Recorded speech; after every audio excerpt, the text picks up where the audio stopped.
now. Doom, doom, doom, doom, doom, doom, doom, doom, doom, doom, doom. Yo.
What's up, everybody? I'm your host, tournament organizer, part-time lumberjack, even though I'm not wearing my lumberjack uniform today, and professional illustrator Senior Doom, writing solo tonight. Yes, writing solo, mostly on purpose. I figured it was going to be more of a holiday.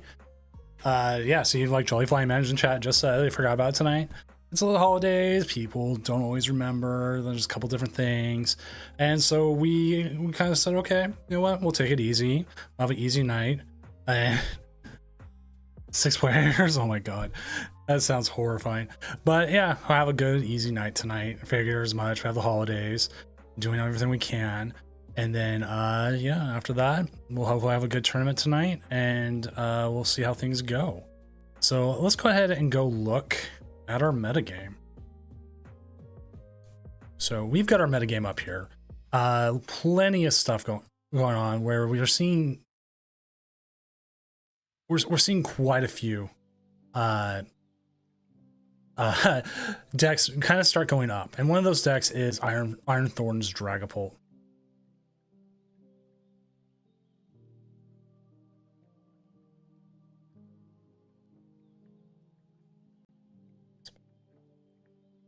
Wow. I just had a ban a player. Cool.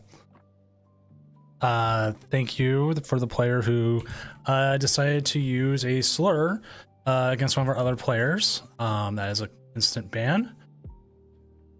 So that is done. Goodbye. No more of you.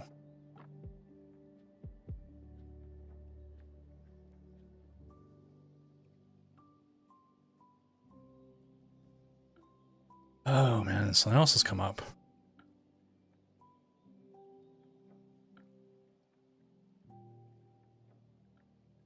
But okay, again, looking at this, Gardevoir number 1, kind of on the comeback trail. Regidrago, kind of the obvious number 2. Dragapult Iron Thorns coming in number 3. Charizard Pidgeot coming in number 4. Other seeing a nice little comeback, getting back up there to our number 5. Snorlax Stall number 6. Cloth Terapagos and Raging Bolt also tied for number 6. Love Zone with a little bit of a bounce. Goldango with a little bit of bounce, and Hydreigon also with a little bit of bounce coming up from previous weeks.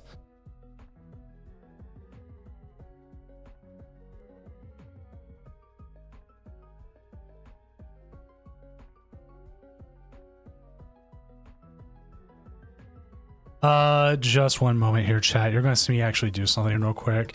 Actually, no, you're not. Gotta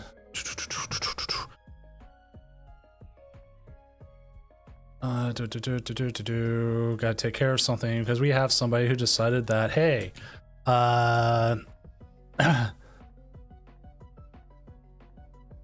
they decided that they wanted to keep doing things.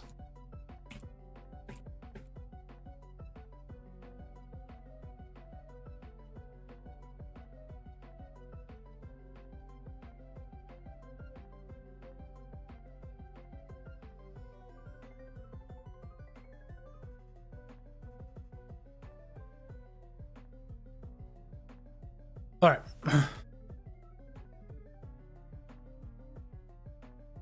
So, setting everything up. We just had actually an interesting problem where we have a bug where it's a possibility that Flip the Script worked after being poisoned, of all things. which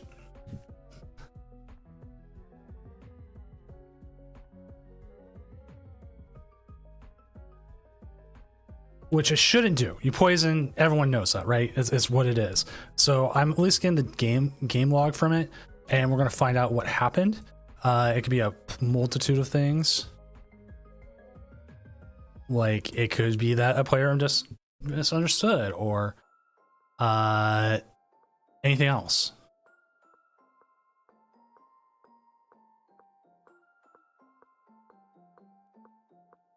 So again, having the ability to look at the game log at worse, it just helps. It helps. It allows us to see everything and go from there.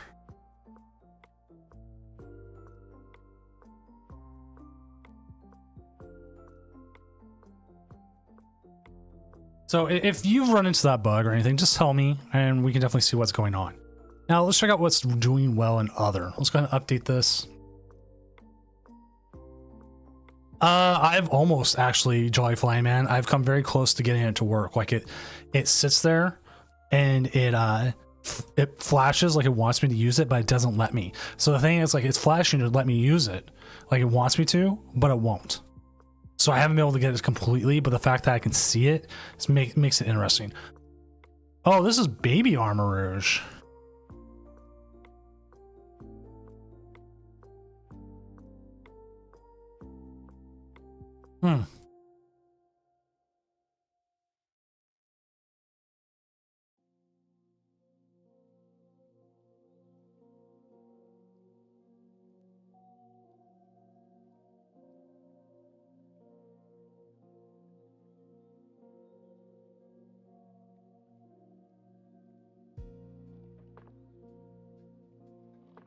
Oh, okay. You know, the player's talking about it might have been the Lost Vacuum knockout, which does count. Ben, has yours under Pidgeot control? Let's check it out. It's one of those weird things where you have a deck, and if it still meets within certain parameters, it puts it under there. So because it's got like the Pidgeot and I think the Wellspring Ogerpon and the Luminion Rotom, it kind of puts it under there, even though like you're attacking with the Greninja, you're attacking with the Blood Moon or Saluna. Like this isn't a straightforward Pidgeot control, but it just has a weird thing that Limitless does.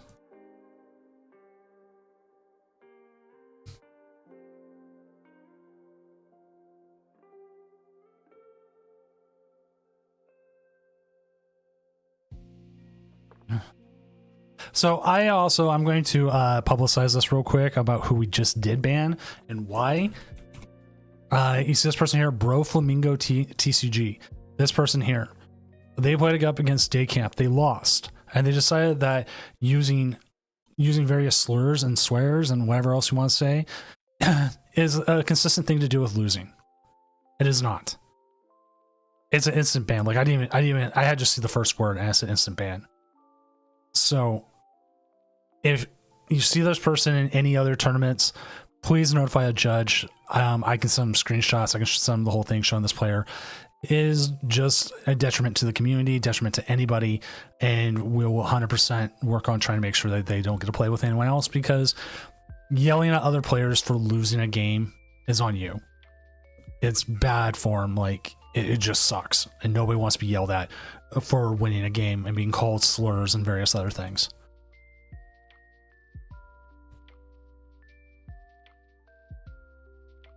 So checking out our standings though on a much brighter note, as we're waiting on 4 matches here to finish up. We do have Snorlax, Stall, and Cornerstone Mask Ogerpon. Is this Bricks and Bats or is it a new version? Oh, it's a little bit better. Hey Daycamp, can you DM me their Twitter as well? Just DM me, don't link it to here. People can probably find it now knowing what I said, but still.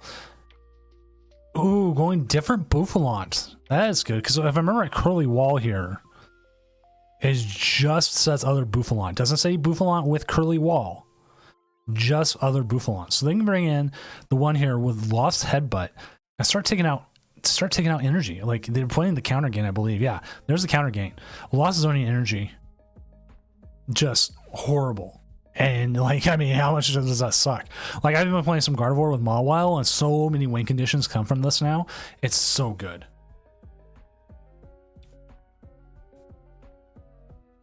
Never take it personal. It's the whole thing of like hiding behind the internet wall, and like people will do that.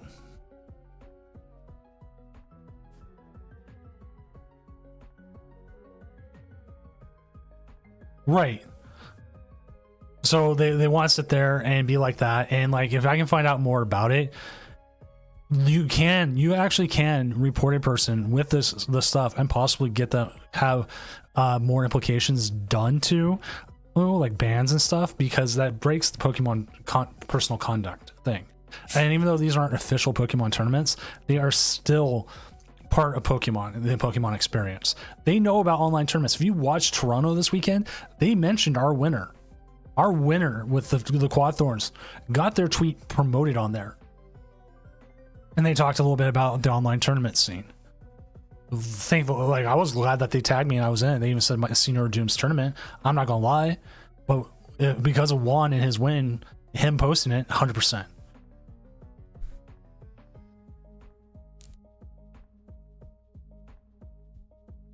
And I will thank them every time.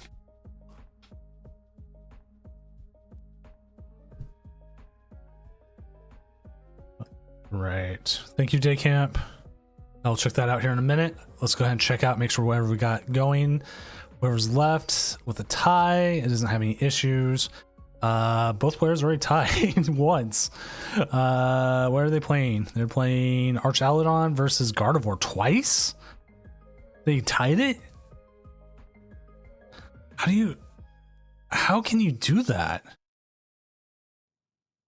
Ben, I am actually thinking about streaming you first. Your deck looks interesting.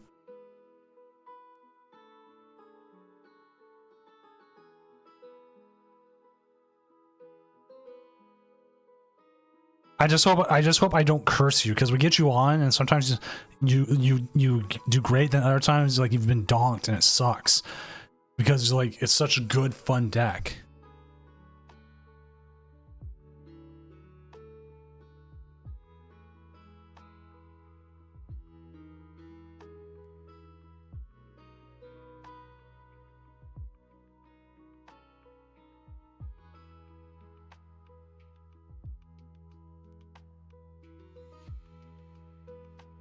So we do have the return of one of the all-time GOATs of the Tournament of Doom, Jam 0828, coming back with the Lost Zone box.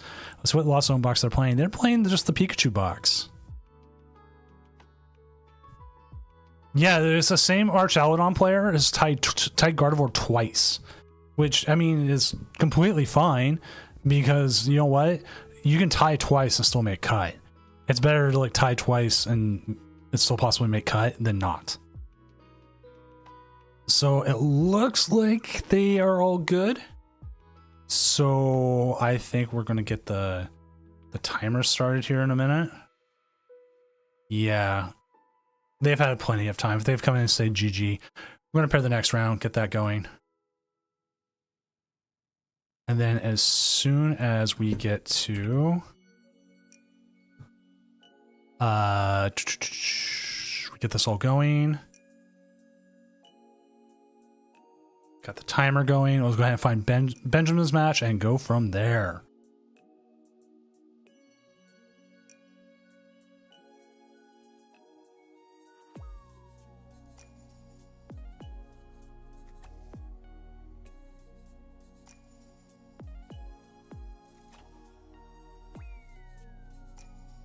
And what are they up against? They are up against a Pidgeot control, so this might be interesting. We'll have to see how this goes. Can we make cut to X2? Yes, actually you can. Does it happen? It happens randomly. That's the thing. It happens, it's like, it depends like what happens all above you. And how many people want to like ID or don't ID. And it varies. It's 100% like a vary.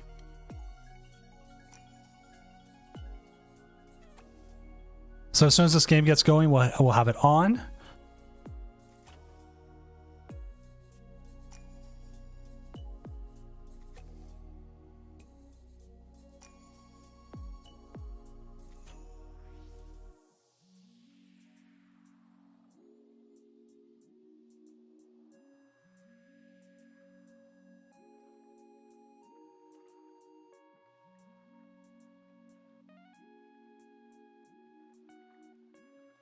So once they get going, we'll get from there. But yeah, X2 can make it. Part of it is how many people like end up natural ties, how many people like don't.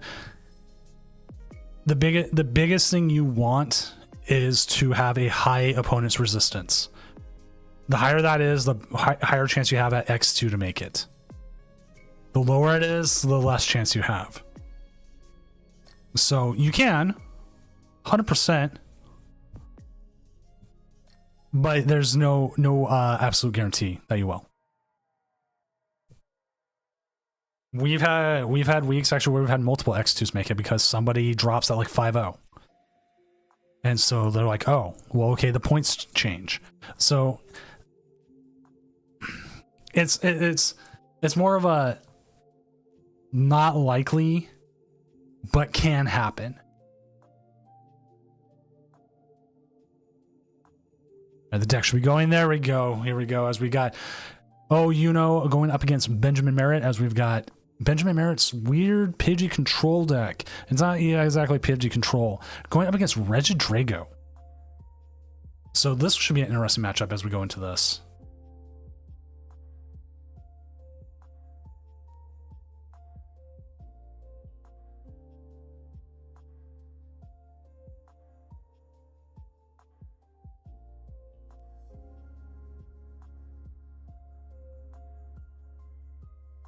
As I believe the Girafarig can also really change the makeup of this match. Starting it seems to be what they wanted to do. So I'm going to double check these lists. I don't know if Oyuno has an out to Girafarig other than KOing it faster. They can KO it with a Alolan Executor, I believe. I have to double check the what Girafarig fully says, but I want to say it can. Oh, I keep pressing the wrong buttons. Trying to look up their lists. There we go. Okay. Girafarig. Or Farigiraf. EX. Prevent all damage. Done. So yes. You can see a Alolan Executor KO this, but the thing is, if it's in the active, it does need to flip a heads. So being proactive here, probably trying to get a Froakie or whatever else, may be the right move. As we're seeing Benjamin here take the Froakie. Go ahead and grab a couple things. De-evolution could come into play too. So we'll have to see what happens.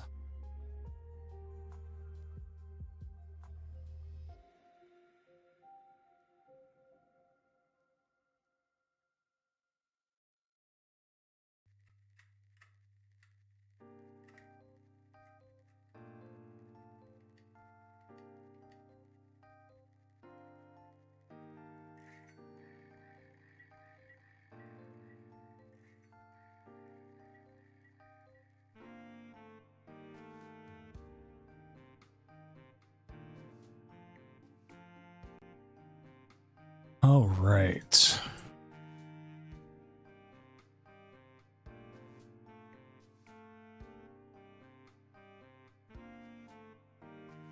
We see the Sparkling Crystal, the attachment here to the Girafarig. Probably going to look to still make the Girafarig attack. Sob. Oh, Sob could come into play in this if they are out of switching outs. So you could Sob something up like their anything they might bench that you could go after. Sadly, they did not bench the Squawkabilly, probably trying either not access to it or trying to make sure that they don't end up with it.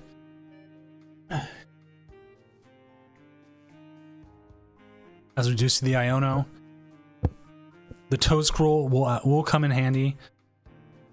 Now, for everyone in chat, what Toedscruel do you play? The grass or the fighting energy one?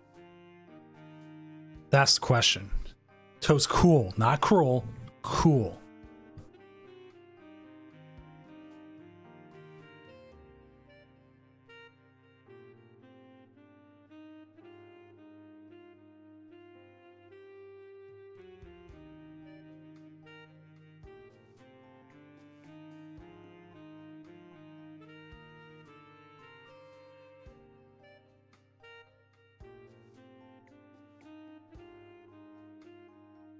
See, that's what I was thinking, Jolly Flame, man. Like, you can do more damage to a Lax.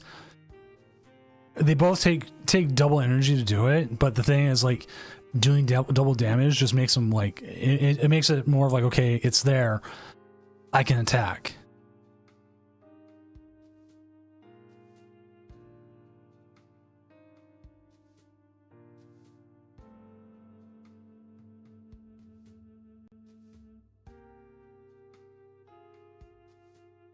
All right, we do see the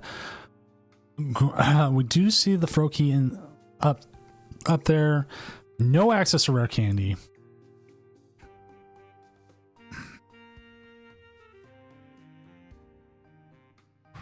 You could live Minion possibly.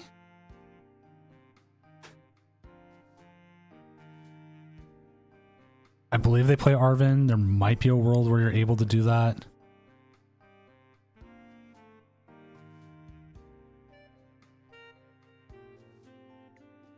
So you're able to get the Arven. I believe they used the V-Star already. Yes, they did.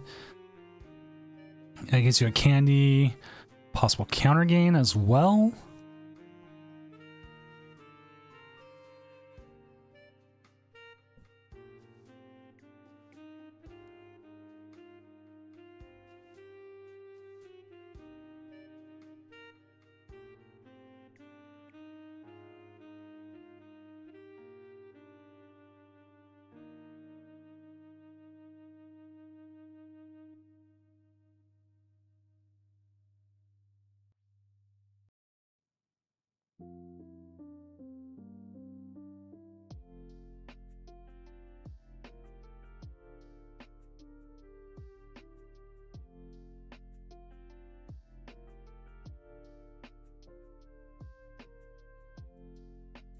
All right, we do see they are looking at what possibilities they have.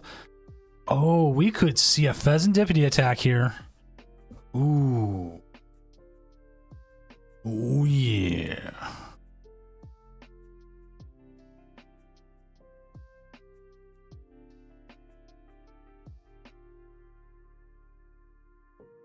Oh, yeah.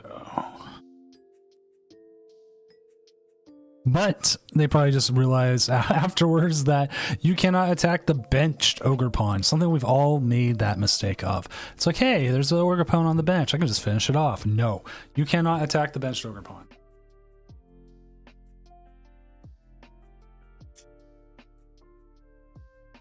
I actually played against a player this weekend playing, they were playing Regidrago, and with the Regidrago, they went and they decided, hey, I'm going to go ahead and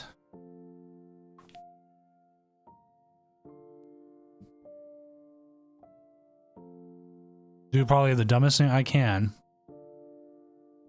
and that is use Regidrago's V-Star ability with, you guessed it, Toescruel and Toescruel.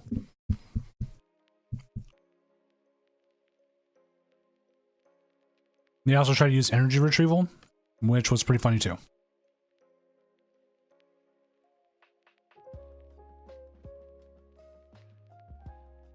All right, we can definitely see, we're going to see a Greninja punch up here. They are probably losing the Pheasant Deputy here next turn. They are also only hit for 90 thanks to the ever grateful Hisuian Gudra, which if you've never played against a Hisuian Gudra deck, well, I feel I'd be happy you haven't, because Hisuian Gudra was a pain in the ass. I'll be snoozing ad breaks here through the first round. That way I'll try to time them up that any ad breaks we get will not be during gameplay and only during times when we are talking about decks or various other things.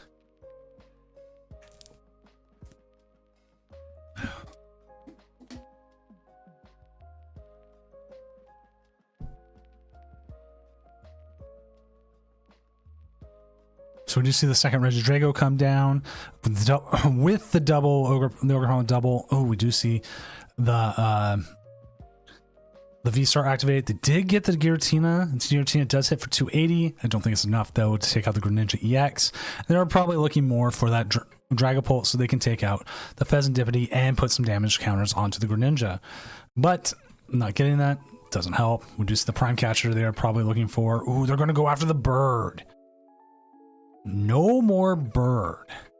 They will be able to take that out here with that ability, with that Giratina attack, which will be very painful. The Toedscruel now is... Toedscruel's kind of useless now, other than the fact that you could prevent them from taking any energy from the discard. Otherwise, now they have effectively used their V-Star, which is something they definitely want to use.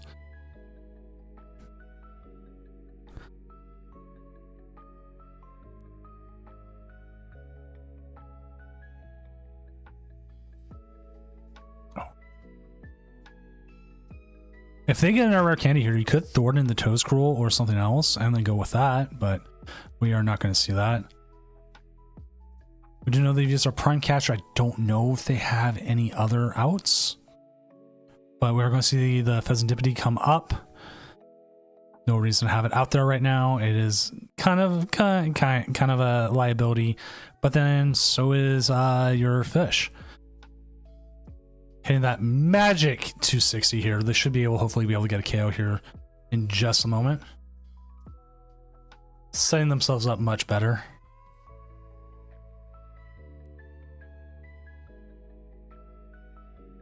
All right.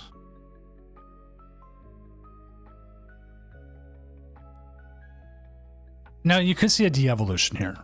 Possibly. That does get you a KO on the active Regidrago, but the bench one's there with no damage. So the question becomes, okay, what do you do? Do you try to use your second attack on the Greninja to put about 120 on 2 Pokemon? I'm going to double check that. I know it's pretty decent there. Mirage Barrage, discard 2 energy. This attack does 120 to 2. Okay. You would have to do it to the Regidragos. You would get a KO on one Regidrago. The other one would be set up a little bit better. But then again, you also don't get to draw a card now.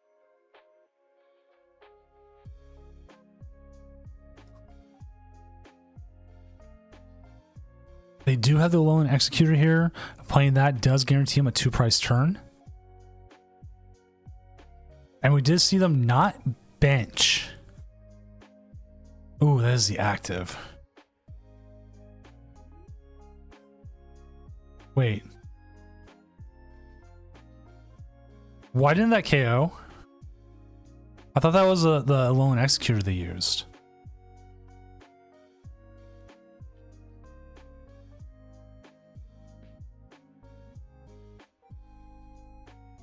What did I read wrong about Alolan Executor here?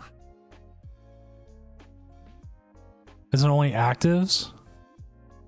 Oh, basic. That is what I thought. Okay, that is what reading comprehension is. And I don't have that. So yes, they flipped and got the worst possible thing they could get.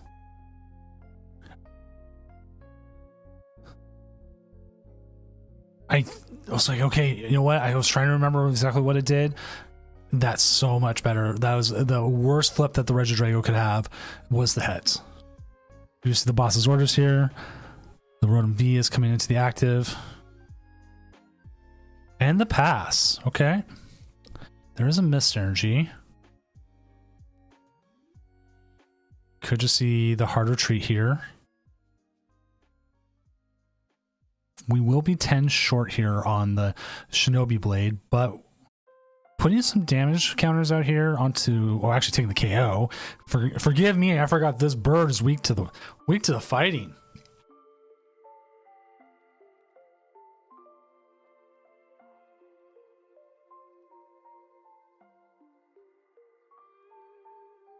So the question is, how do you finish this game? Which one of the ways of finishing this game is that Blood Moon Ursaluna EX sitting on the bench. It does more than enough damage to KO 3, if not all 4 of those Pokemon, considering that we do see the Regidrago and the active is damaged. It looks like they may be getting an attack off here. Canceling Cologne, that's just getting the cards out of the hand. Super Rod's going to put back something. Probably Grass Energy of some sort is my guess. Grass Energy in the Radzard, not a bad idea here. So we do see the one for more. What's up, Ulte? Senior Jim's doing quite all right. getting ready for a long vacation. I got like the next 2 weeks off, so that's why we're not having a challenge on Christmas Eve, but we are having a challenge any other night. Oh, they do just miss here. I don't think Iono does anything.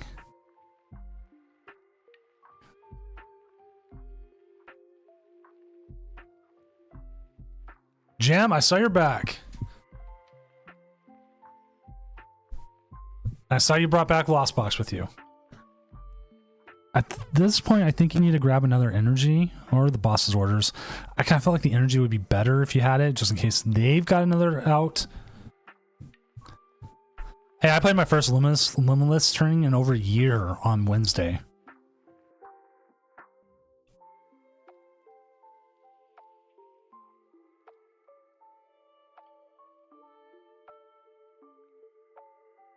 I did 3-2 and I had to drop because I had to go take a work meeting. But hey, it was fun to try it anyways. I was nervous and I'm quite glad I did it. I could have done so much more. I could have done a lot. I could have ran more of it, but I just didn't. Like, I can't focus on work and the tournament at the same time. And it sucked because like I want to play more competitively, but you know what? As I realized, I like doing this. I like running tournaments. I like just talking on them. I just like it. It's just fun. It makes me happy, and that's like one of the more important things. Are we going to see another egg flip here? So, as we learned, egg flip does not affect the Greninja. It is not a basic Pokemon. You could take out either the Rotom or the Lumineon here. We'll have to see. And that we've seen the professor's research. Benjamin here should be in a very good spot to be able to close out this game. Oh, we're going to see the retreat. I'm a little surprised by that. A little surprised. You put a lot of effort in getting that on there. You know your opponent's been grabbing cards.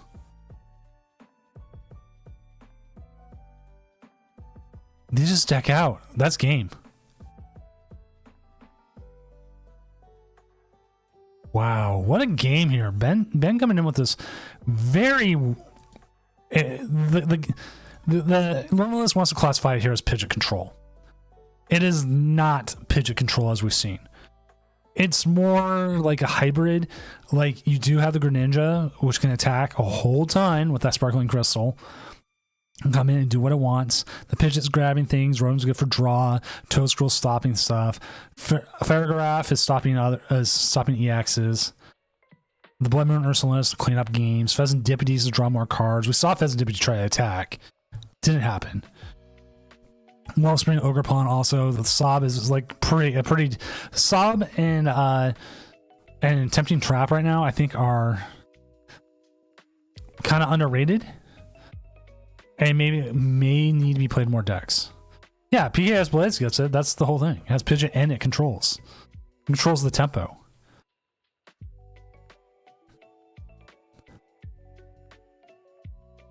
So very interesting deck. We never saw the Toedscruel come up. They use their V-Star early enough. The Toedscruel never came up as an issue. Greninja got set up. We sadly saw the Pidgeot EX get KO'd by the Giratina. And then we saw the most crucial thing that happened was that coin flip for the egg where they got heads and could not KO the active because it was a Greninja EX which is a stage 2, and because it's a stage 2, Lone Execute only KOs your basics. So very crucial turning point in the game right there. Yeah, if Farigiraf did more than basic, it would be auto win. If you're playing up against something like Roaring whatever, not Roaring Moon, Raging Thunder, whatever. I don't even think there's that many in the turn. Raging Bolt. Raging Bolt usually is an auto win. I recently played against a Raging Bolt Ogerpon who played 4, yes, you're hearing me correctly, 4 Canceling Colognes in their deck.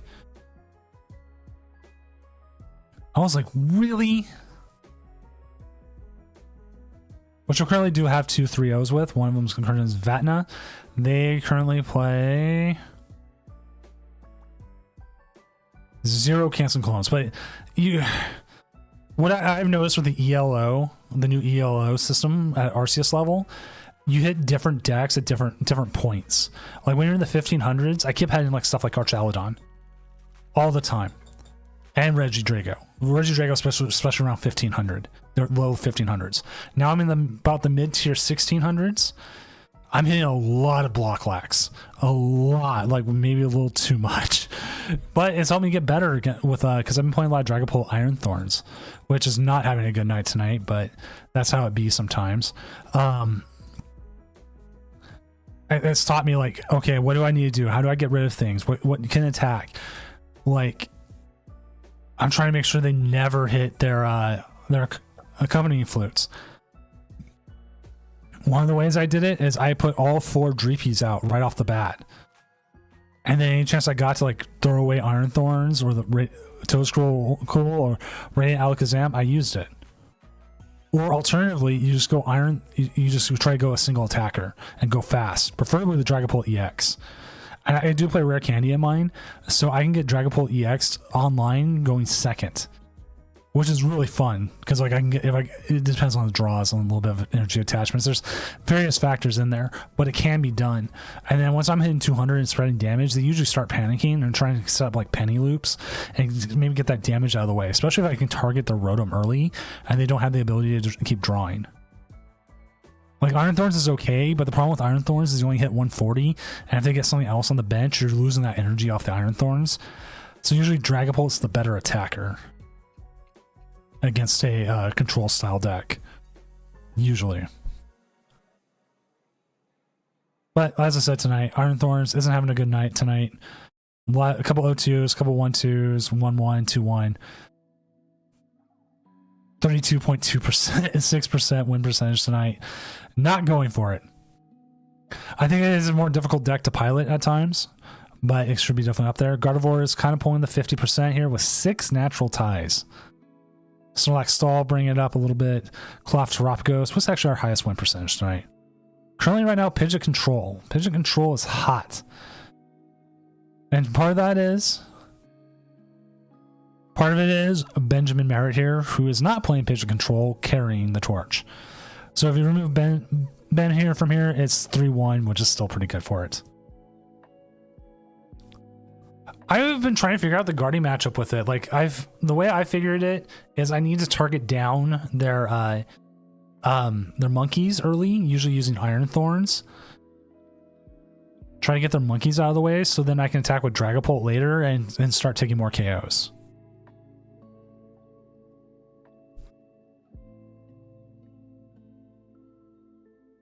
But yeah, Turbo Roaring Moon, it is out there pretty well. We got 3 undefeateds. And I want to say this one, yeah, this was a no-show. So if you remove the 2-0 here, Turbo Roaring Moon tonight is 9-0.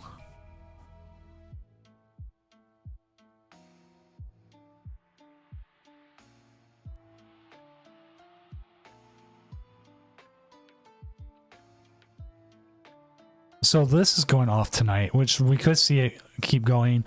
This one's using the Darkrai version. Iron Bundle, Fluttermane, got some good things in there. Fluttermane is actually like my favorite ancient Pokemon, 100%. I think I'm still looking for the alt art version of it. I might have it. I might actually have it. No, I think I have it. I'd have to check my cards. But ads starting here in a minute. I should actually, you know what? I'll start it now. Sorry for everyone who might see it later. Just get it going so it gives us a little bit more.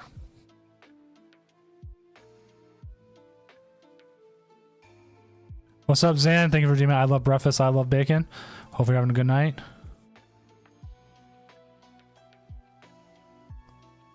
It's when it gets cold for Christmas. Oh yeah, it's a promo. I've got this one, I think. Or I bought it. I don't remember. It's cheap. I think I did buy it. And if I didn't, I'll buy it soon. Which means I gotta go check the mail. I gotta see if my cards come in yet. Yeah, you know, subs don't see ads. But ads also help out the channel. You're kind of almost like required by Twitch to run ads, and it really sucks.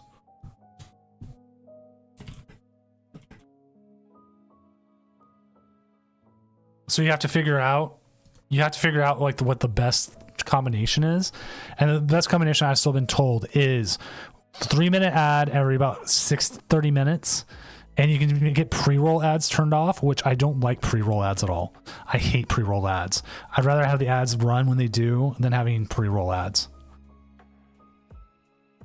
Well, yeah, subs help out too.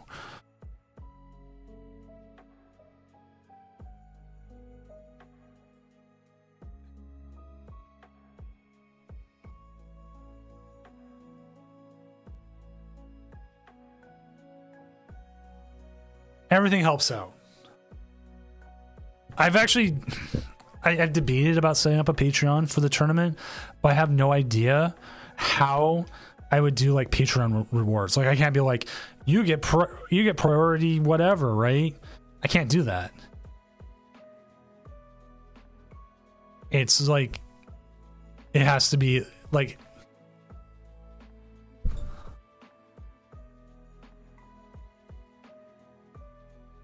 I hate Lugia.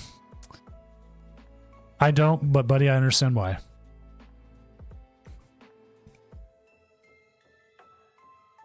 Jam beating the Snorlax stall. Good on him. Cloth Pagos, again, Prince Vortex, taking it up there. So we are currently waiting on about 4 matches. Hopefully they'll finish up here. We can talk about it. Talk about what? Talk about how you should go to doom-gaming.com and buy the new Goldingo tokens. They are quickly running out. I have sold, I think, 60 of them today. We're down to like our last... Oh, how much are we down to? 20. So I had about 80 this morning in stock. I have like an extra 20 in backup that I sell to people that are for around here.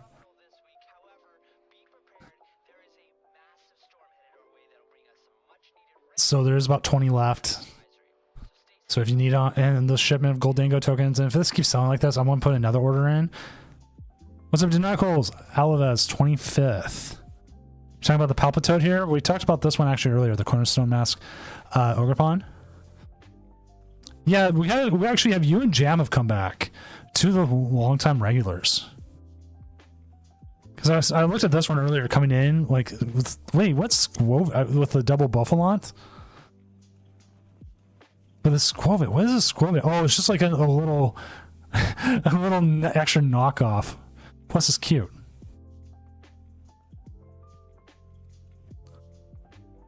Actually, that art's really cute.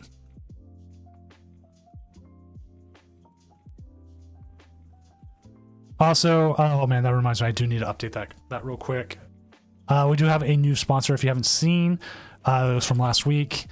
We have Rogue Energy is now the official official late night energy drink for the Tournament of Doom. Yes, we do have a late night. We do have a sponsor now for that.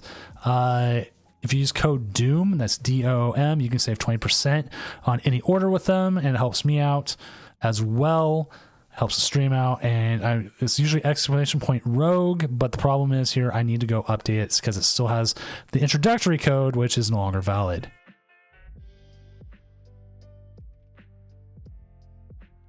And then also Tabletop Village, amazing card shop, great place to be. Give Brian a shout out anytime you can. He was actually on the Lake of Rage podcast, which is also sponsored by, well, doom-gaming.com. But let's go to our chat bot. We need to update our command. Custom commands. Smash point Rogue. Where is it?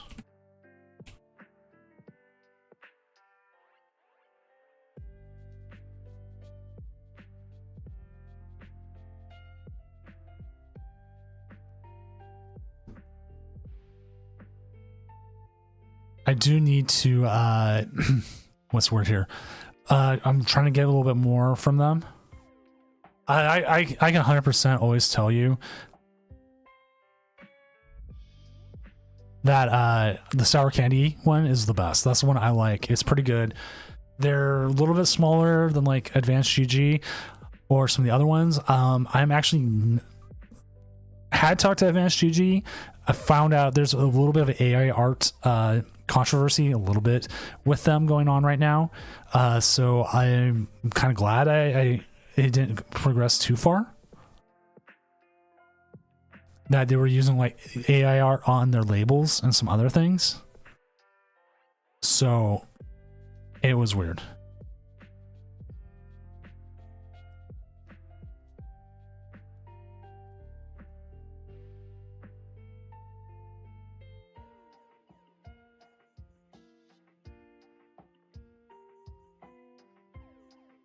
As an illustrator, I wouldn't say take offense to, but I don't think people should be using like generative design stuff.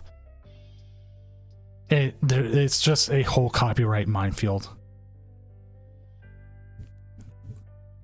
My work won't use generative. We can use AI to like do stuff, like make workflow better, like edit some photos, like point to it. But if we use generative, our lawyers have come in and just like scream, no, no, no, no, no, no, no, no, no, no, no.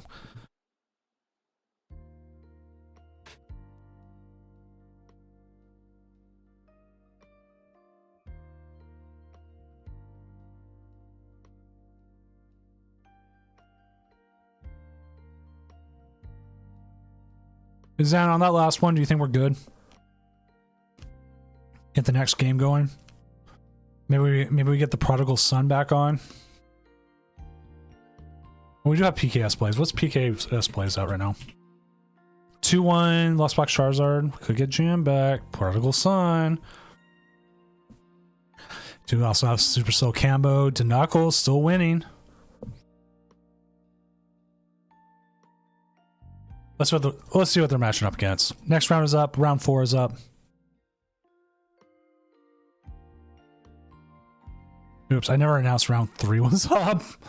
Oopsie doodle.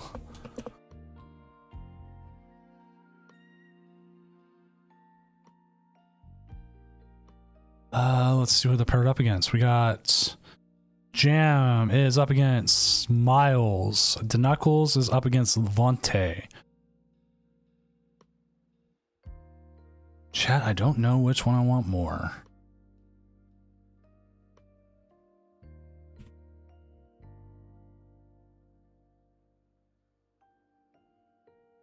I think I want to see the Guardy matchup.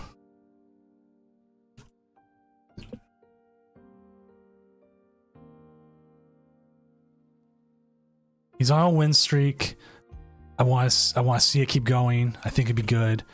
Also, if I'm not playing Iron Thorns right now, I'm 100% playing Gardevoir. That's been my backup deck.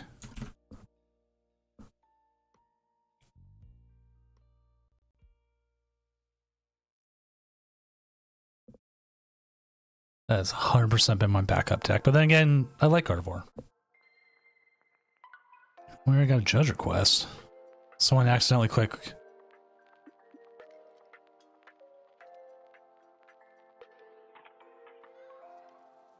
Toronto Guardy. Ooh.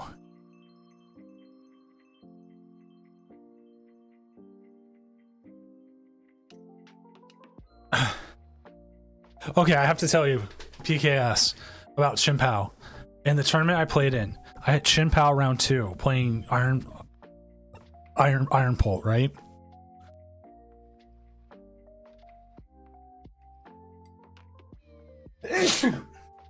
I get Toad Scrolls set up so quickly, and they're falling behind. They can't get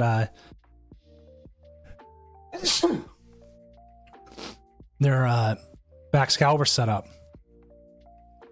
They hit me with Counseling Cologne, get the energy they needed on my active Iron Thorns, use Greninja, get a switching card, switch into my Toad Scroll, which then allows them to use Pokestop, get everything they need to evolve the Baxcalibur.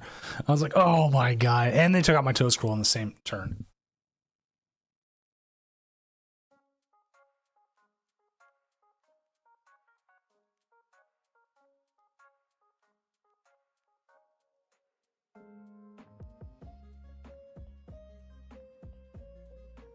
Ooh, it's going to kind of hurt losing that energy here, but you do have ways of bringing it back as Gardevoir, so I mean, you should be fine.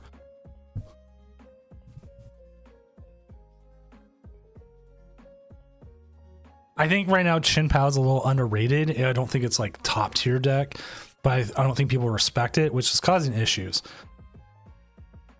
That 220 is hard to hit. It's like Goldango with 260. It's hard to get those Okos, and they get set up. I mean, it's much harder to deal with. Oh, boss's orders here. I don't know what you go after. Maybe it's two of the Ralts, one of the Ralts. No, going after the monkey. Probably going to see the Sob here, which makes it a little bit more difficult here not having the monkey with the energy now, because you could possibly take the KO. That KO could take some damage here. Maybe the other monkey. You could also say goodbye to the Drifloon.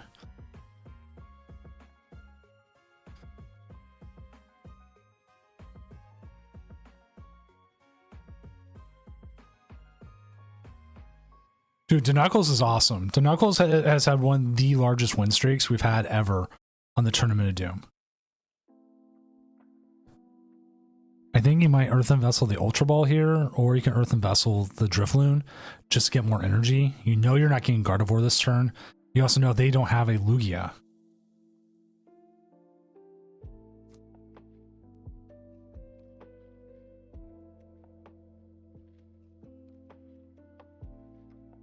He's been great.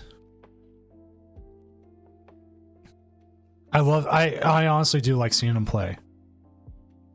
Oh, man. He's got his own cheering section. That's actually, okay, honestly, that is something I like about like online tournaments like this. You start ending up with players who just have like essentially fan clubs. And you see these different people and you watch them play and you watch them just have fun and do things, right?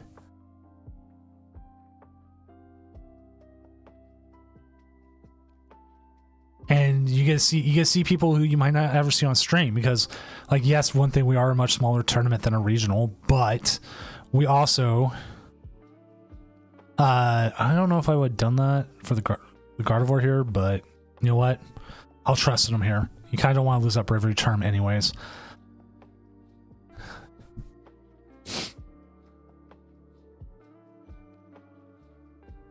All right, like I know, like, okay, like Mellow Magikarp. We're seeing an issue here. That confusion is going to be huge. I've known him for years. OG fan. I remember when he first started streaming. I remember when he started the Lake of Rage podcast. I think you might want Arvin here. Maybe.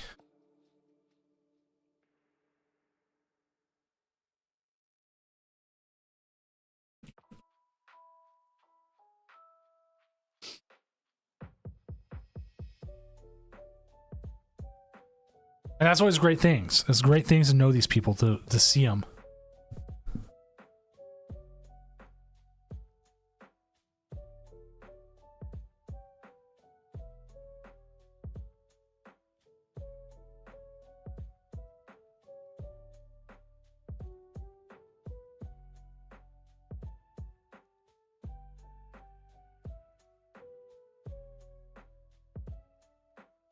I always love that one, BJS.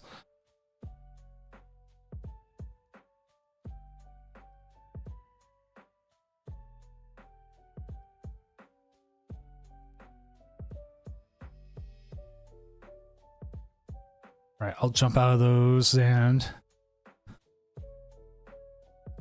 the biggest thing I've been wanting to do with this is still is I want at some point for Pokemon to like officially recognize stuff like the Tournament of Doom or Late Night or any of those. I would love for those to have like official.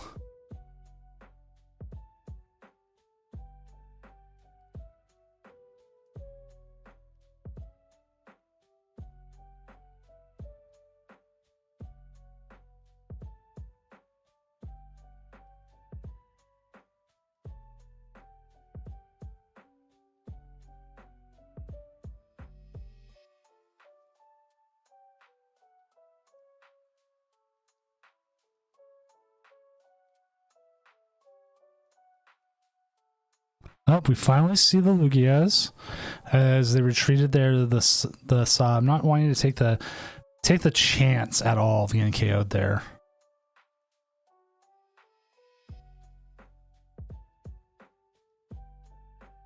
I mean, we kind of got recognition recently.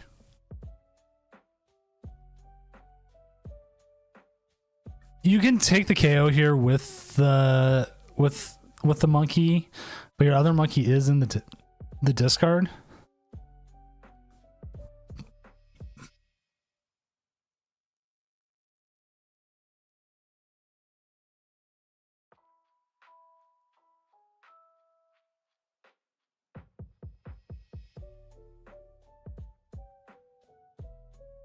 All right.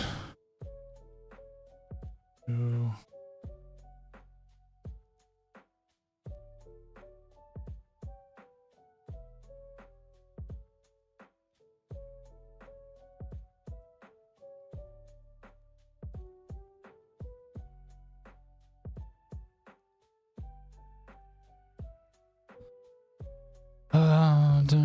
Taking care of a few things here still. Gonna see the Klefki attack. Okay. I can see that. Klefki does not stop. And you can't use your monkey though.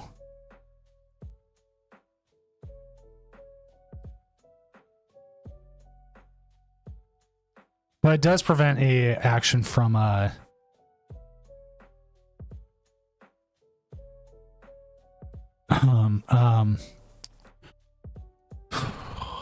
Fish. Fish doesn't come into action. Ooh, read the wind.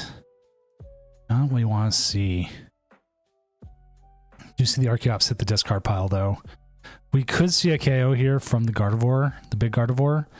That's a possibility because you can get up there. That will give you 2 quick prizes.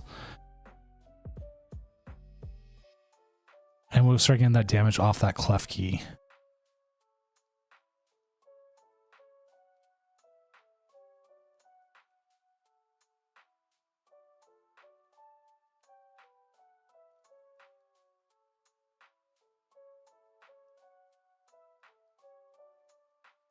Do you see the Rod bringing back the Drifloon, the Monkey Dory, and 1 Darkness Energy?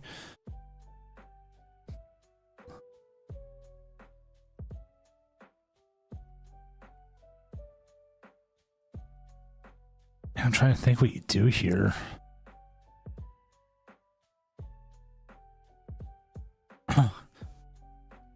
I think if I remember correctly, Mist Energy does prevent the damage move. I double check that.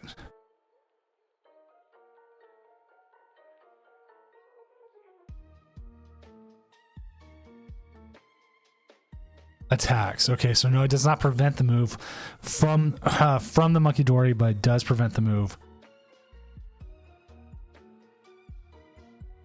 Are we going to see a slap here for 30? No, we're not. Oh, I didn't realize. I moved away just to check a card. I didn't realize they used Thorn in there.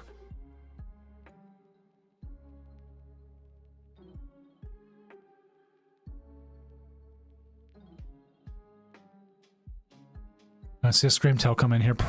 Do not go after the Ogerpon. Oh, please do not be going after the Ogerpon. Please do not be going after that Ogerpon.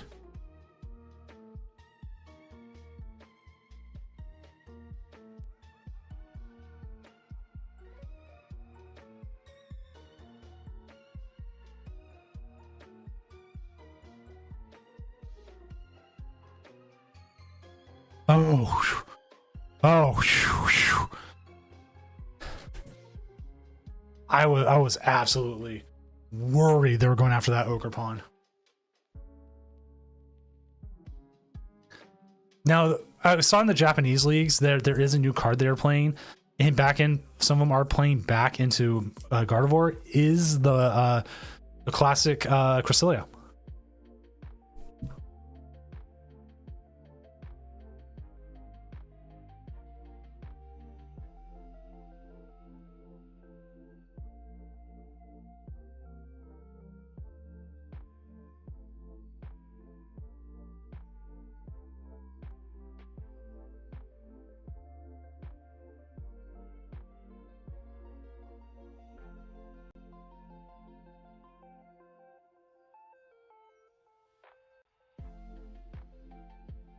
You know, at this point, yeah, don't take a complete knockout yet. Force them to bring out the single chops.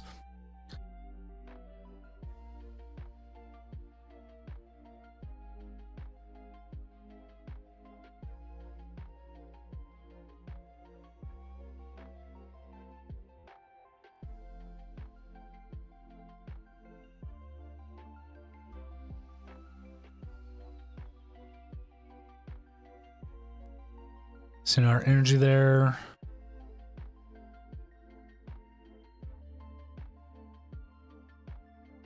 Do we see the monk? Where do you put the energy? Do you just put it on the active here?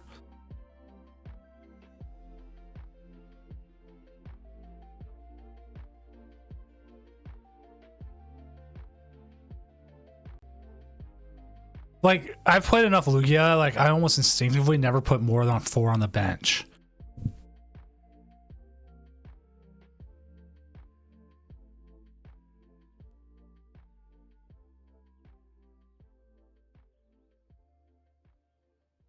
I feel like you could go after the bench Lugia now. Oh, next turn. Next turn, we can see a double Lugia knockout.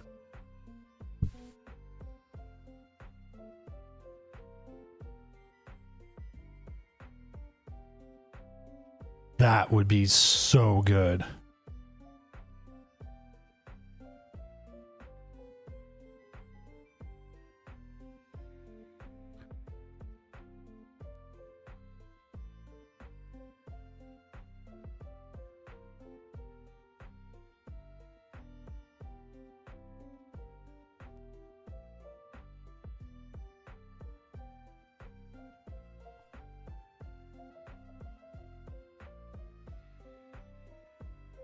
Energy into the Sobster, but the Sobster can only do Sob, which will KO.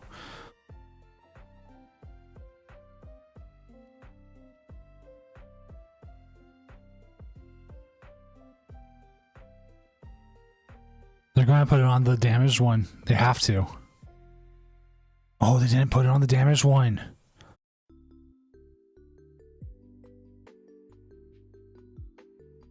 You can also punish them now with the unfair stamp. They know, you know, they have that in what they have in hand.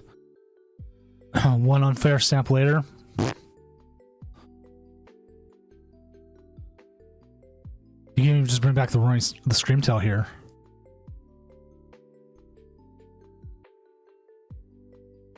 Like you don't even have to punish them for having the Lugia in there. You can just punish them just for being it. And then what they're down to, Sob again, maybe take a prize.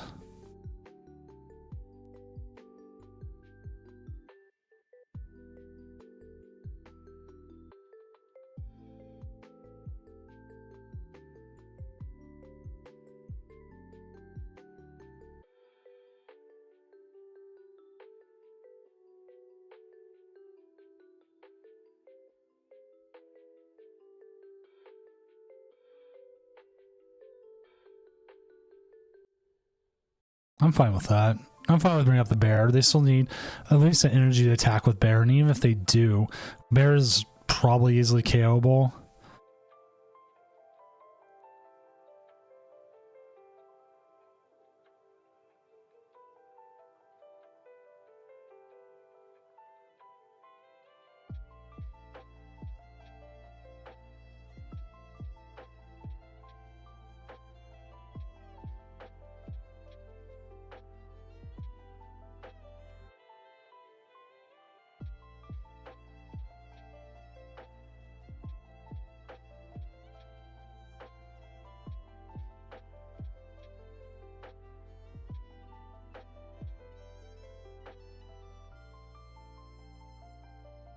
Say goodbye to your Lugia.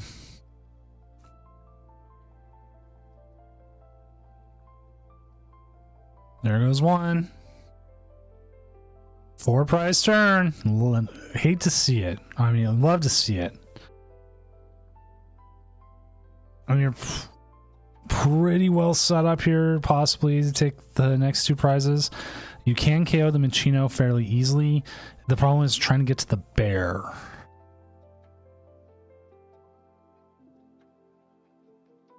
If you can get the bear KO'd here, you win, which you do have the Drifloon and Arven in hand, and probably more than enough energy in the discard.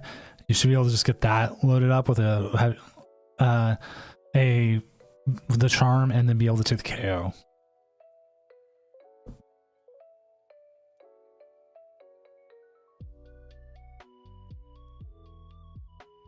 Oh wait, did I ever set this up as a private playlist tonight?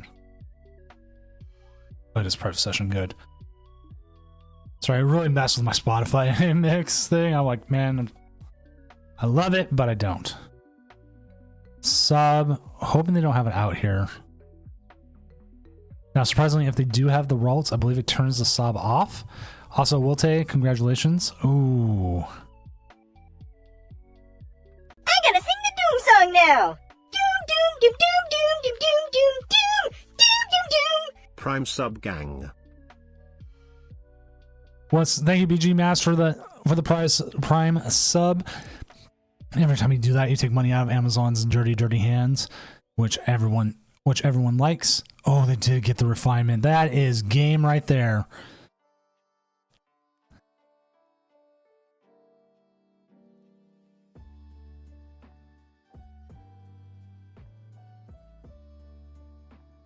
So D Knuckles here will be going to 4-0, continuing their massive winning streak.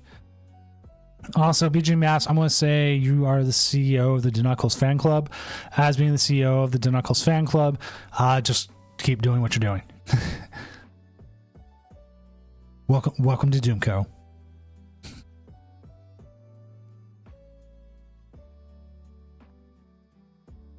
And there it goes. GG Lugia never getting set up. Just some bad luck, a little bit of bad placement there. But that is all she wrote, as Gardevoir is going ahead and going to take to a 4-0 with the Knuckles here.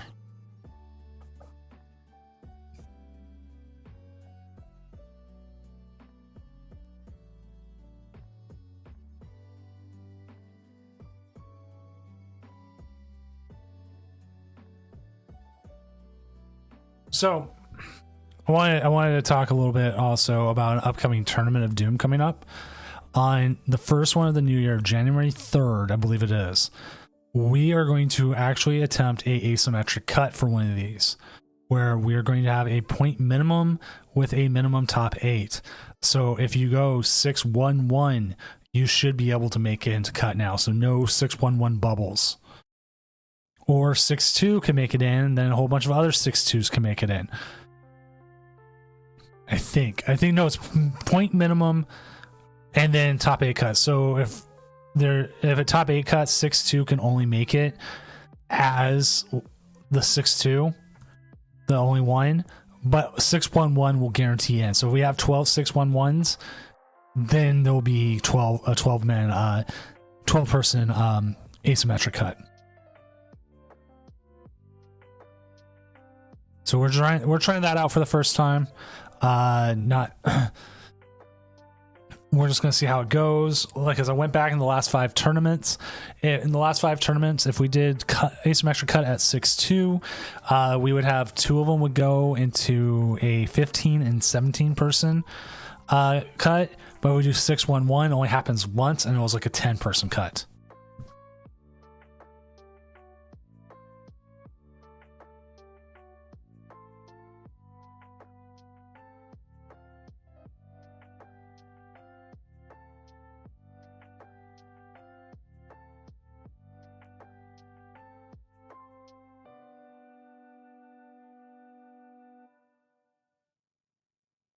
No idea if we'll keep it afterwards, but I figure it's worth a try. Like, we did try a top 16 once. Hykyojin, not yet.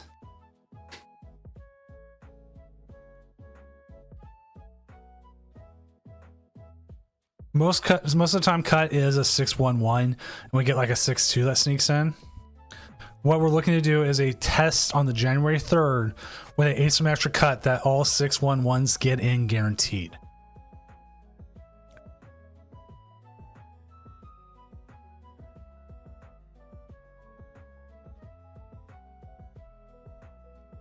So if there's 14 611s for whatever reason, then they all get in. But if there's only 7, then the top of the 6-2s get in. But that's not tonight. Tonight's the normal top 8 cut. We've had a few players ask about doing an asymmetric cut, different things. Like we do have to take in timing and other stuff into consideration. That's why we're going with the 611 cut. We could watch and see what the minimum points is. Like there's different things to it. Like if we add a 9th round, like it gets that big. I mean, like we change the numbers around. So like, again, it's a little bit of time because we do have players who play until 5, 6 in the morning. And so I try to be ready for that kind of thing. And like personally, I'm up until 2, 3 in the morning. So again, trying to be ready for that kind of thing. What's my favorite list right now? I've been really high on the Iron Bolt. I'm sorry. Which I don't think is doing too well tonight. Yes, it's 12 and 23, and none of them are making cut tonight. That would be number 1. Number 2 is Gardevoir. Gardevoir's up there. Knuckles is playing a pretty good version of it. We're in the 7-3. I do like the inclusion of Palpad. I'm thinking about putting that into my own. The Mawile works really well. I kind of like Fluttermane though still. I kind of wish Fluttermane was still in there.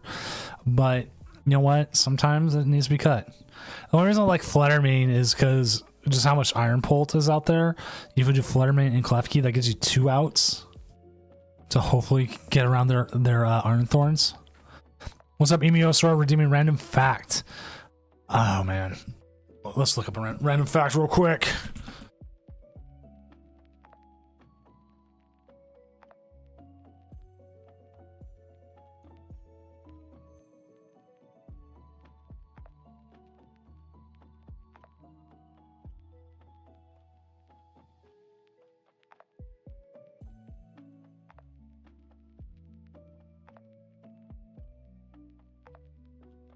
Did you know pet food companies have a few very well paid people on staff to taste test their products? Because even though we like to think like dogs don't care what they eat or cats, they still do have a taste. And part of it is that people do eat the food. And if you really need to, the food should be consumable by humans. It's like an emergency kind of food thing. Don't go doing it just because, but I mean, it is like if it needs to be edible for humans. It's Turbo Roaring Moon. Takes his first loss here in the mirror match. Otherwise, those 3 are still killing it. Scavillain coming in 3-1 with Bolt Up. They came in last week with us and did pretty well. Which, if you haven't seen it, this is not the Scavillain with the grass type. This is the Scavillain here with the double type. And it is Spicy Rage, doing 70 more damage for each damage counter on this Pokemon. And it's using the draw engine of Dodrio, which also hurts itself. It has a very decent attack. It also hurts itself with Magma Basin and Damage Pump, giving it very quick outs to do a lot of damage.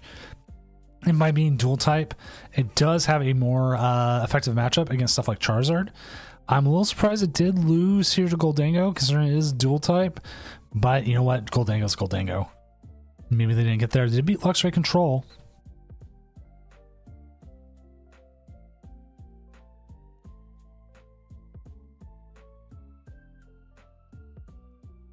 So what else is doing really well? Ursaluna Iron Valiant is having a pretty good night. Palkia knocked out. Arch Alodon 812 with a 4-0 day camp. This guy went 1-1-2. Okay, so he's one of the ones I've lost.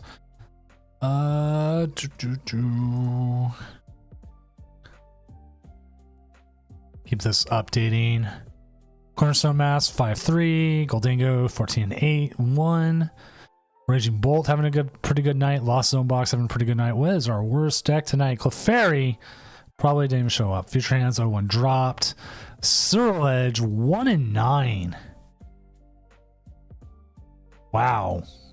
That deck fell off. Hydreigon, not a good night either. 2-13-1. Not a good night for it. Dragapult Iron Thorns and Dragapult in general are having issues. Gardevoir with a 40%, but we do have a 4-0 Gardevoir, a 3-0-1, 3-1 Gardevoir. A lot of people playing it. Probably didn't help this percentage. Snorlax Stall not having a great night. Probably won't, possible not see it. Lugia, Charizard, Pidgeot, and Chin-Pao. Chin-Pao going 8-8 with one of them going 3-1. Let's see what the 3-1 looks like. This is pretty much Chin-Pao. I mean, what difference is there? Oh, did we actually finish on time? Wow. Okay, you know what? We'll take that. I'm gonna reset the timer here and let's get this next round going.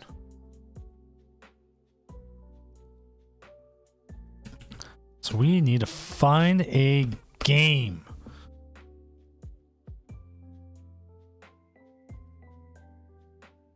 Just had to Knuckles on.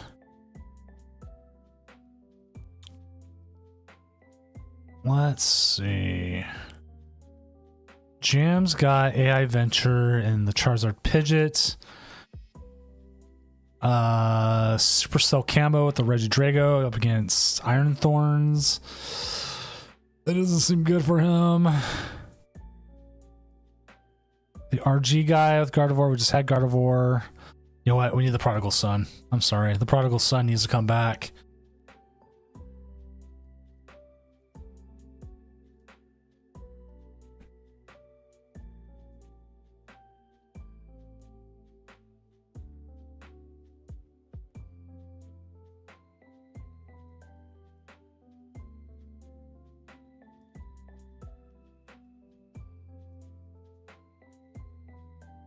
He was lost and has been found.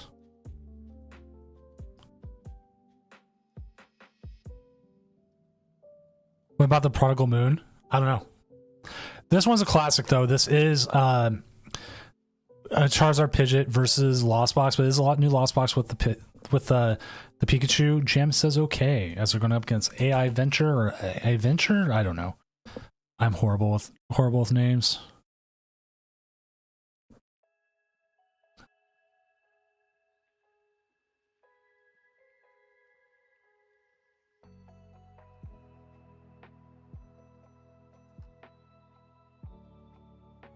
Why is it not letting me change the red player's name?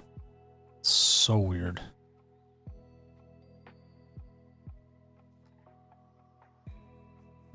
Alright, once this game gets going, we'll get it on screen. I also need to double check what Jam's list, if it has any outs to Okoing the Charizard, or does it need to play around it? So let's actually look up Jam's list real quick here, as they're actually right on top of each other.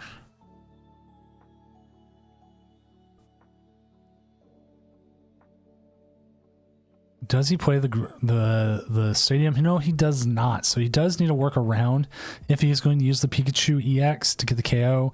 But I don't believe AI Venture has any easy outs to the Pikachu EX either.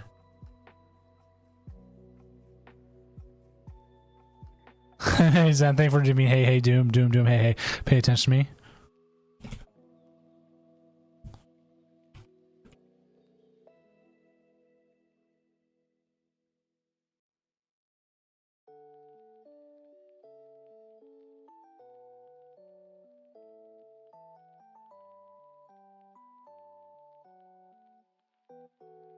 Oh, wow, Zand.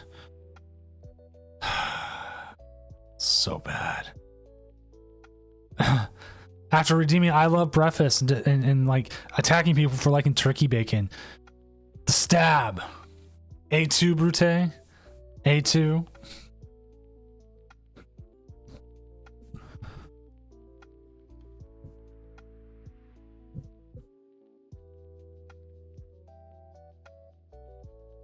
All right, looks like the game is getting ready to go here.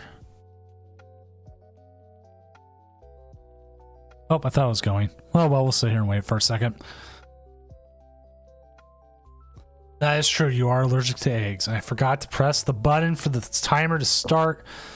So I'm trying to start it every time.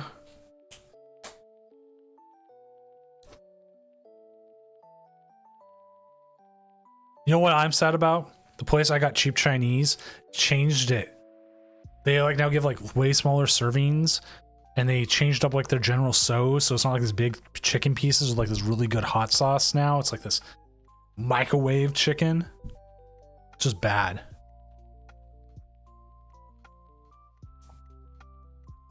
He will go first.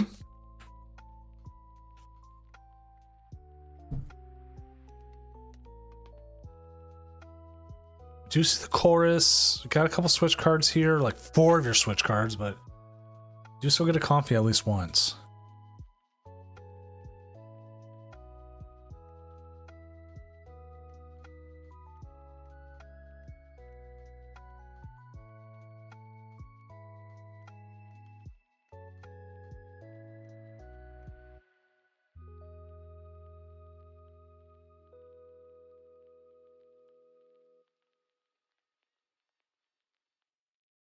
All right, let's see what AI Ventures' turn is going to be. You just see the Rotom, and see the Forest Sealstone. And are they using the V-Star here? That must mean their hand is not that good if they're using a V-Star already. You just want to kind of save that for the ability to set something up.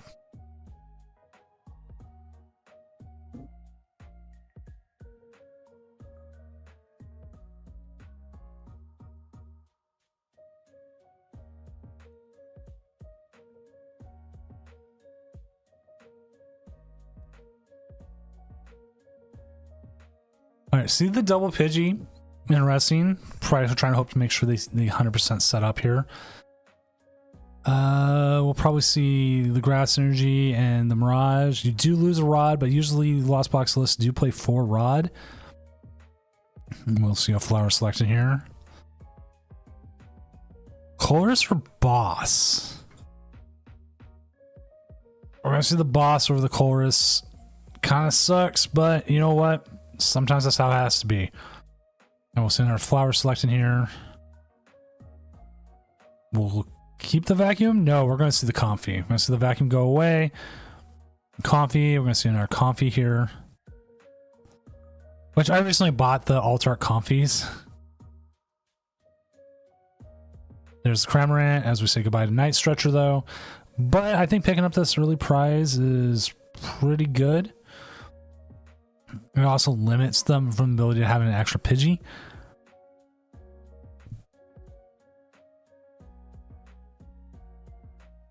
And get this top deck for Switch. Pidgey coming into the active. I'm assuming they're pretty close to having everything they need here to get the Pidgey set up. Maybe we'll see some. There's the Duskull. Another Charmander down.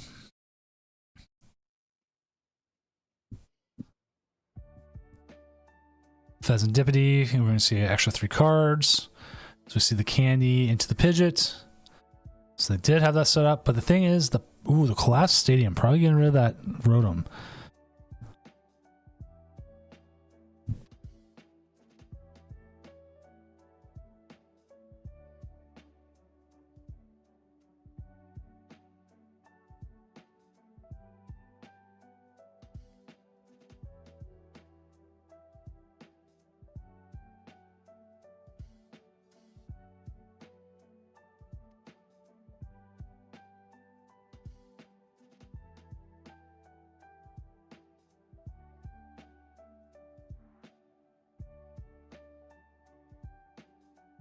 All right. See the Pidgeot grabbing probably something they need here. Or use the Pheasantipity. We could see that stadium go away. The favorite of any Collapsed Stadium here.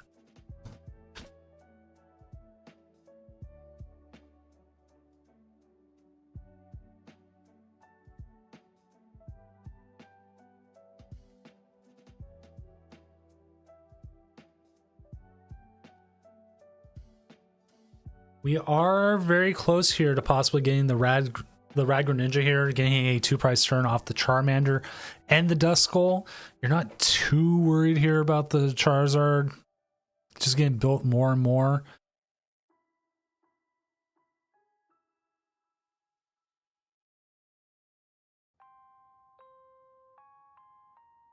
I need to figure out what I'm making Sunday. I've been like wanting to make French toast again. I went from hating French toast to like kind of liking it. You got a Greninja here first, even though you're going to lose that energy.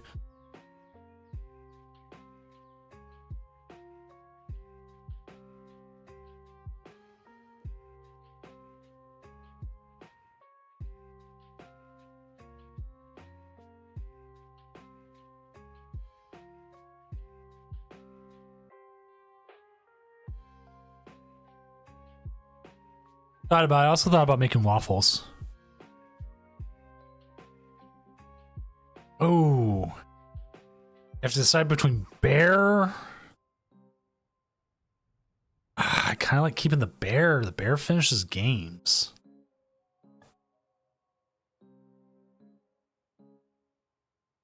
You know what I'm gonna make? I'm gonna make a blitz and a bong.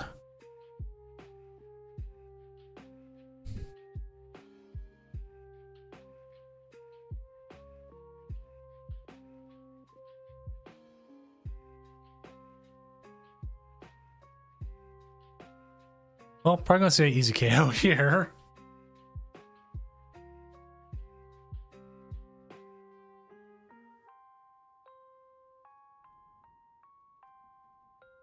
Oh, the unbearable. It was though.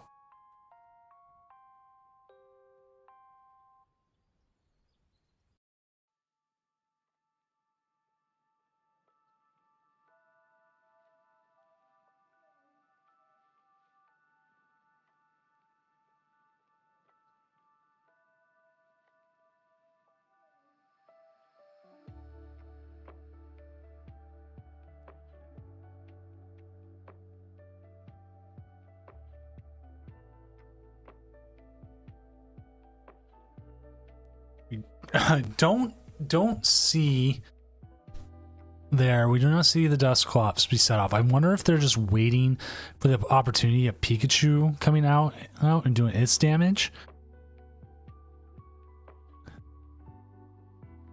Dang, that's a hard call.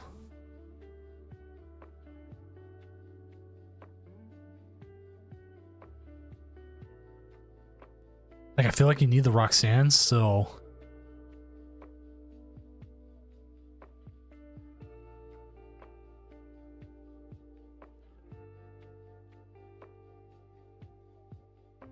I wonder if the Rod's more important at this point than the Chorus.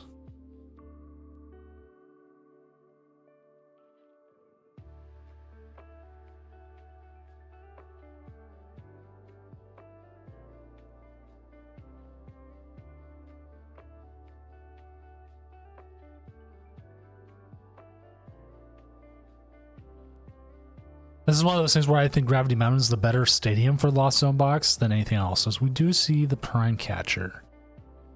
Not enough out there right now to see the Pikachu do its thing. You can see a Cramorant though come do some damage.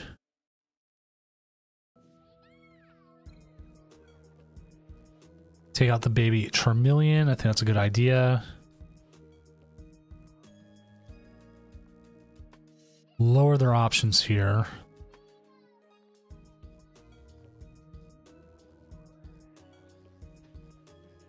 Because you kind of knew they were slow rolling that as well.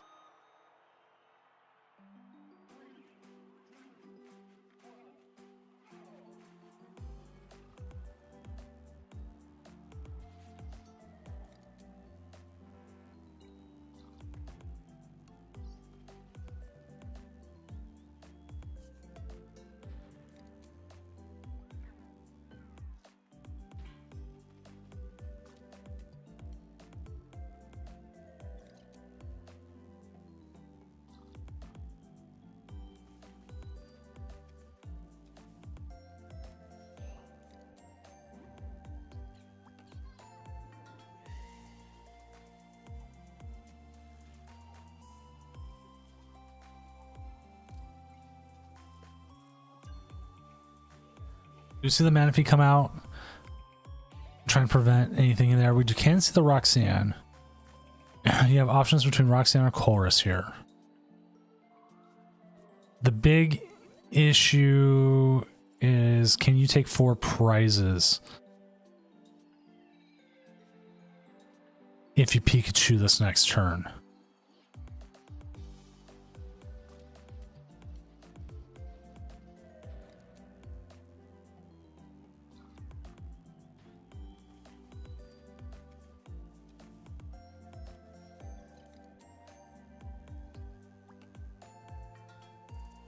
Well, not even that. If you Pikachu this turn, there's not even 4 prizes you need.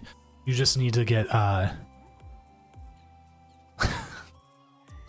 What's up, E-Miser? That's a good one. I'm sorry.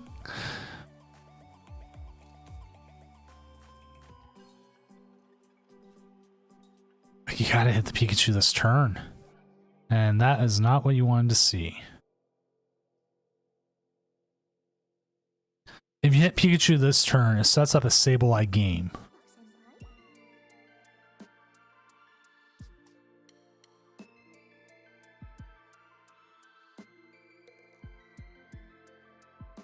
Because it would have to use the possibility here of a Dusknoir. But if you don't even get damage out this turn,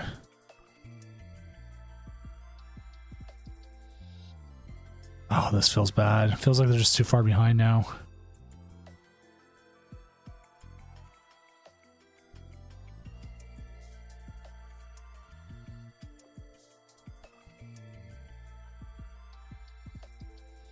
Force the play, maybe? But still, I don't see how you get a 3-price turn.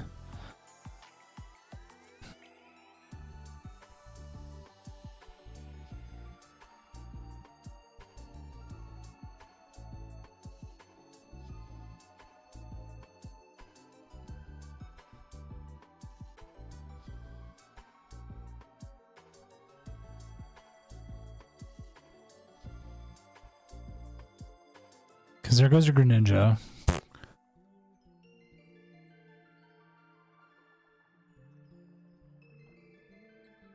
I mean, as much as I love to see Iron Hands take it onto Pidgeot, there's just not enough there.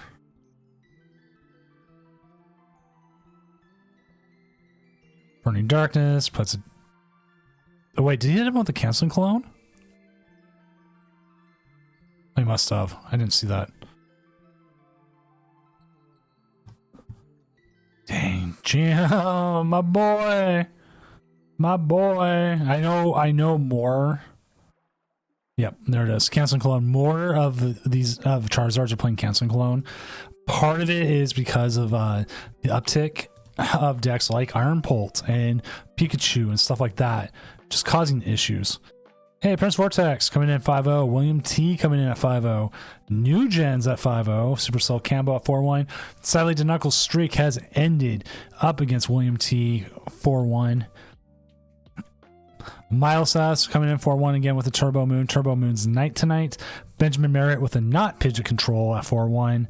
SIU CR7 coming in 4-1 with Archaludon. Ottawa, who's playing the weird Armorer's deck. Yes, the weirdest Armorer's deck coming in at 4-1. Yeah, the Unfair Snap did not help whatsoever. AI Venture currently at 4-1. Daycamp and Elias Correa are both at 4-0, as I believe. No, playing against 5-5 Jeremy. And Elias is up against Juan. Elias has a uphill battle against Juan.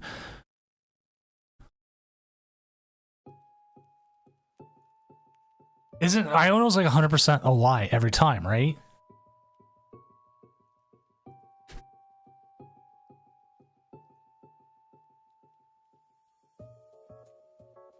There's like no card that lies more than Iono.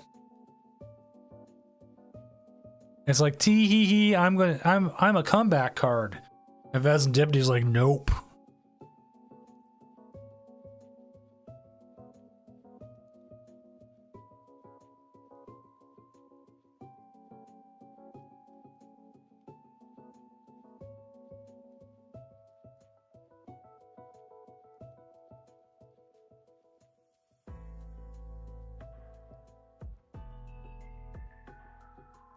How many games are we waiting on? Oh, we're still got a little bit of time. Keep those standings updated. Oh, 5-5 Jeremy did take the win up against Daycamp, so Daycamp is now at 4-1. 5-5 Jeremy at the 4-0-1 makes things interesting. Having an early tie. A lot of 4-1s still coming in. Elias is still waiting. Boomsy here with the Ursaluna. Iron Valiant coming in at 4-1 currently. Bolt Up 3-1. Let's go ahead and check in on Bolt Up's game. He's playing that spicy deck. Check it out real quick. He is 3-2 against Cornerstone. He's at 240. And oh, yep, no, we came in to watch him watch lose there. I'm sorry, Bolt Up.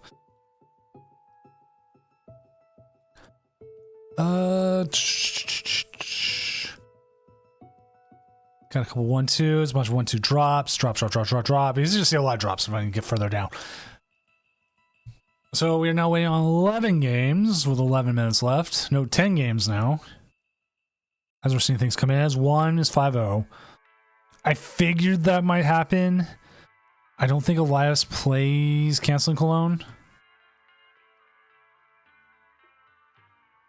No, so they're very, very dependent on trying to get the Burning Turbulence off and getting it back, which I believe Juan plays Lost City. They do. So then it becomes much, much more difficult. Plus you can only like attack it twice.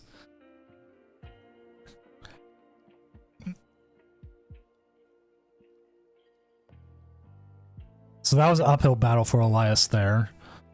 Super Steel Cambo. We figured New Gens with the Iron Thorns is going to come in and do its thing.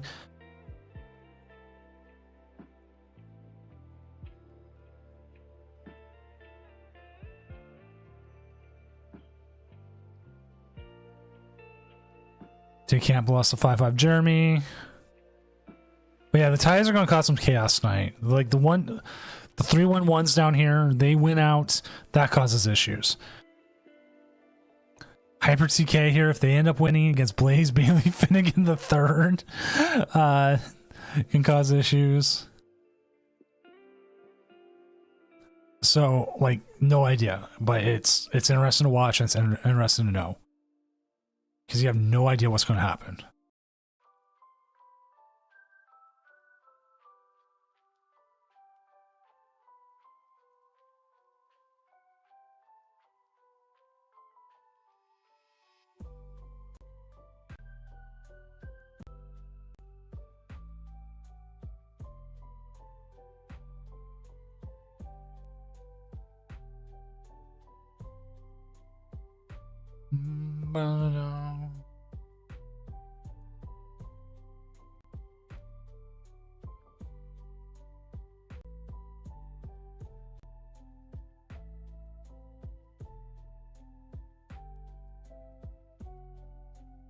All right. We do have Palpito coming in with the Cornerstone Massacre Groupon. I think this is one we just watched, where it's the interesting one with the Bouffalants coming in with the Lost Zone Bouffalon of all things. Mimic you. Like, this is a weirdish, again, what you call a control deck, but it's like an attacking control deck. Death by 1,000 cuts.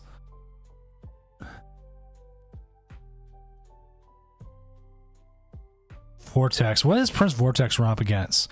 Charizard Pidgeot. There's a possibility that they're both 3-1-4-1s.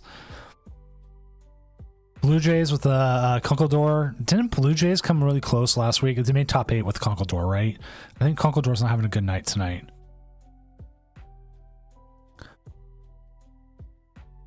Oh, got an issue. Bum, bum, bum, bum, bum.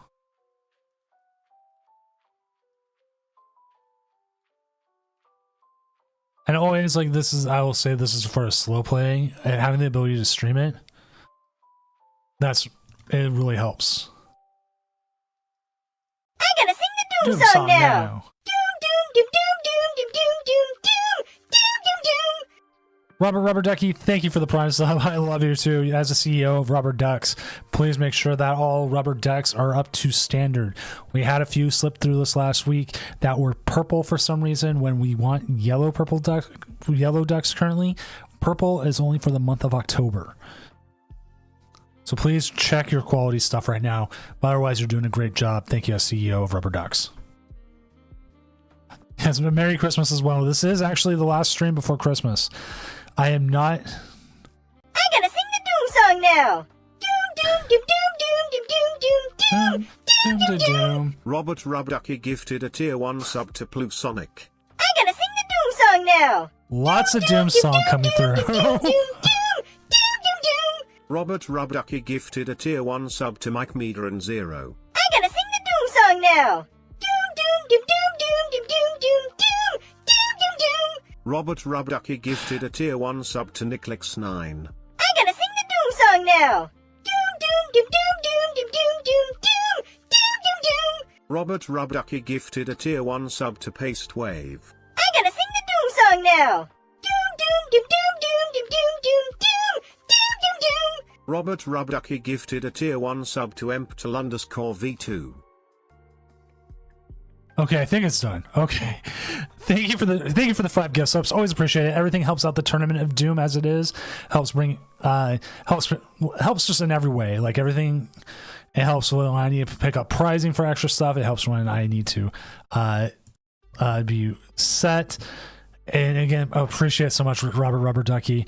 And now you have gained a second title as the VP of Gifted Subs. I don't know what comes with it. I guess you can have an extra serving of frozen yogurt on Thursdays. That sounds good.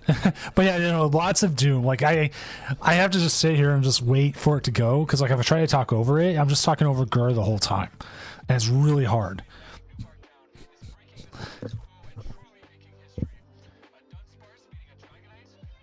I don't think I remember looking so much to find that Doom song. You know what? Okay, actually sucks. I'll talk a little bit about my job real quick, because I never lie where I'm working. I work at T-Mobile. We have free frozen yogurt and cookies you can get. They used to open it up with lunch. People would get lunch, walk over, grab a cookie, go. But because people were doing that and there was people not having the opportunity to do it, they changed the time the cookie place opens at 1. It's open from 1 to 3 now, not 11 to 3.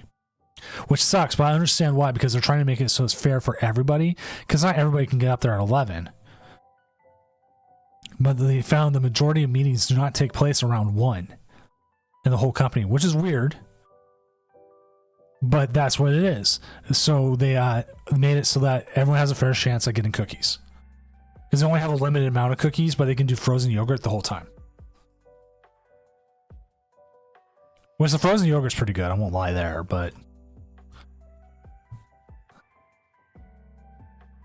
Waiting on 2 matches. Let's find out what those last 2 matches are.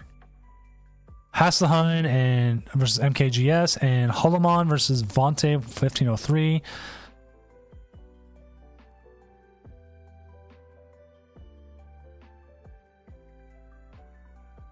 As we are seeing quite a few. Again, like we're just waiting on 2 matches. Like we got 3 minutes-ish left here, so hopefully we'll be able to, it should end here shortly.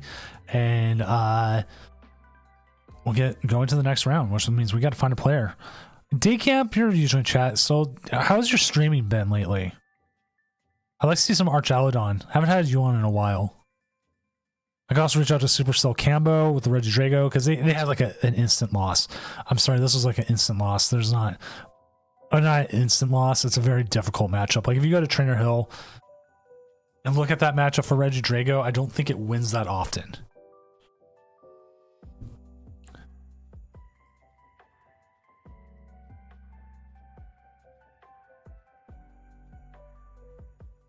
Let's see, where is it? Where is Regidrago? Oh, hey, all matches completed. Is it not timed out? Oh, no, it's just done. Regidrago. I don't think Iron Thorns is on here.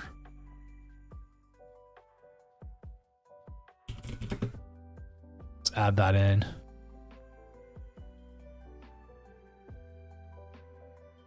Where did it put Iron Thorns? So Regidrago versus Iron Thorns, 37.1%. Eesh. I mean, looking at Drago's matchups, it has pretty good matchups against everything, but like Iron Thorns and Control.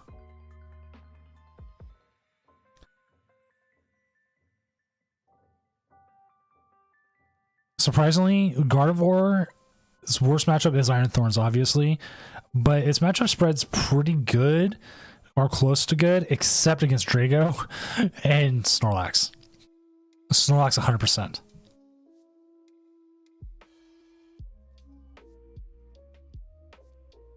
All right, let's go ahead and get this next round going.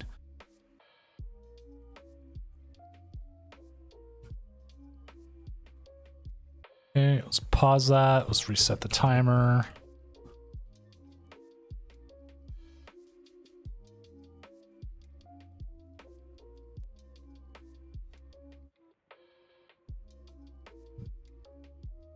Okay, and then we'll make sure here. We can also always jump to Benjamin's game. Benjamin is still streaming. But once day camp is set up, we'll get them going. I'll also make sure day camp that you and your opponent know you are on stream, and you do get the extra benefit of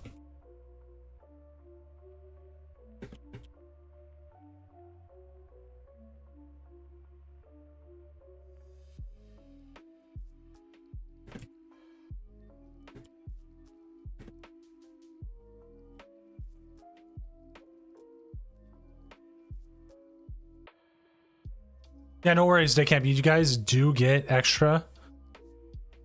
Oh, hey, cool. I got an emote. Choo choo. That is a weird ass hype cake W.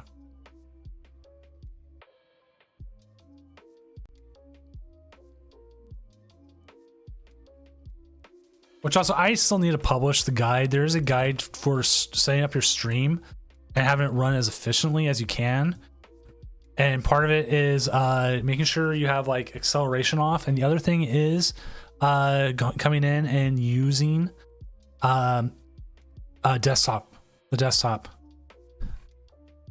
gonna have day camp this round, Benjamin, but keep your game up. If anybody wants to even have their game possibly on stream, just join a table. Just keep streaming. I will jump to games in between things as things get going. I will always find a game who's playing. I will go in and check in your game and see how it is. Did I mistime this? Oh, I did. Let's reset that timer. I thought I had more time in that, but...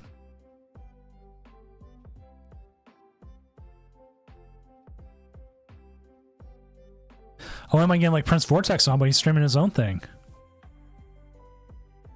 Well, who's Prince Vortex even up against? Ooh, he's up against the moon. Might have to check that one out.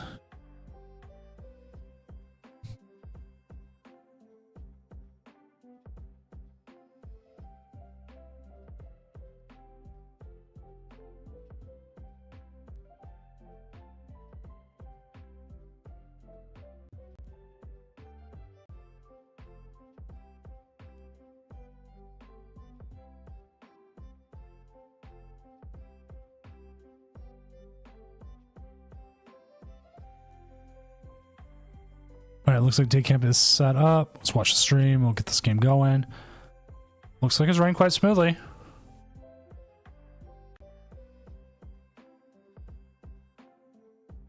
Here we go. As we're going to have the bridge going up against Goldango. 2 metal damages coming into this.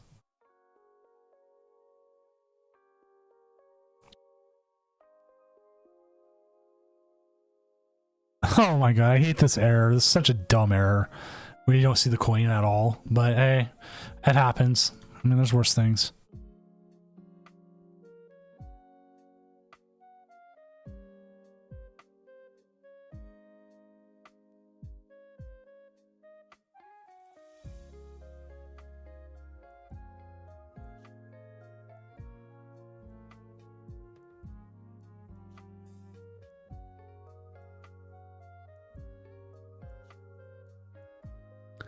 See the baby Archaludon, and we do see the Radiant Greninja, but we also have the big one. We see Goldango here, canceling Cologne. feels like both decks here benefit from going first.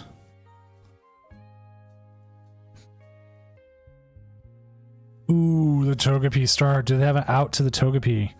Hammer in, I believe, is just a KO. If this is a draw pass, this will be a very fast game, and then we're going to Benjamin's game. Oh, we got the Pheasantipity down pass. Oh no! Oh no!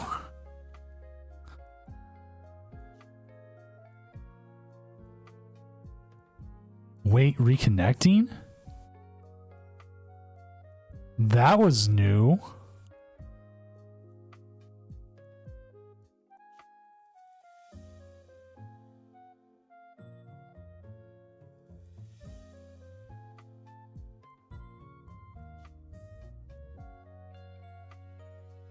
I've been streaming this client for quite a while. I have never seen reconnecting.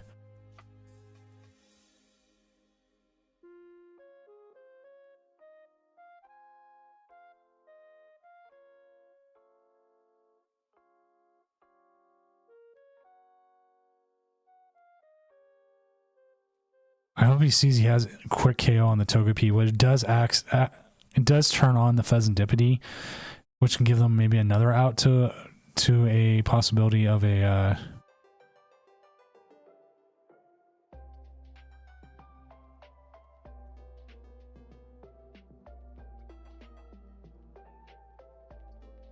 he's trying to press end turn. Do we have a full disconnect here?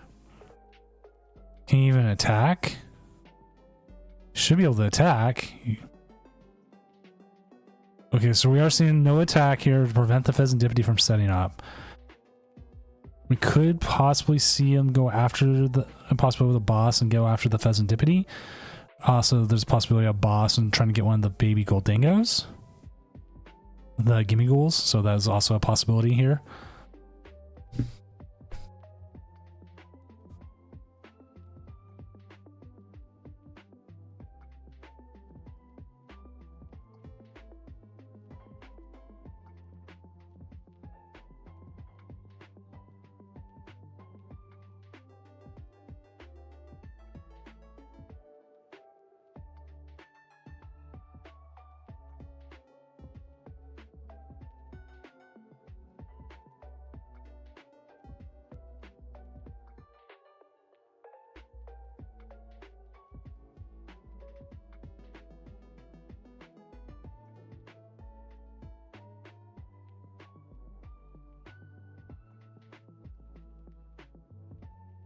So we'll see one Gimme Ghoul go down.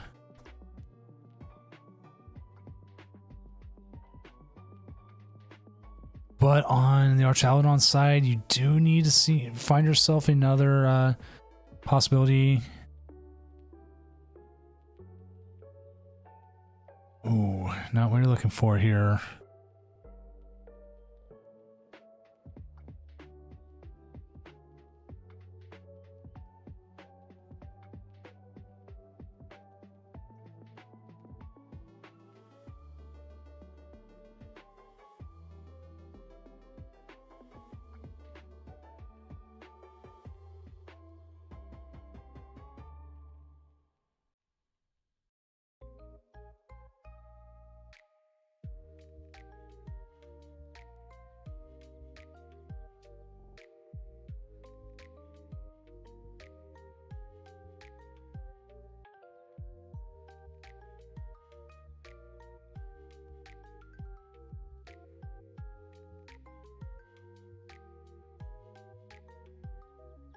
Do you see the Dialga?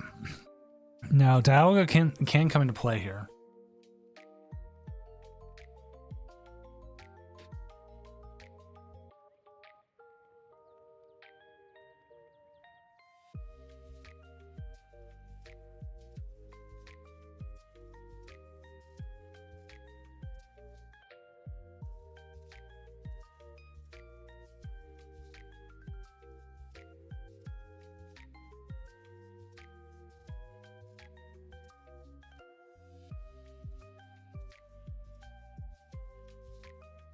Down goes one Gimme Ghoul.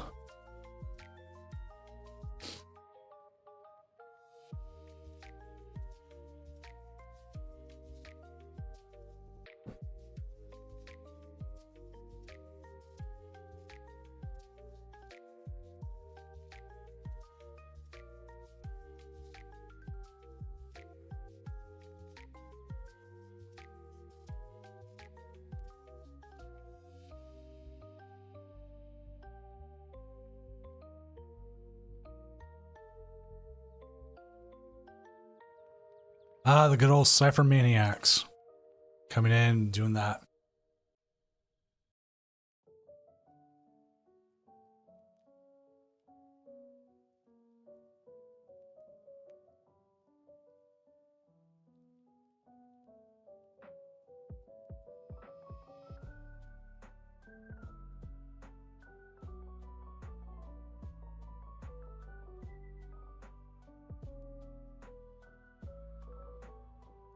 Keeping the standings updated as we do have 9 of 32 matches done here. I would not be surprised here to see a big gold dingo KO.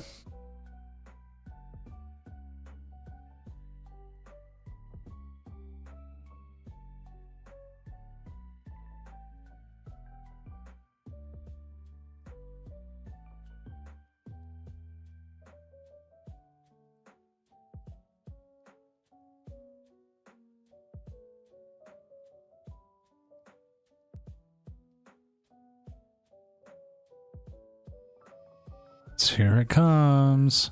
You know what actually is the best thing to play against Goldingo? Toescroll. Toescroll's hilarious against it. I don't think I've had any more fun than playing against Toescroll. With Toescroll against Goldingo. It's just hilarious. And so hit exactly 300 as 6 energy goes to the discard. 2 prizes to hand. Sadly, no coin flip from the Togepi, the Togekiss, so we'll have to see what happens now.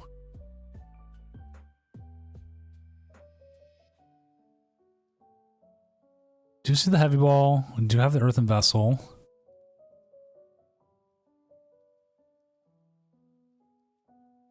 No more energy in deck. Everything's in the discard, so let's go ahead and see what we can get off here off the Pheasantipity. Greninja is not going to do anything. You're going to be a little bit short here, even if you can get 3 onto the Dialga. Needing that 1 more energy was very, very crucial here. Because you would be able to go ahead and boss up that Pheasantipity, take the KO, and get an extra turn. Is probably still worth it here, as you can go ahead and just Ultra Ball into no, we're gonna see the Metal Cooling, force them to have a waste of energy to get them out of the active, considering we did see the switch played earlier.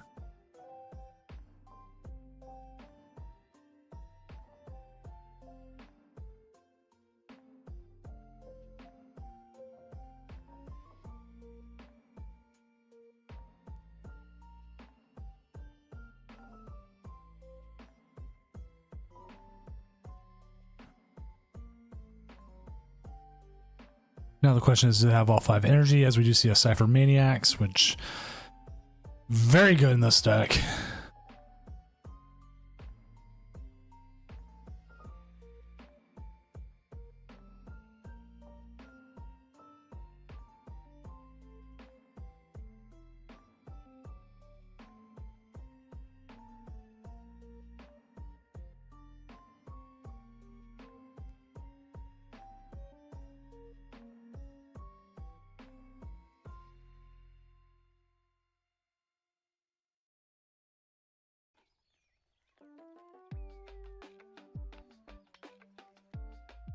Superior, yeah. Goldingo's doing Goldingo things. I don't think we're going to see too much out of that.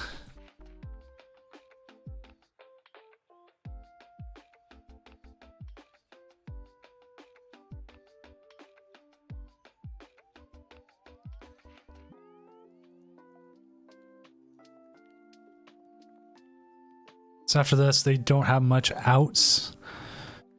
The 220 is just not enough on the Goldingo. I mean, you could possibly try to get them with no energy. How many outs is? Oh, it priced 3 arches. I didn't even realize that. Yeah. At this point, it doesn't feel like it's a good game. That was like one of your last outs there. Let's go see how Benjamin's doing.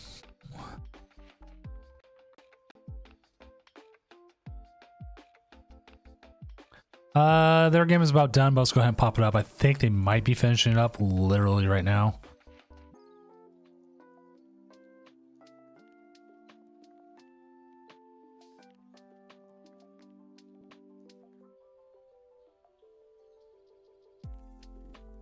We are going to see a Charizard KO.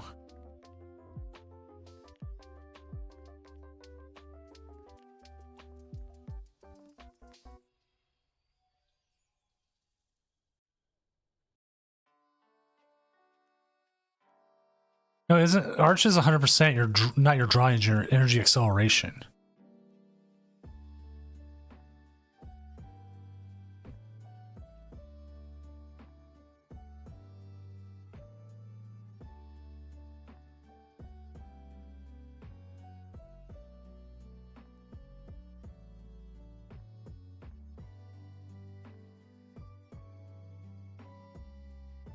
Canceling Cologne. Don't see much of a reason other than just to play that.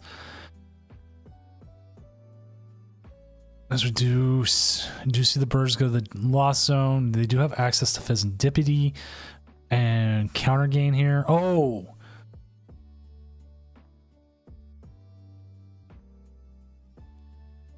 Dang, very close. We could see Bear Attack. They don't have a lot of options to get back. Considering that it would go to the Lost Zone, but then they need it out to Bear the next turn.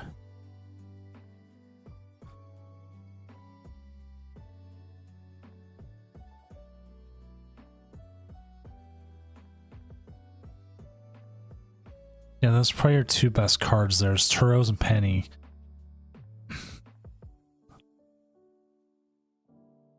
All right, we'll see what they got here. The Charizard here, Radiant Charizard goes to the discard. I mean, the Lost Zone, so that's gone. And the names are incorrect on here. Don't worry about it. We came into this game at the very last moment.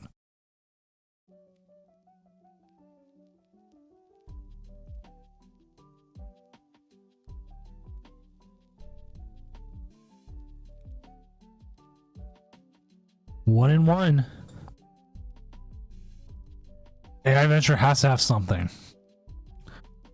He can attack with a Pidgeot possibly if he has the option, a possible option, but I highly doubt that. I believe he only plays 5 energy. The Radiant Zard is in the Lost Zone, so it's three Charmanders.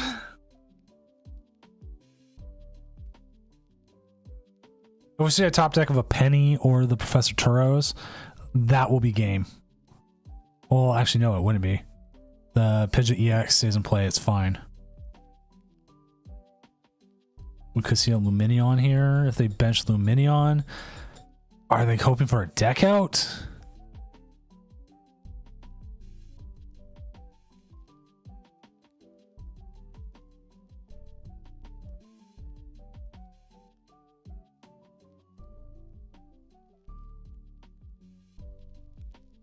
And now you have to find the fire energy. I'm surprised they flipped the script, not Iono first.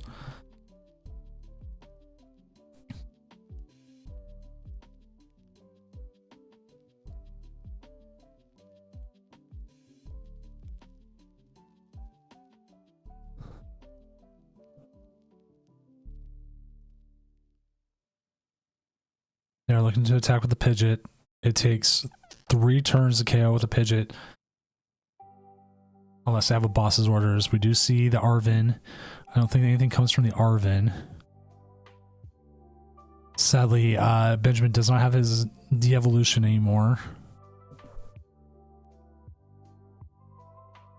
And then we see the pass into the Rotom V. See Girafarig. There's no reason to bench Girafarig. Girafarig just ends up losing you the game. I believe it's worth here drawing what cards you can out of the deck. I don't know if you bench the Toad School. We're gonna see the Toad School. Unless they're out of gust effects. If they have energy gust effect, that's game. Yep. My Meow, I think that's how you say it. How are you doing?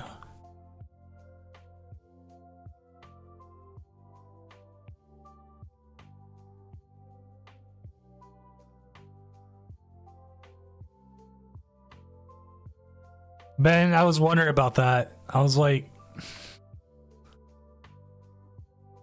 I have done the same thing where you bench something, you think you're gonna set something up, and you realize all they need is like one thing to get you. It is the absolute worst. Because otherwise they have to hit into something else, and then like if you have access to, like Penny or something like that, then like it just ended up being the wrong move. As we do have updated standings, Prince Vortex coming in with a 6-0, Juan with a 6-0, William T coming in with a 5-1, New Gens with a 5-1, Miles Sass coming in 5-1, D Ward 34 at 5-1, AI Venture at 5-1, Mr. Snailman 5-1, Hulamon at 5-1. Those are some of your big ones. Jedi Theus 4-1-1. That's a name to watch out for. 5-5 Jeremy, if they go 5-0-1, that's a name to watch out for. Super Soul Cambo at 4-1, D-Knuckle still at 4-1. Palpitote still at 4-1, and so is Hyper TK. We're currently waiting on about 8 matches. 9 matches. Oh, wait. Yeah, 9 matches. So hopefully we'll see there. Yeah. Well, actually, my boy, Boyo, I'm horrible with it.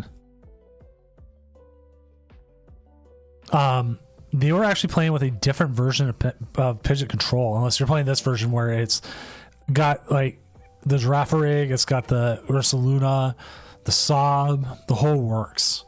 The Greninja.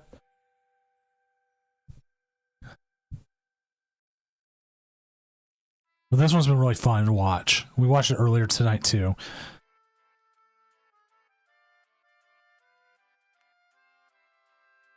Okay, let's look at what Juan's played against. Juan's played in the mirror. They beat Raging Bolt. They beat Regidrago. They beat Charizard. They beat Regidrago, and they beat Gardevoir. So they're probably their biggest challenge was the Raging Bolt Ogerpon.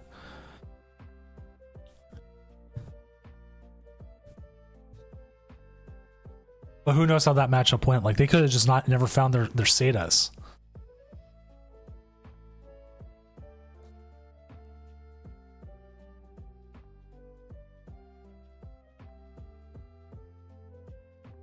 I don't even remember the last time Juan lost.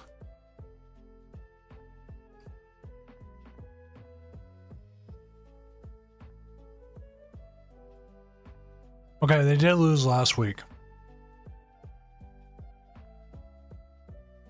But they somehow beat the Cloth Pagos. That is true. Early Judge is very, very devastating right now. Because right now we got Cloth Pagos, we got Iron Thorns, we got Turbo Moon, we got Iron Thorns, we got Turbo Moon, Goldango, Charizard, and Cloth Pagos. I mean, look at this top 8. What is it?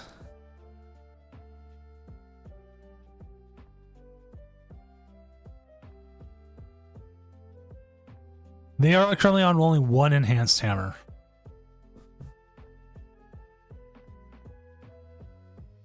And even then, at 5-1, right off the bat here, we got Palkia Noctowl and Jedi Theus at 4-1-1.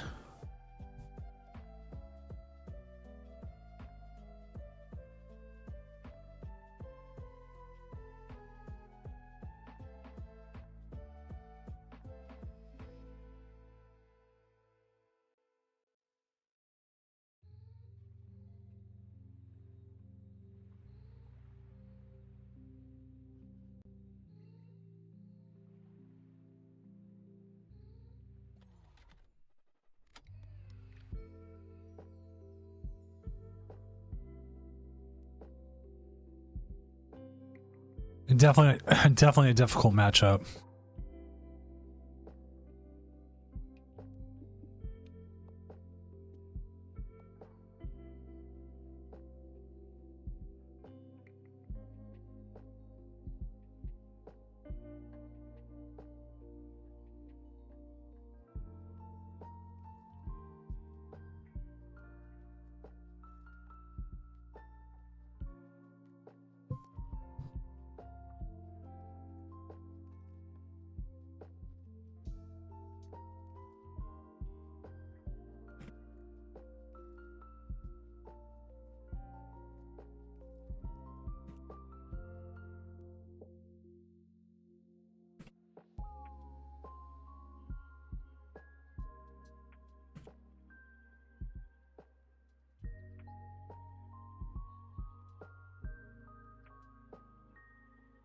You're right. They can just soul burst roar. They can get out of so many bad hands. They have draws.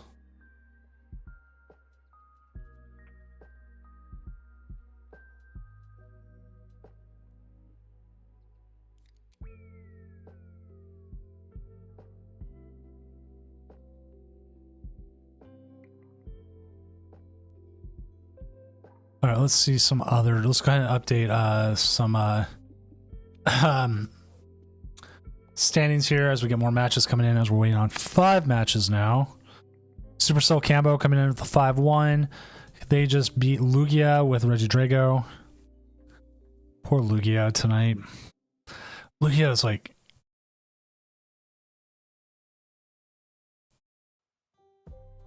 Mirrors do suck with Drago.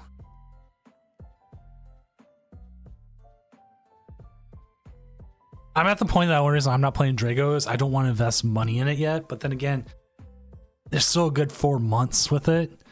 And I don't know if Ogerpon stays effective past rotation. I would assume it does because Raging Bolt's still a thing.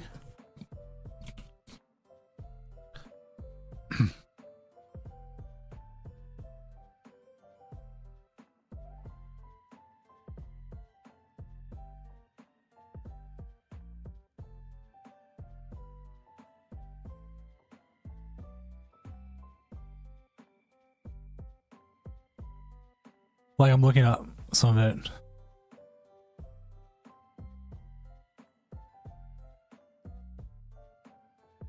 I mean, you know what? The price has gone down, but I think that's Chinese listings. Oh, it's people like selling it low with like 0%. Jeez.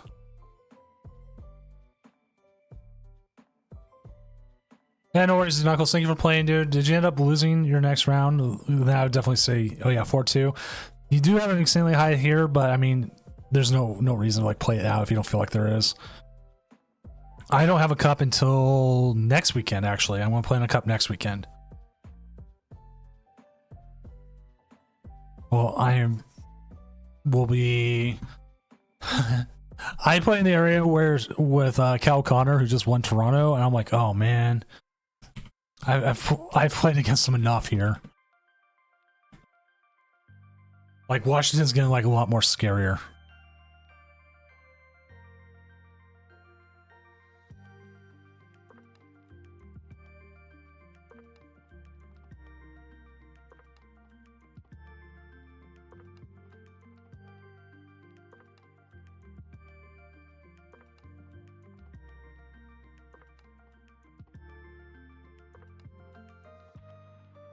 Because I would do tabletops tomorrow, but it's Mrs. Doom's Saturday out, so I'm not dealing with it.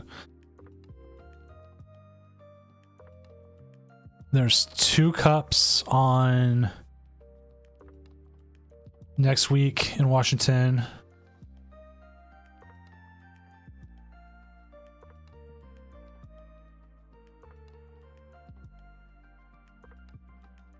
One in Silverdale and one in Mount Vernon.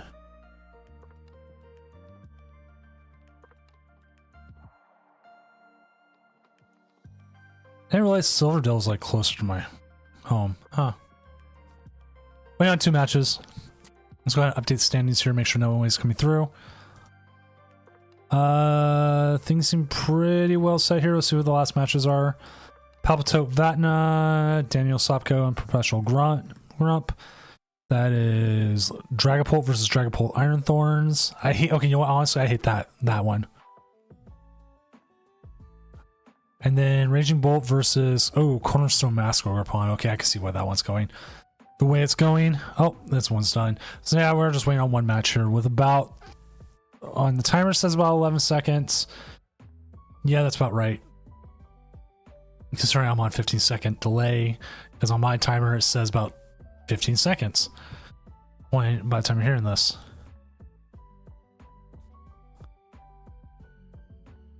So again, the last match is done. All right, let's go ahead and get round 7 going. I want to see Supercell Cambo is up against The Turbo Moon, I kind of want to see this one. I want to see if they're up for it.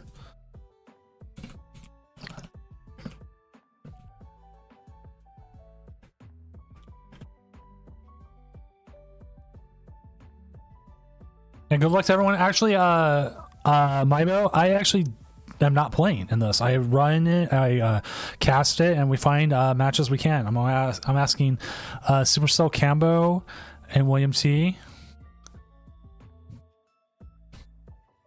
And Supercell Cambo is going to be able to stream it from their side. So we'll see Regidrago going up against Turbo Moon, which can be interesting considering that both of them have different ways of winning here. And like, surprisingly enough, like, do you let, like, which way do you go? Like, as the Regidrago, do you still want to go first with the possibility of getting KO'd? Do you want to go second, lower it?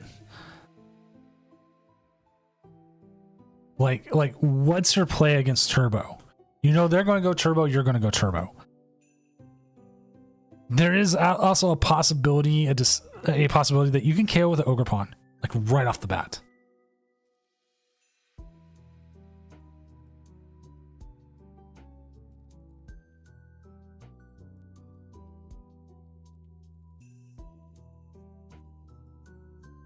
Right, it looks like the timer will catch up here in just one moment. There it is. We're just seeing a quick restart from our players. They do get an extra 5 minutes because for every matchup that is on stream. We currently have 24 matchups left. That means we have 48 players. And currently, I'm a little surprised Vortex and Juan aren't taking it. I'm going to keep Vortex's stream on the side. Just to see the matchup as it goes. So if you do want to see that matchup, Prince Vortex's stream is going on.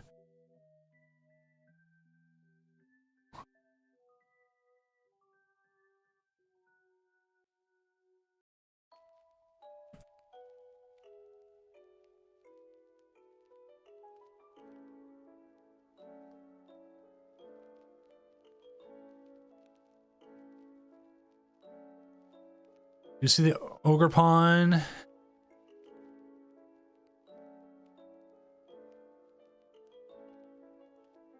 As they wait for their opponent to set up.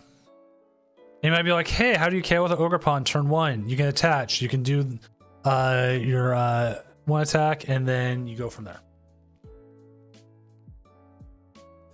But you are going second, which is very deadly. You're going first. I don't think you put the... I don't... okay, I guess we're seeing the fire energy. Here we go. This could be a very quick matchup, chat. We'll have to find a second one. I mean, I'll take anybody. Like, I knew this was a possibility. This is not what I wanted to see. But we'll see what happens here. Because, again, they might not get anything.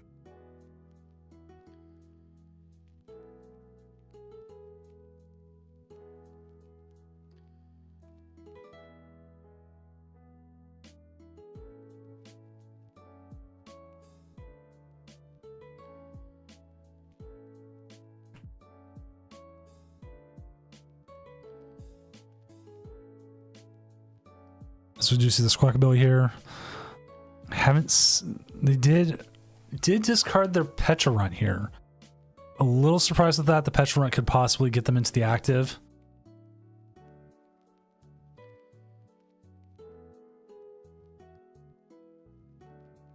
Into Judge. Ooh. Into a very good Judge here for Supercell Cambo. But again, if they have the outs, they've already attached return. They've already done it once. Do they have another thing? Nest Ball. We did see the Pecharunt already hit the discard. Do you have another Pecharunt? Are we there? No! And they live to see another day. We'll see the Teal Dance here going into the active. Oh, wow, that's a pretty good one. I will definitely say that.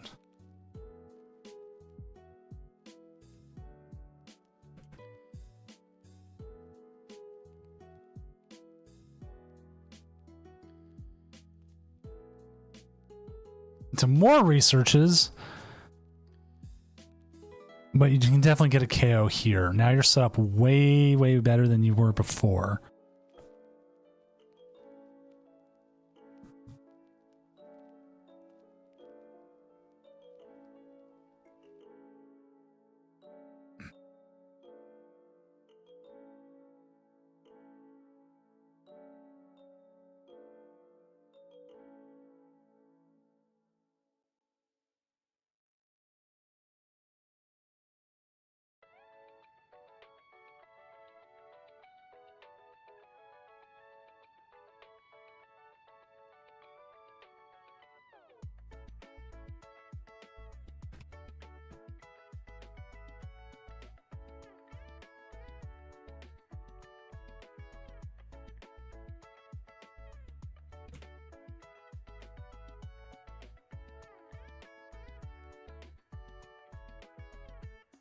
Oh, they're going to go ahead and give him.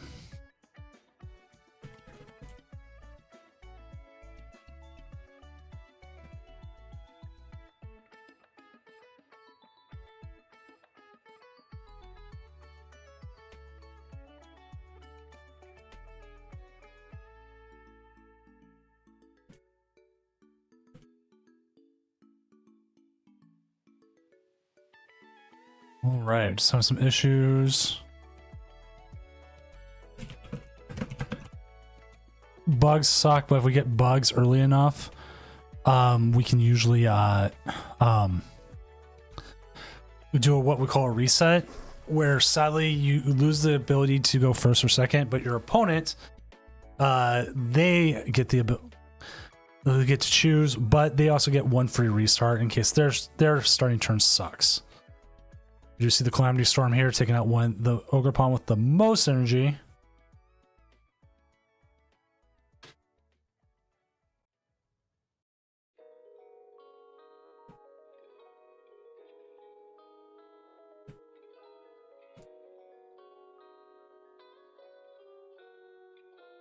Right? They always hit.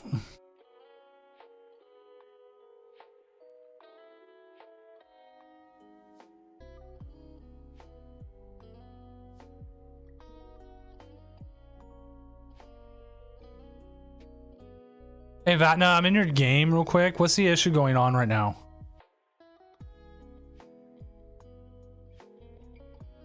Look at the teal dance here. Now they'll, of course.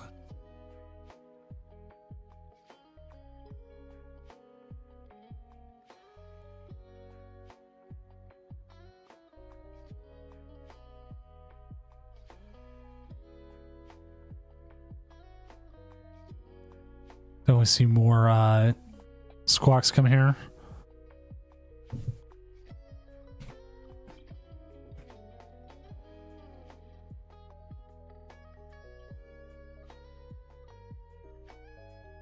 Well, Van, I'm giving you guys a time extension, so if you need it, you got an extra 5 minutes.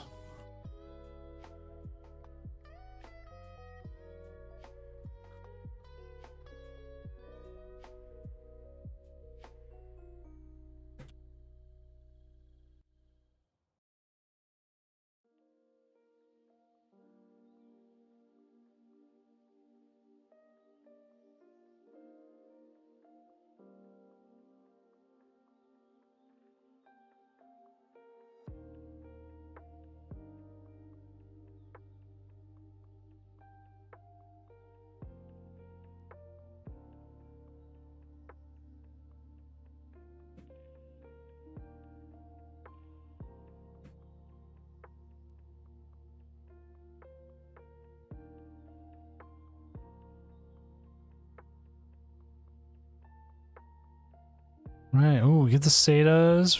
There's a possibility we come back with another big KO. The biggest thing that can happen here is if they don't get the attack, because we know Supercell standing on the. Sorry, chat. Sorry. I don't know why it's not giving. It's supposed to give me the option of multi-watch. There it is.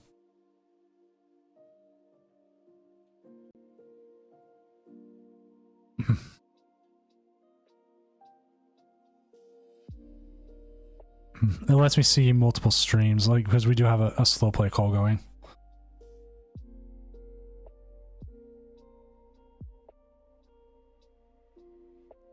Definitely see you take out the jamming tower here. You do boss's orders up. Yeah, I'd probably take out the one with more health. You are hitting for 300. And this game has flipped towards Supercell Cambo very quickly, as what we thought could have been a possible donk has turned into, well, not.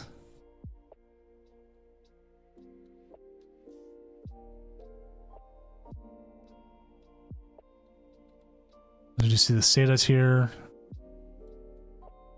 This may come down to possibly if they can find that last energy.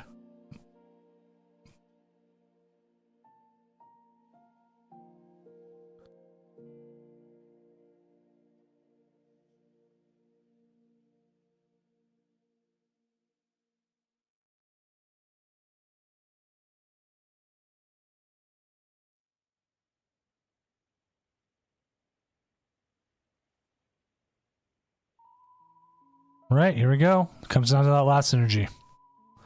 They have access to a lot of different cards here. Oh yeah, they got it. The Legacy Star. There you go. Yeah. 100% easy there. Or sip. I think that's how you say it. Thank you for the follow. I'm gonna go ahead and switch off this game so I can watch the slow play without people seeing it.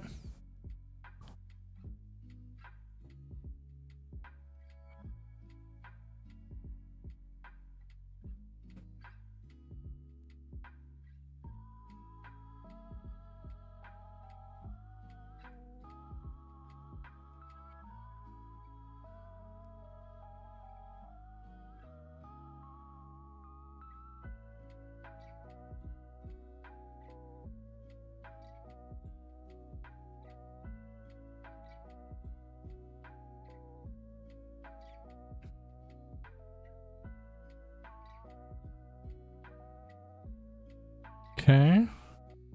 But good win there for Supercell Cambo. Very well played.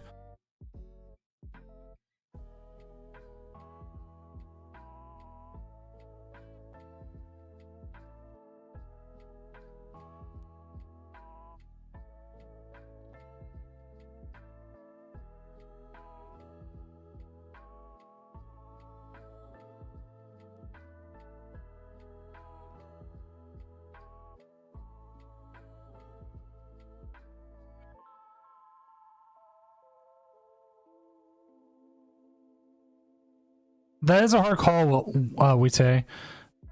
It's like, what do you do there? Do you hit the stop first or do you hit the squawk first? I am more of a fan of playing squawk then stop, but I mean, sometimes you never know.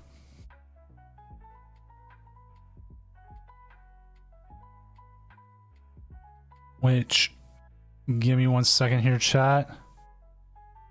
Just moving something so I can update the standings here. I'm going to jump over to Prince Vortexes so you can see how this one's going. Going right now, my favorite deck is Iron Bolt.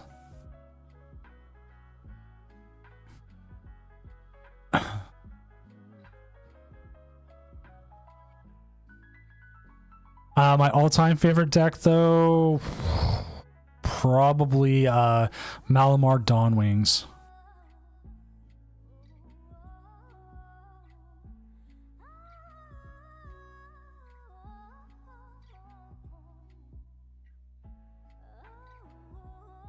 Let's see how the Prince Vortex's game's going. Ooh, very good spot here. But we are seeing the counter catcher into the Ruin Guru, so we'll have to see what happens there.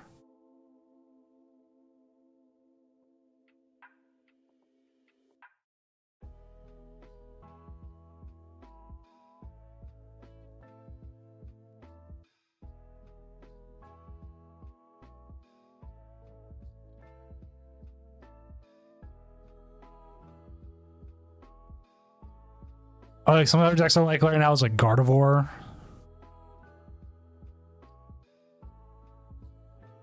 Gardevoir's an all-time favorite. I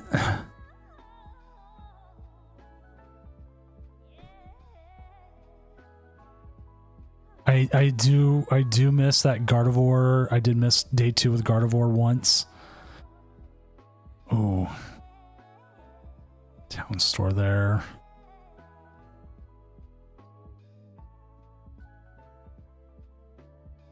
That one, I went up against Gudra, and it was one of those plays where you make a mistake and you realize it like way too late.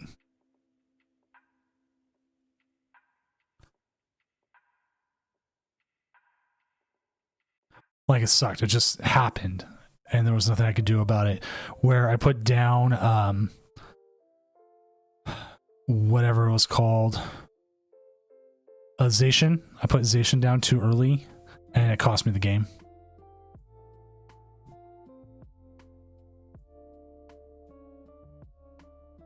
I don't know yet. I'm watching a slow play call, so I'm not exactly sure who's going to make it yet.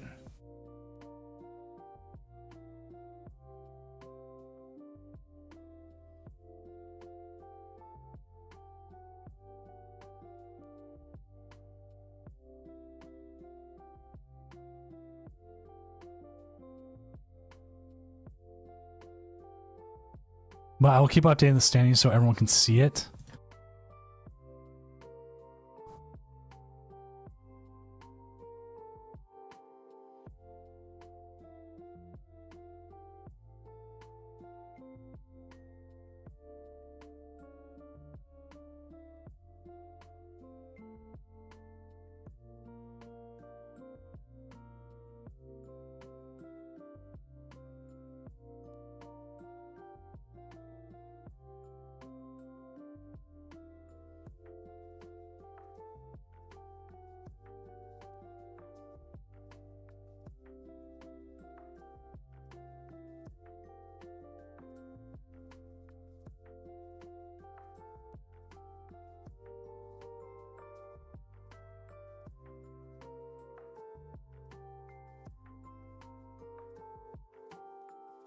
I'm just trying to I'm doing a lot of counting in my head right now.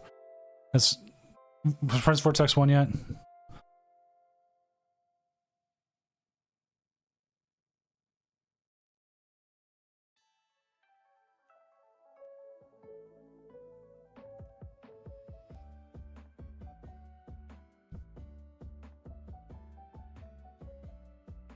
Like, I'm right now, the biggest thing I'm doing is I'm timing how long each turn takes to press from an end turn button to not.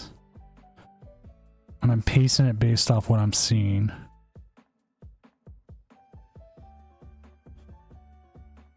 It's very, very subjective, and that's the hardest part.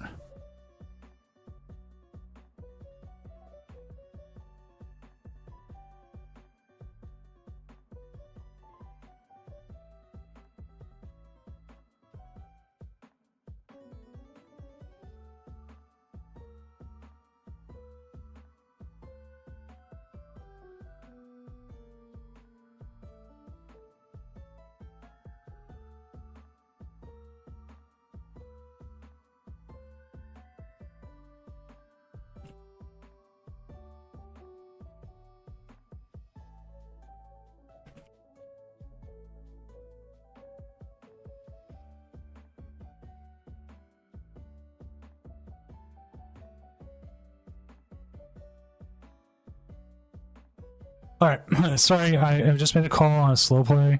You may be asking why I'm making sure of something.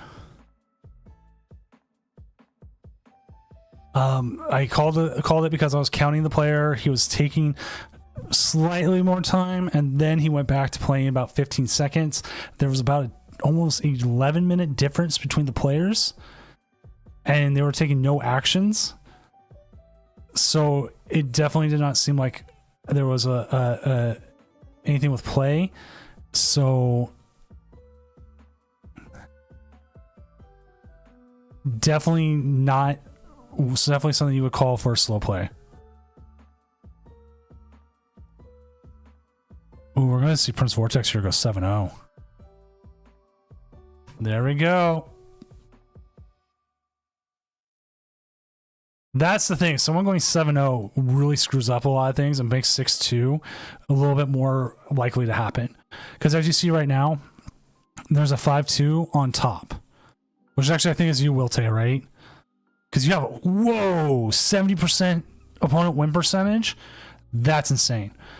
What the matchups you're looking out for is Kurt Ender and Milsis. I think they're the last of the 5-1s playing right now. Let's check the pairings. Well, okay, you know, Jetitheus makes things interesting as well because they'll be, if they win at 5-1-1, that means they have to play out. They have to play out to get in the cut. And that screws a lot of stuff up. That's where having like a natural tie early makes things interesting. Because you'd be 5-1-1, that would kick you up down to 9th. But with them being 5-1-1, they're probably going to get up paired. And if they get up paired again, they still have to play. So that's going to knock one of these 6-1s down. And then it depends on which 6-1s play. And like I said, this week is not asymmetric cut. So going 6-1-1 does not guarantee you to get in. That's on January 3rd.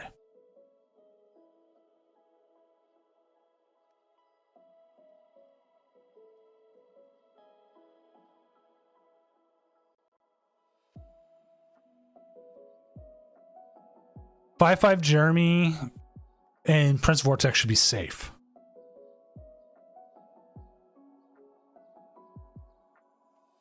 Right. It depends. Okay, you know what? It depends on who Prince Vortex plays against. If he plays against a 6-1 and decides to play, yes, he can knock one down. If he plays against a 6-0-1 and decides not to do anything, that's it.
All right, you got to type something out to my judges real quick.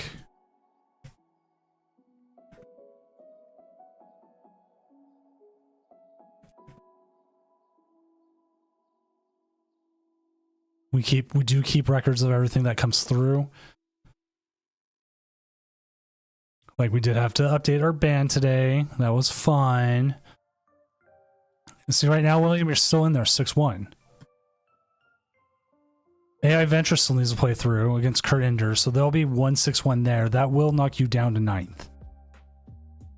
And there's a possibility you get 10 6-1s, and then they need to play out. And then you win. It increases your odds.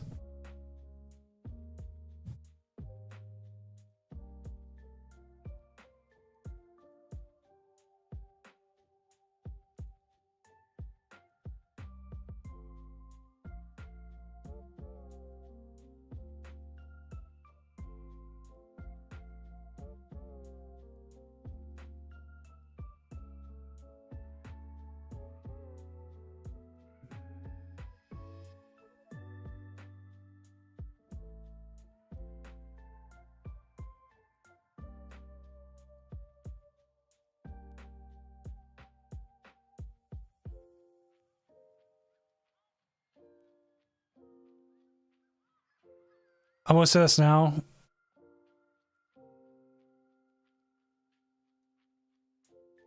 If you keep arguing, we will drop you from a tournament.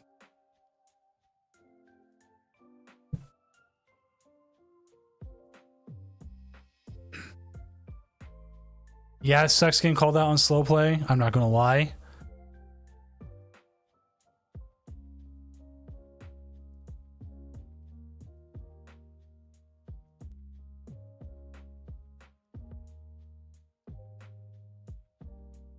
But when it becomes very obvious, and we've seen you play other games, that you are playing at a very slow pace,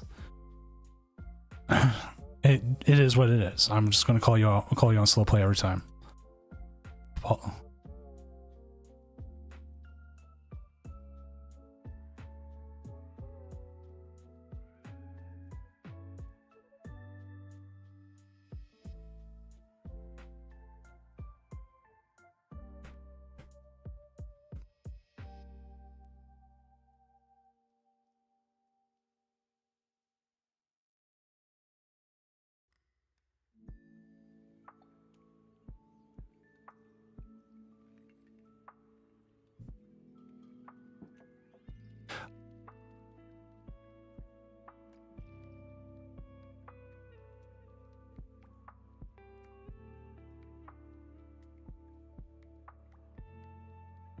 Again, just move on. If you get called on slow play, it's going to happen. Don't act, and usually complaining and trying to fight against it does not help your case. There you go. See, Juan's at 6-1. William, you're now at 5-2. But again, if we get one more 6-1, which I think is one of the last matches still, that's where it comes into play. No, it's not. So it does come down to who plays or not. This is where it's all going to come down to if someone plays or not. So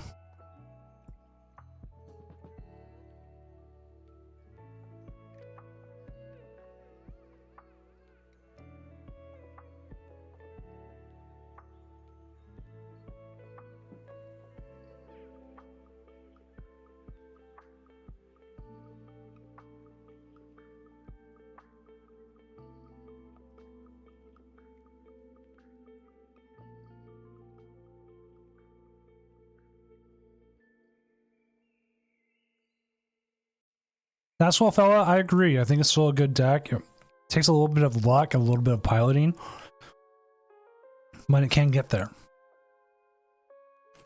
Oh, I didn't even see that. No, I think they're out. I'll say the 4-1-2 is out. Wait. Oh, Jedi Theist did win. Okay, that makes things interesting. That makes things interesting. Here we go. All right. Jedi Theist can win. But if all the 6-1s above them still ID, they don't get in. But if they get up paired, then a 6-1 is going to go 6-2. And that gets them in. So there's a lot of chaos here in the top things, all because Jedi Theist has a natural tie.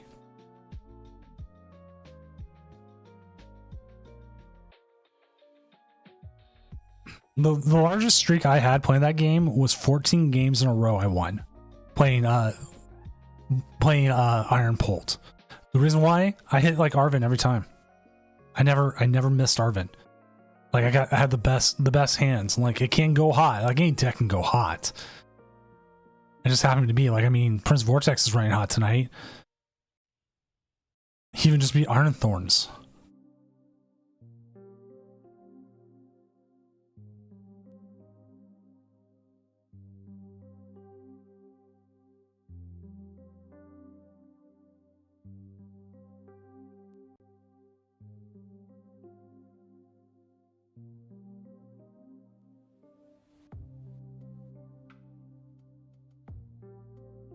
Oh, cool. New Iridas coming out? And Black White Era promos? What?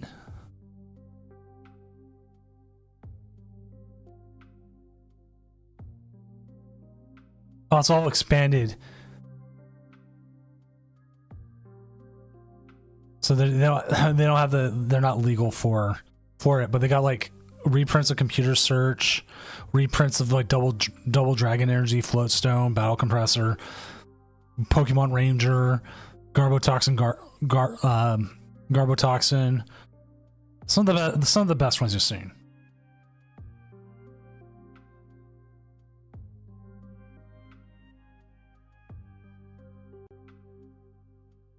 All right, let's go ahead and make sure this last match doesn't have any issues.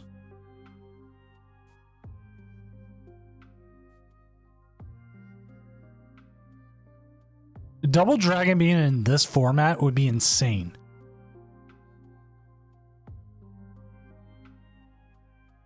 All right, round 8 is up. We need to find a game. Last round.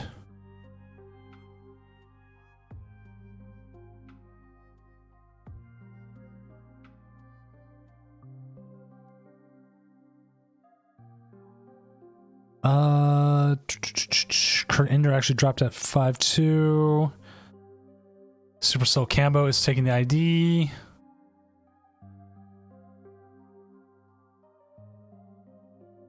I think there's our first ID. Daycamp, you want to jump on?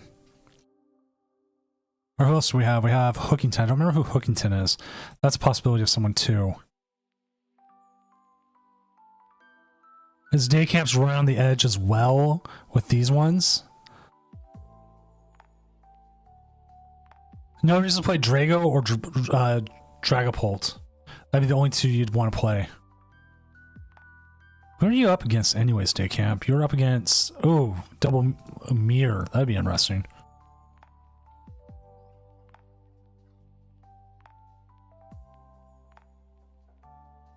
I just want to get a game on. You're both very close to being where you need to be. So it's a matchup. It's a matchup where there's a possibility. One of the hardest things about doing this is like trying to find that matchup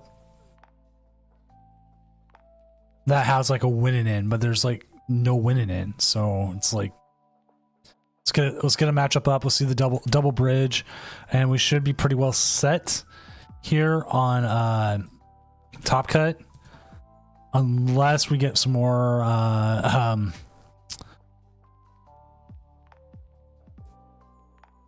what's it called?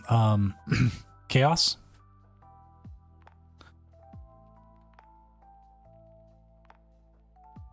I've thought about Devo. I really have. I have thought about Devo.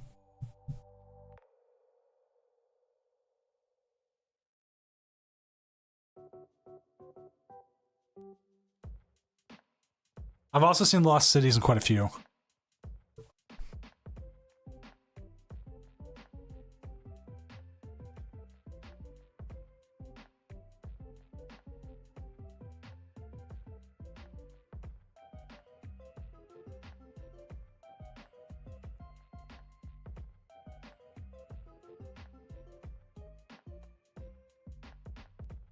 All right, as soon as I get set up here, we'll get going.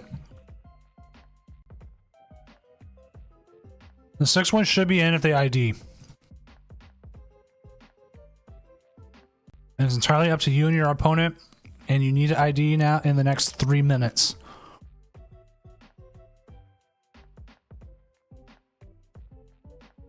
After check-in time is done, I do not accept IDs anymore.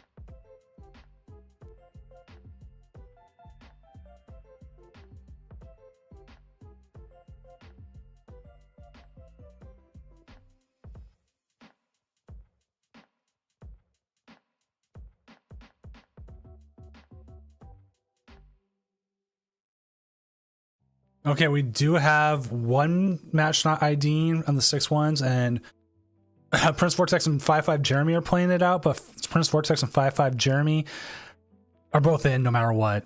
They're just playing, I think 5-5 Jeremy's in. I think he is. I don't know. We'll have to watch.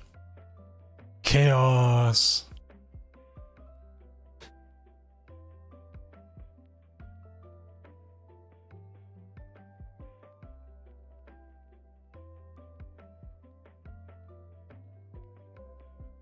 So we have the double bridge matchup.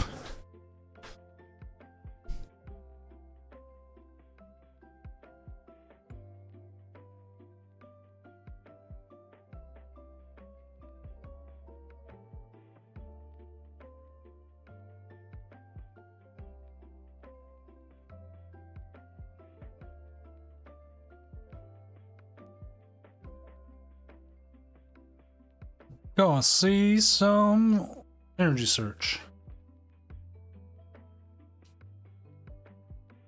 So like that's what I'm worried about. Like Thorn seems like to be like the hot new thing right now.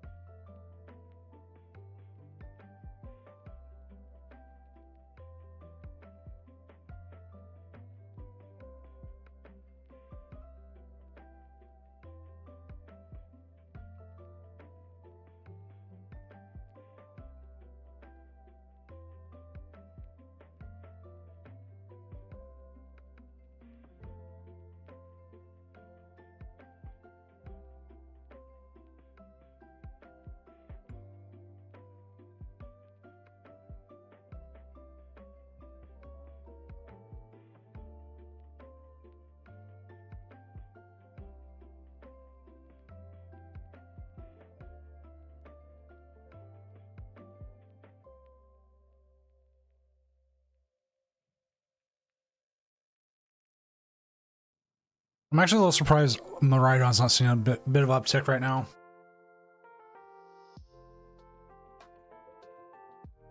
It just seems like a deck that would do well.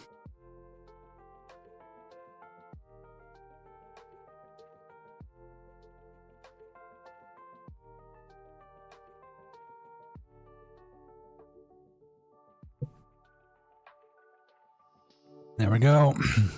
Smart play here by Daycamp to keep the Archaladon on the bench. The hold back, considering that their opponent could just set it up. Here's one of the issues, though. They have the Relicanth. You hit 220 on it, the Relicanth allows them to go ahead and hit you for 300. I think actually the smart move here would be to get the Duraludon out, counter catcher up the Relicanth, and go from there.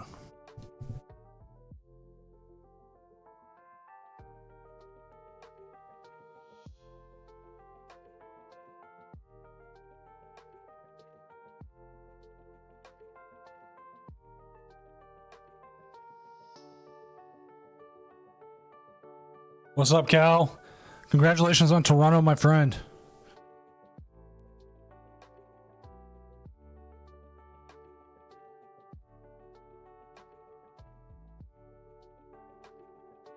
Because like you get a huge opportunity here if you take out the Relicanth, that if they hit into you, you can bring your Relicanth out and then do the 300 for KO.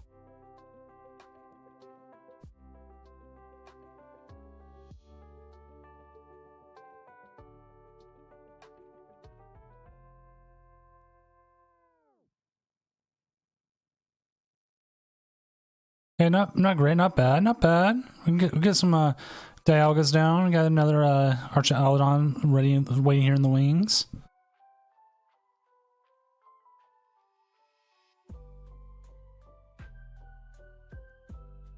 Don't exactly have access to Relicanth easily, but theirs is gone and the 300's gone. This is where the mirror match gets interesting.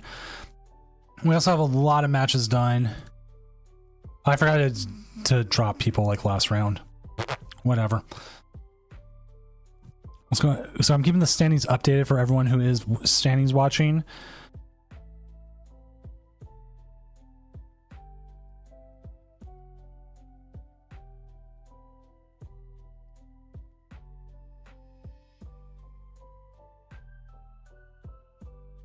Oh, do see the Dialga go down, but they haven't had much outs back themselves. We could see an Iono could maybe hurt it. I don't know. Oh, we just see the Fez. Okay. I do need to go out and find out if my trolley's waiting in the mailbox or not.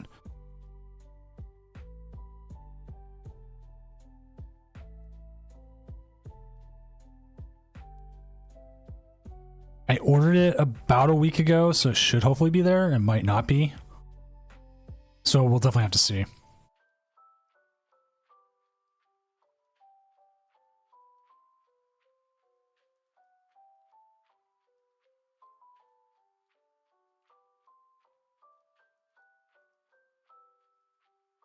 Now here's a question for chat. With Japan reprinting again more expanded cards, do you think we'll ever see an expanded reset here? Or are we just going to keep having this kind of broken one that we don't even get to use? You know, Prince Vortex, people keep telling me that, and I should really take them serious on it. The part of it is I just don't want to go out and like I don't own most of the deck. So I just haven't bought it.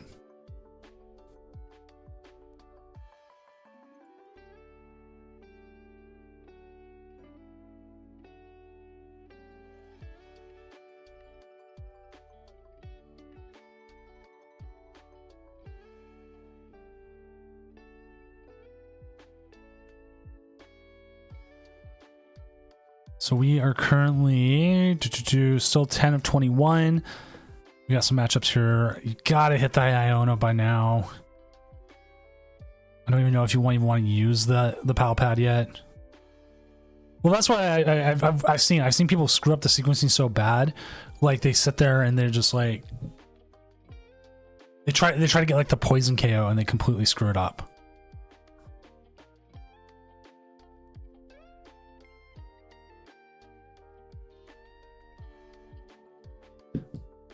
Now this is where like the worst thing can happen to you is that you could sit here and you can definitely hit them, but the Iono to 3 gives them out to the Relicanth.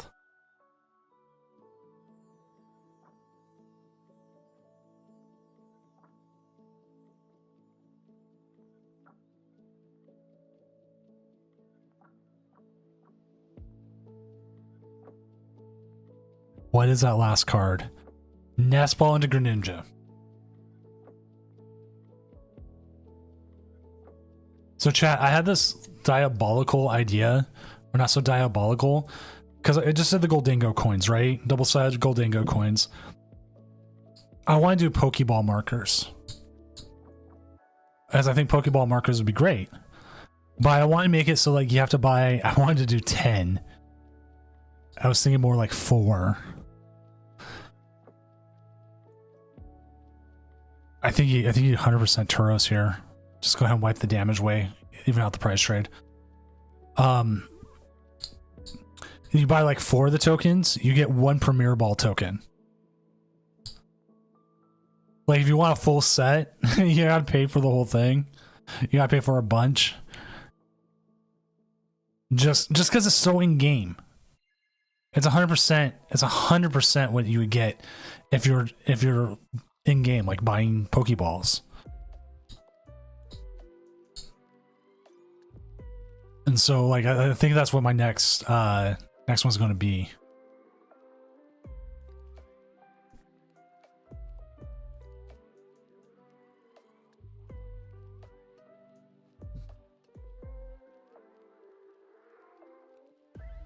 Plus, Pokeballs are just so iconic. Having like tokens of them just work.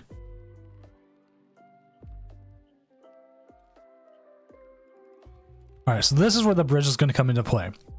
Like, their opponent is down to 2 cards. They know they have 1 more energy. They can possibly get out of that with a Greninja here. We do see the Duraludon come up. They might have a Duraludon, Archaludon in hand. We don't know. We don't know what it is in hand. We just do know they have the possibility of Greninja out of it. Ooh, the Pokegear. Pokegear into Iono. They can Iono their opponent, possibly give themselves 3 new cards. Not in the strongest place, but it does get you something. The problem now is that your opponent, though, okay, they do have the Archaludon. Your opponent would be able to use the Relicanth ability and be able to hit you back for 300, which is the hardest part of what you want to see here. Because now that you're even up in price trade and even up with damage, it becomes a little bit of a game of chicken on who's going to do what first. And your Relicanth is in the discard pile, so you're probably 100% looking for an opportunity to get it out with one of your Night Stretchers. Which I don't believe they've used any of them yet, but we'll find out here shortly. Now, if they just whiff here, the attack...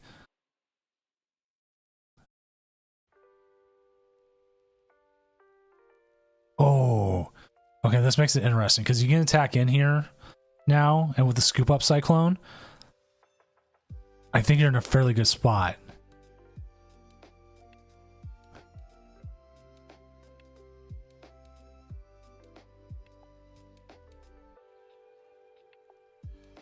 I would prefer a boss's orders. Go after the Greninja or the baby Duraludon. Just only to keep it so that you don't see anything really tricky come through.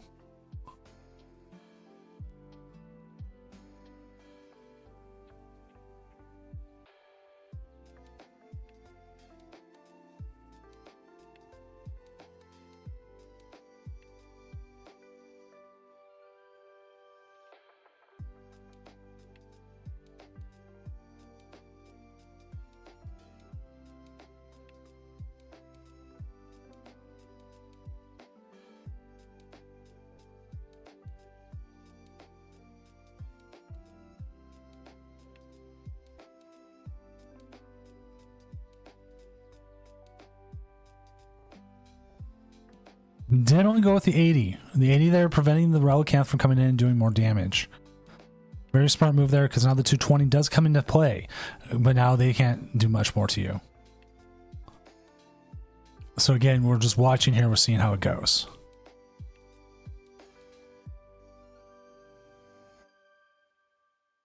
Was that C9 Yuna? We are mostly here just waiting to get for the finals, as most of the six ones took the ID. The ones who didn't were not able to show. As Prince Vortex also went 8-0. And currently MKGS and Molasses are current ones going in. But we are waiting out Juan still to play, Jetta still to play. William T ended up losing. Oh, dang, dude. I'm sorry.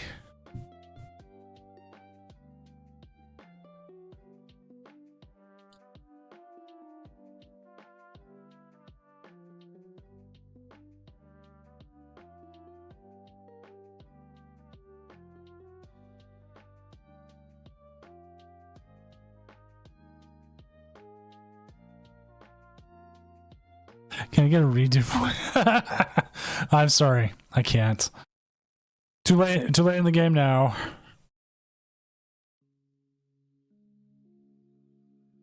Seeing the bird come up, removing that as a possible way to win. Go ahead and see the Raging Hammer here. Again, putting that 80 damage. That 80 damage is very, very, very needed because that allows you to hit 220 the next turn. We do things like reset, but that doesn't happen often. We've debated about trying to do a tournament, like a fun rule tournament, where you everyone gets once a tournament mulligan where you can reset the game completely. But we'd have to track so much of people doing that. Like I could export it and have like a huge thing. So like everyone would get one chance to mulligan, like essentially by resetting the game, but you give up going first or second to do so. And by doing so, you give your opponent a free mulligan to reset once. Or not. Like we can just say not to, but like I've tossed it around with my judges, and the biggest thing is it's just too much work.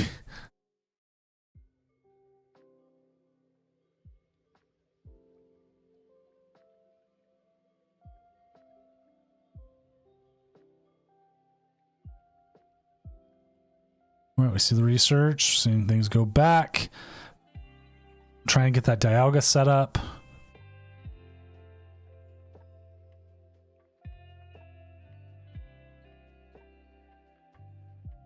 Metal Defender for 220.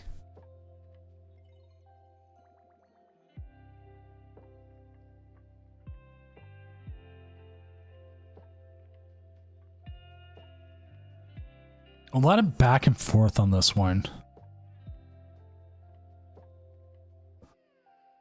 Also updating the standings. We currently have... We still have a 6-2 making it in. Again, it comes down to Jedi Theus' game, who is up against a 5-2 of Hyper TK.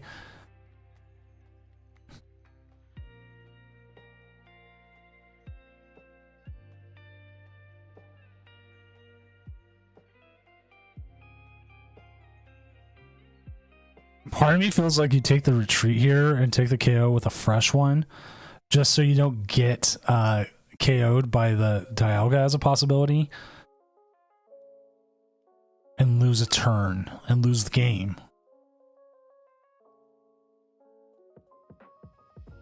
You still have the option to get that Dialga, that other Archaludon set up.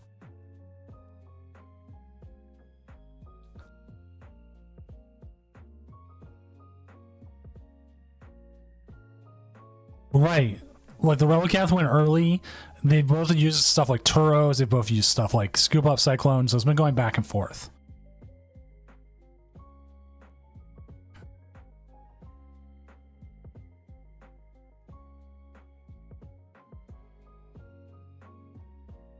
And we're currently waiting on 3 matches as well. Again, I keep the standings updated for everybody as they come through. This matchup even has applications into top 8. What's up, drummer?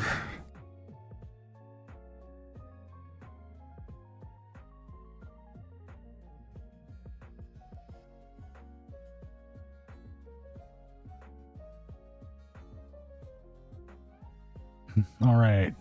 Doot, doot, doot, doot. Doot, doot, doot, doot. Darkest, thank you for the follow. Hopefully you're having a good night or day, depending on where you're at. They do have a boss's orders still in deck. Boss's orders would possibly give them a game. They probably would have liked to hit it earlier. But we do see the Metal Defender for 220. Now this comes down to... this is currently round 8 and is the last round. We are setting up here for a top 8, which currently has... We have an 8-0 with Prince Vortex. Juan, who won last week, is at 7-1. Supercell Cambo is at 6-1-1. Palpitote and Hass the Hun are 6-1-1s. D Ward is 6-1-1, and 5-5 Jeremy are 6-1-1. Those are all pretty much guaranteed to get in. Which our top 8 currently consist of Cloth Pagos, Iron Thorns, Regidrago, Cornerstone Mass Ogerpon, Pidgeot Control, Goldango, and Charizard, but the Charizard still might get knocked off.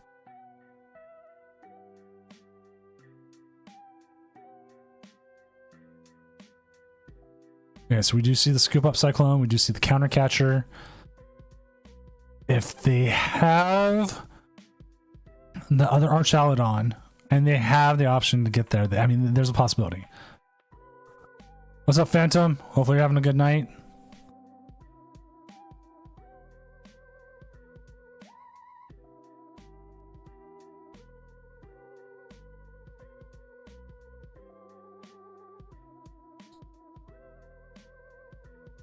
Like, this is a really, really bad spot here for the Archaludon that just attached the energy to the Dialga. That Dialga at 220 is just going down. We know they're sitting on Counter Catcher. You gotta bring something up and hope they don't have a way to retreat it. You could bring up something to take a KO, but again, they just 220.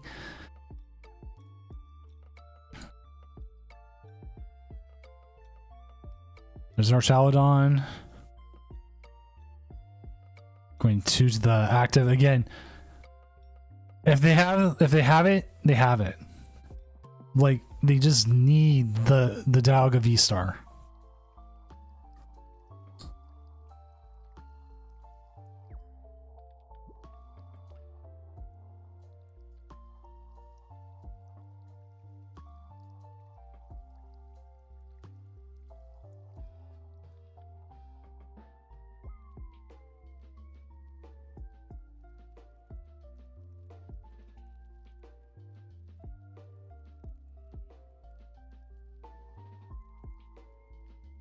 Seems a little bit on the milking of time right now.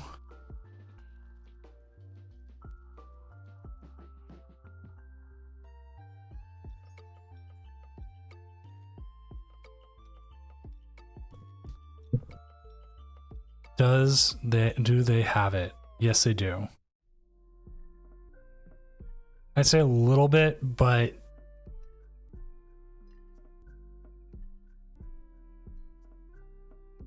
they'll get a turn here with the Star Chronos, really big.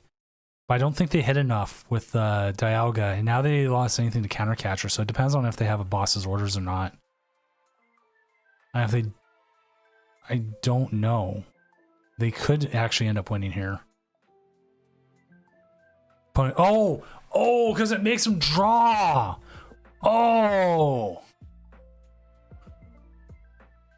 Okay, that's hilarious. How have I been? I've been doing pretty good. Getting ready for a long break coming up as we're going into Christmas season. So here we go. We do have a 6-2 make it as Hyper TK comes in and yeah, they just lose because 0 cards. I totally forgot that's what happens.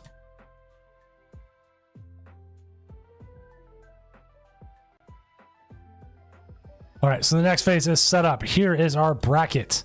Our bracket is Prince Vortex going up against Hyper TK, Turbo Roaring Moon versus Cloth Terapagos, D Word 34 with Goldango going up against Super Soul Cambo and Regidrago.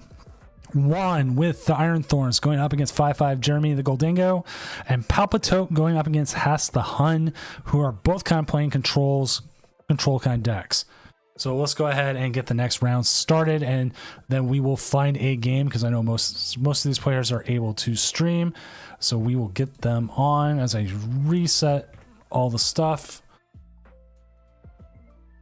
There we go. Pair next round. Top 8 time.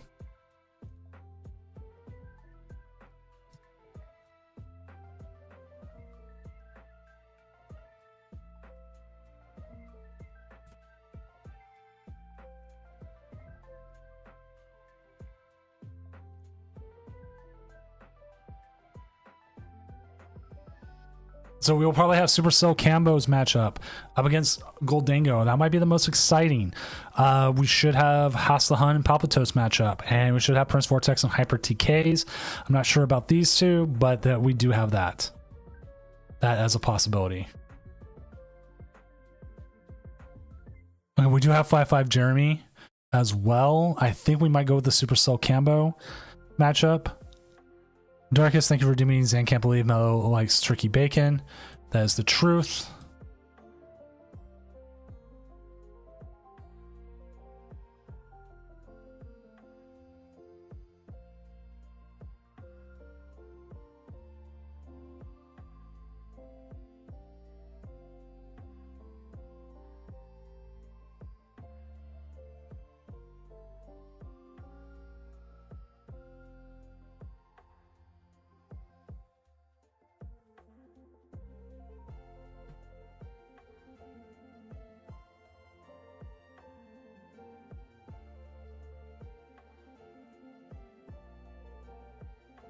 Solo Thorns, yes. This is actually the second week Juan has brought Solo Thorns always a top 8.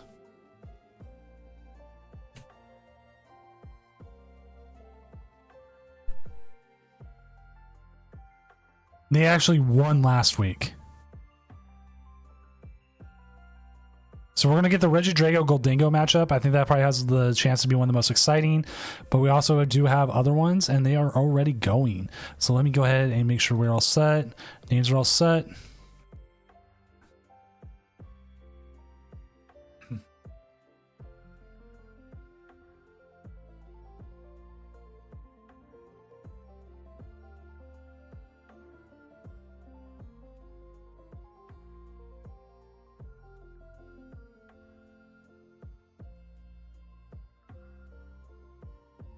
That is a lot of energy switch to have in hand.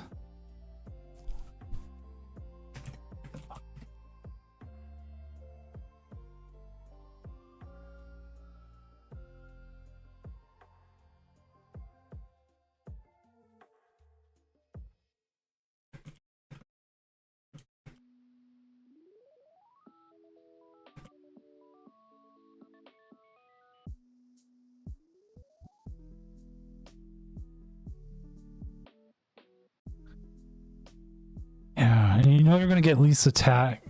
At least one attack. We're going with the Drago Goldingo matchup. I figured this might be the most exciting matchup to start with. So that's why we're going with it right now. But we do have access to 5-5 Jeremy's matchup and Hassan's matchup as well. And if we really wanted to, we also have Prince Vortex's matchup, who is streaming on his own. But it's a possibility. But his opponent has not checked in yet. Which I forgot. I got to make sure that I've announced Top Cut is live. Because that's what we want to do.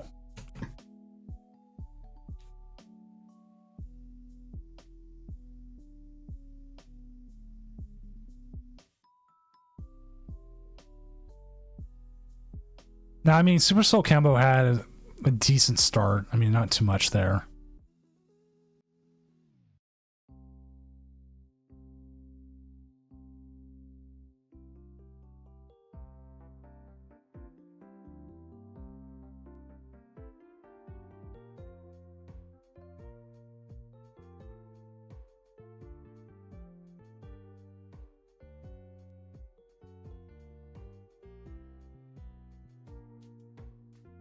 They do put the Manaphy down, a smart move. You know, you never know when you're going to see a possibility of a. Well, you never know if you're going to see a possibility of a Kyurem this turn.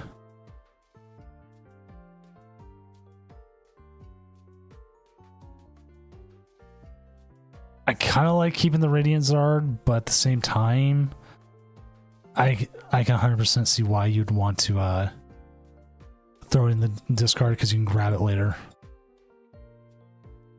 You get a Hopzation? I thought that might happen as much.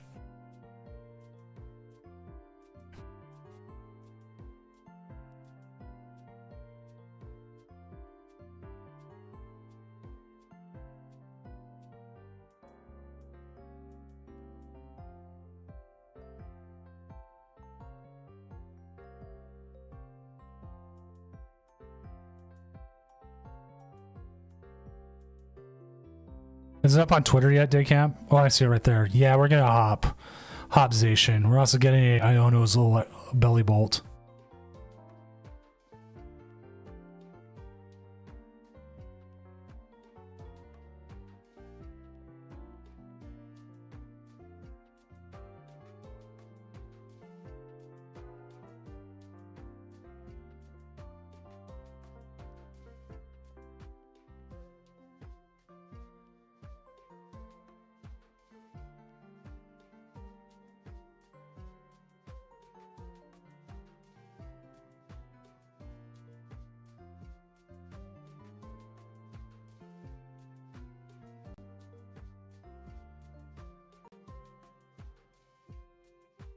Which, I mean, like, if they reveal what Hopzation does, yeah, is it going to be metal or psychic?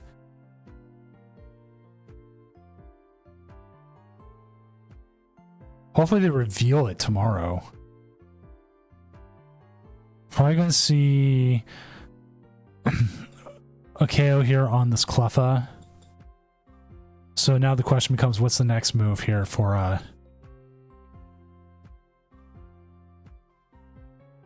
Regidrago, because you gotta take a KO this next turn.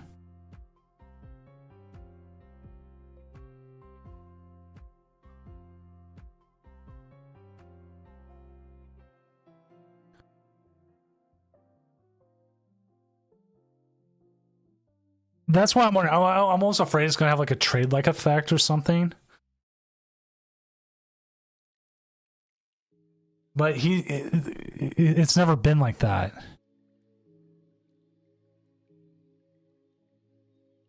It's always been a heavy attacker.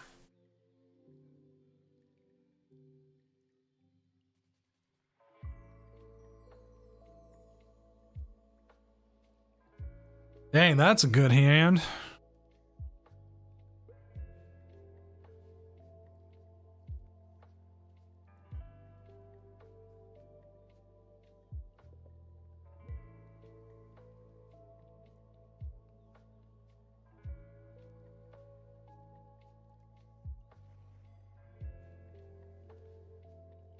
can get the Drago here. You can get rid of the Drago.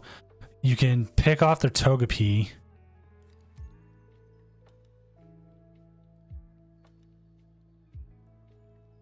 Because like, if you look at all Zacians, they've all done like massive amounts of damage to something. I feel like you have to use that other energy switch right now, but then again, you know what? Doesn't matter. You could lost impact there.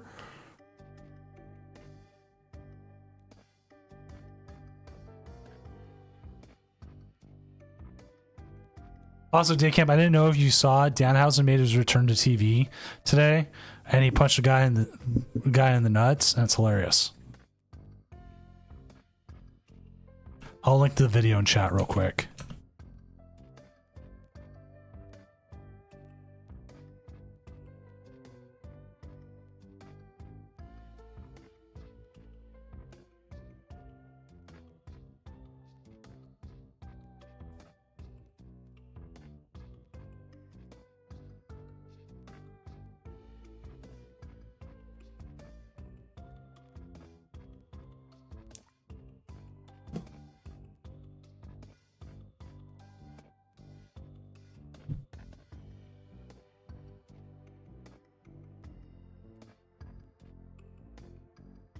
Flippy Descript. That has a lot of cards in hand. There's no way that not half of those cards are energy.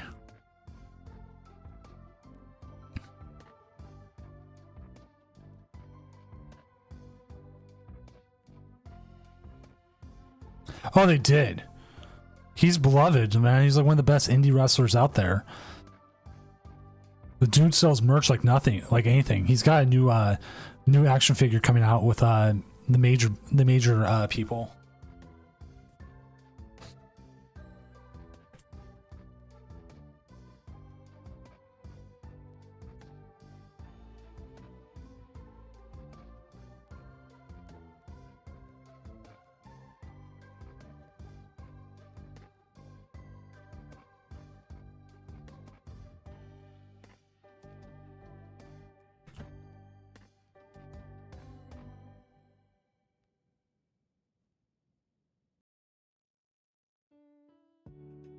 I've also still been trying to find his figure, and I still haven't found it.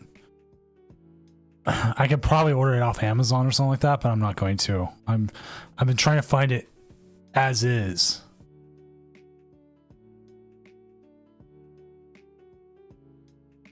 So they'll see a 3 price turn here, and with there being no Togepi, they have a very good chance of winning the next turn.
Sorry, I got distracted.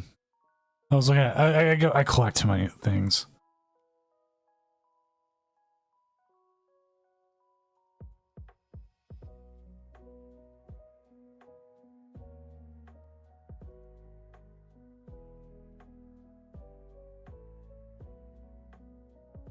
As we do see the Iono here, putting them down to 3 cards. Oh, you even get the Charizard and Fire Energy? Do you bench the Charizard now? I feel like you got to bench the Charizard now, right?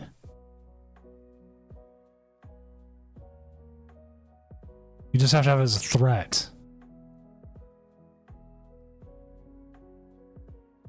Phantom Dive for KO. Currently Juan is up 1-0 over 5-5 Jeremy.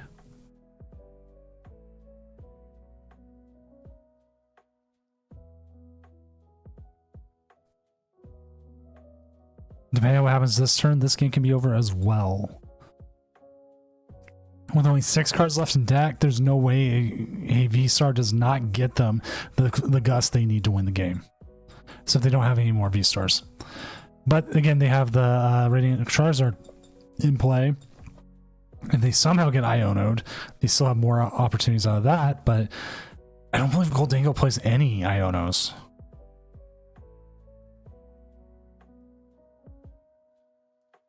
And let's Supercell Cambo's list.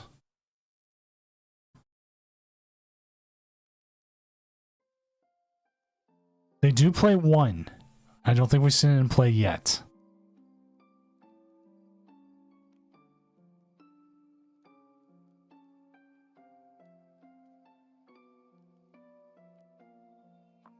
Going after the Charizard. I could dig that. I could dig that.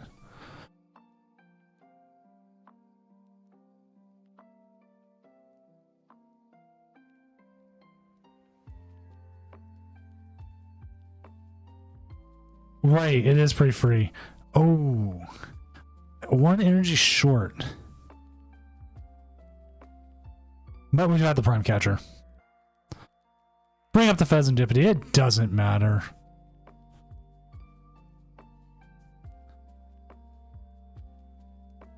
$280 there, taking the big win. Supercell Cambo up 1-0 going into game 2.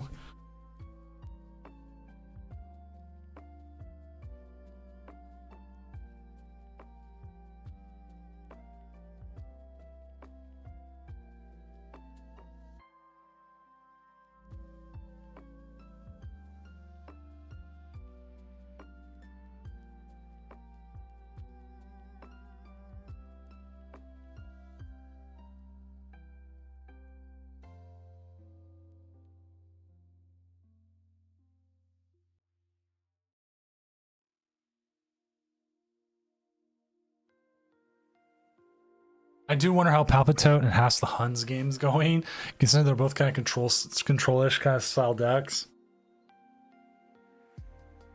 And Palpitote has outs against Hass the Hun, and so does Hass the Hun. So I don't know.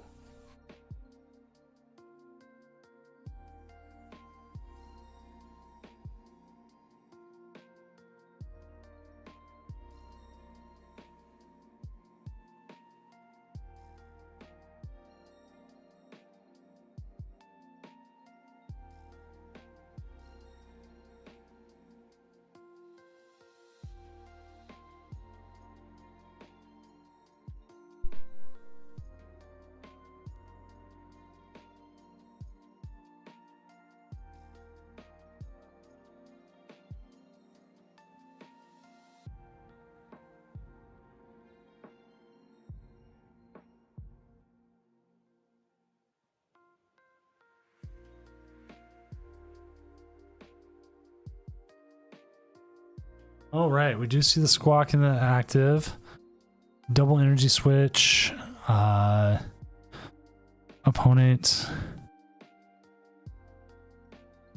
I'm a little surprised they didn't start the Drago.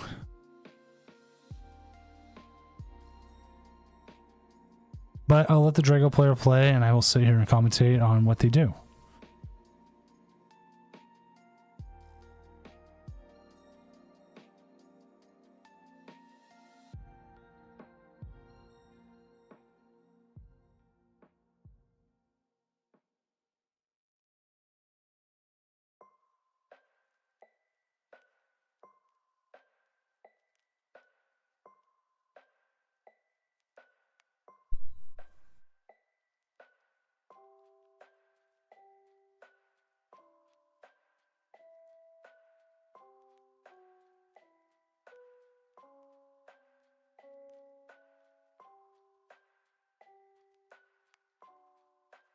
Still no other matches have ended yet. I'm actually going to sneak a peek at Prince Vortex's game.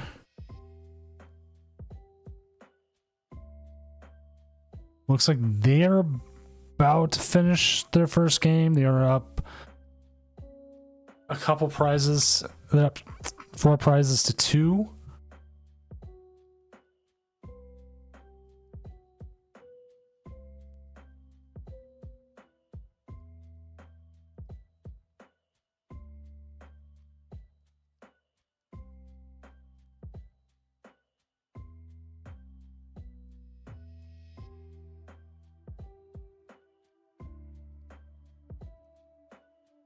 And we'll see a switch out here. Probably see the Greninja come up.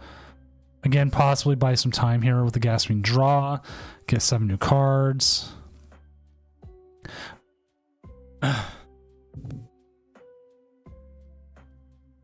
Force the Dingo to have a switch out.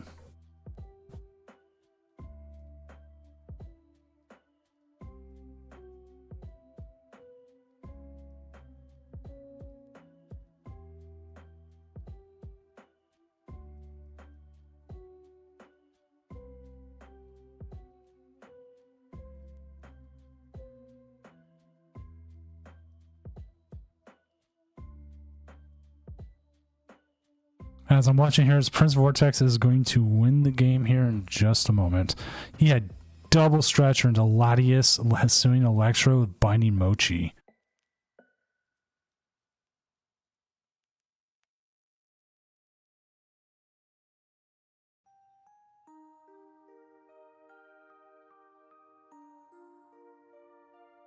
So Juan has beat 5-5 Jeremy 2-0. So Juan will move on to the next round and will be playing the winner of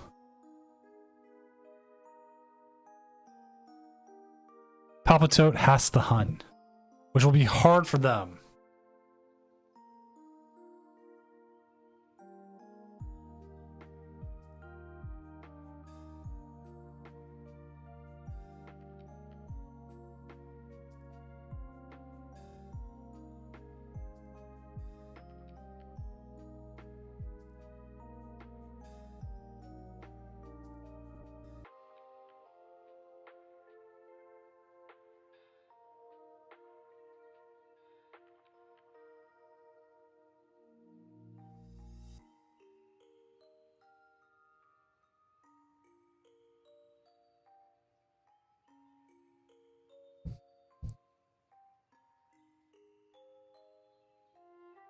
Right, we do see the Drago. We're going to see the flipped script here. We do. I don't think we have a usage for the Council Cologne.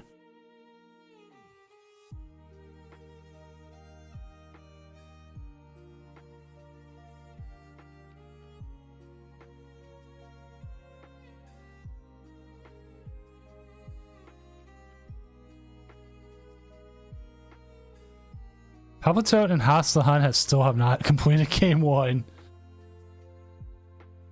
I always want him to go in there and make sure that I do say it. I believe in the top cut thing. Let me double check.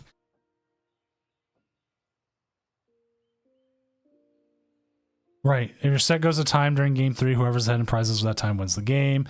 If it goes 1-0, it's whoever. You're fine, just Apex. Oh, you're going to Legacy start here. Ooh, what do you want? It's a lot of energy in the discard, but again, you do play a lot of rods.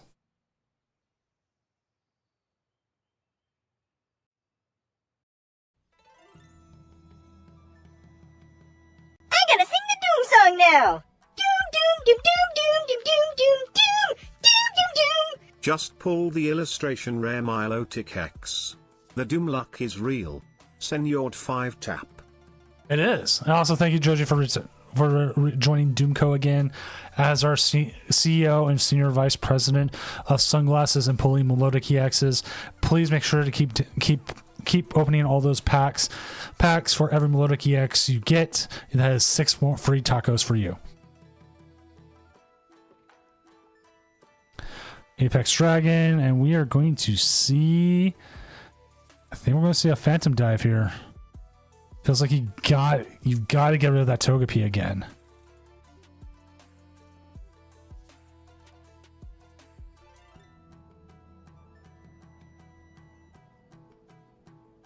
That Togepi allows them to go 3-2. Without the Togekiss, or the Togekiss, they don't do that. They can take a KO here. 100%, but you can also come back here with your own Drago, pick up a 3-prize turn, and then you just clear it with a Charizard. Dude, free tacos are the best.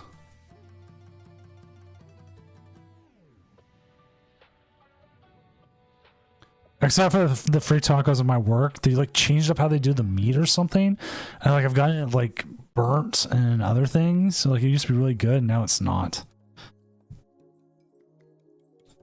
Makes me a sad panda.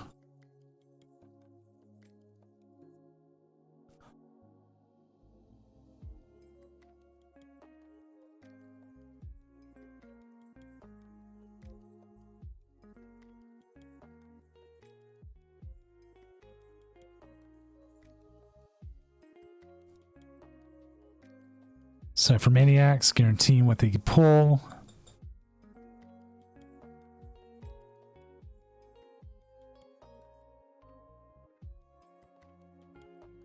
Off the extremely awesome free trade.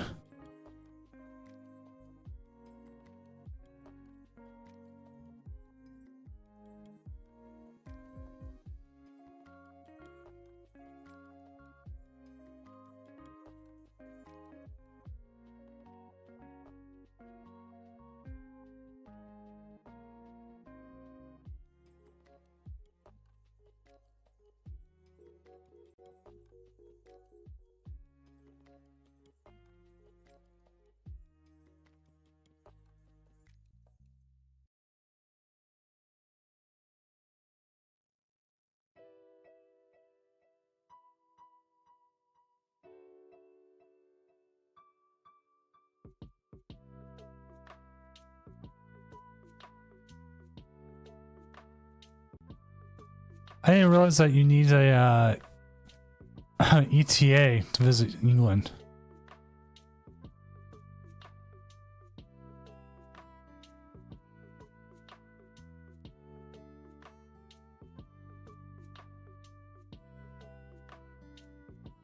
Didn't realize that.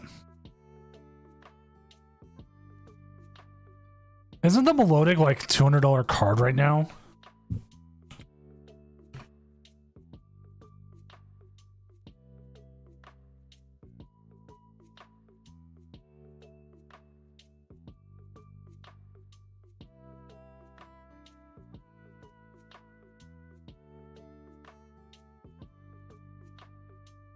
$137, but still freaking insane.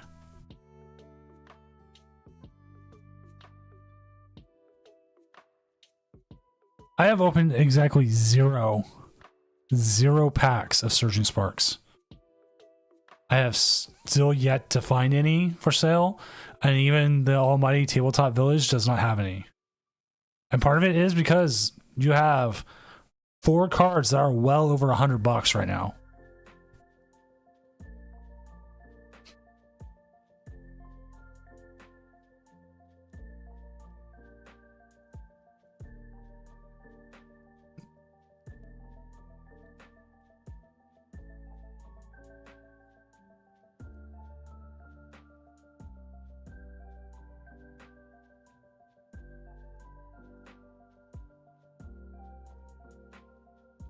And all I want is a precious trolley.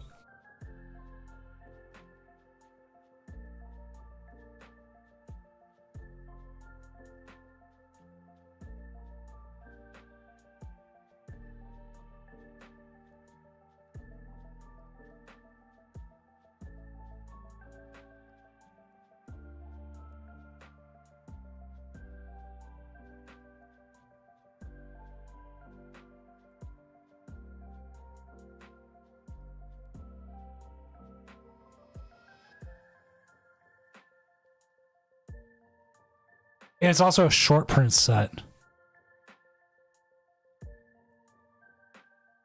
Well, the problem with Rad starting again is they need something to... Okay, they do have something to retreat out of there.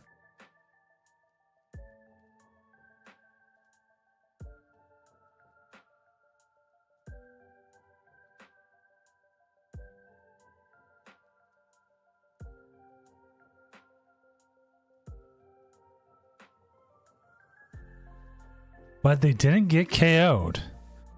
Question is, they don't have Prime Catcher anymore. I don't even think they have a Switch.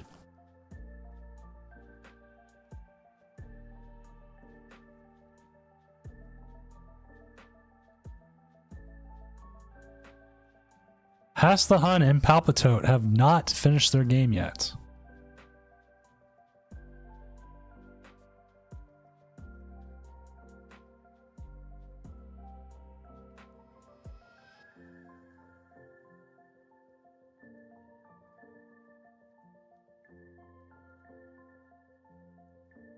Oops. Sometimes someone sneaks in and they let me see chat. Oh, we do see the concession. We will be going to a game 3.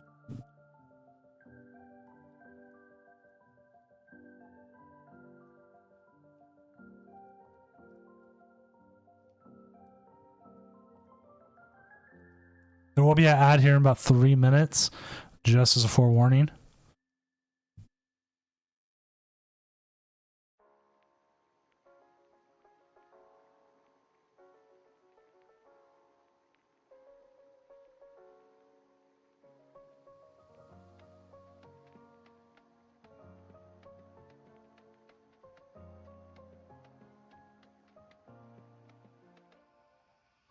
Nice. I saw that. That was a nice thing.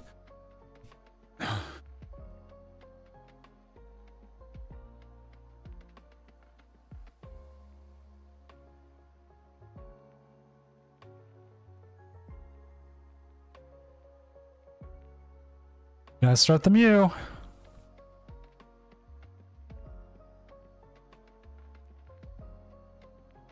To be honest, the TPCI boxes always feel seated because I, for the longest time, pulled the highest card every time.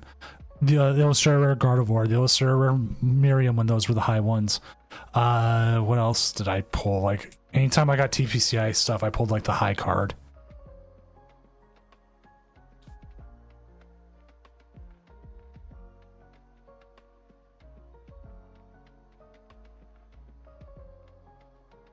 It's been a while, but still nice. I think the last one I got was Temporal Forces. Or it might have been Paldean Fates. No. Paradox Rift, I think it was. Double checking.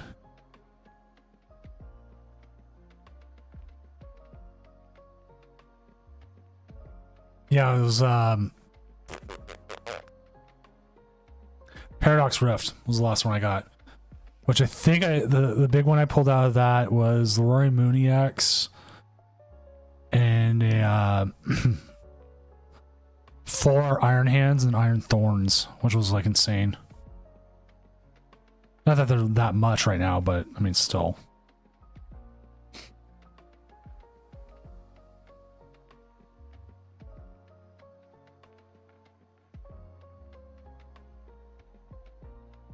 I saw Iron Hands gone down from like $28 to $6. Toad Scroll is also taking the Illustrator Rare is taking a huge jump up recently due to it being in certain decks. It's only gone up like $1, but it still went up. Right. Where I kept pulling Crobat, like the Crobat Rare. I was pulling it with like Frog and I kept like freaking out too. I was like, dang it! Dang it! Dang it!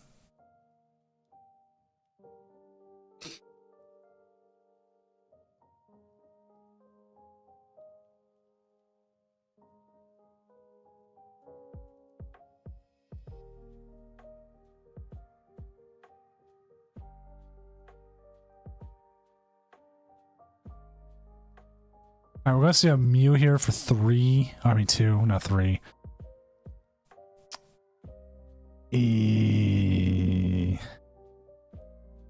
Well, I think you have to Legacy Star now.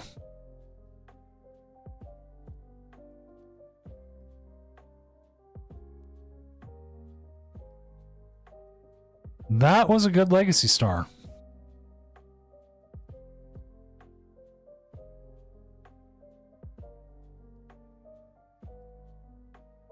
I'm trying to remember what my last big hit was. It's been, like I said, I haven't been playing as many cards lately because again, like it's just not. There's just it's either a set I don't care about or it's a set that.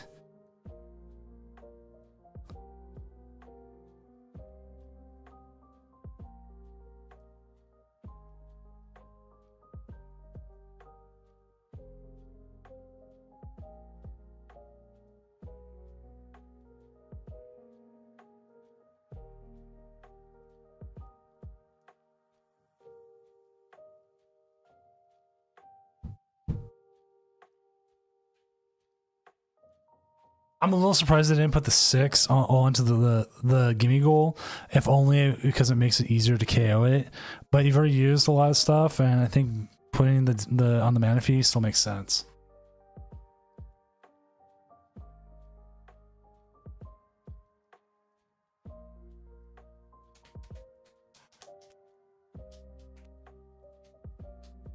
Is this one of those famous Goldingo donks?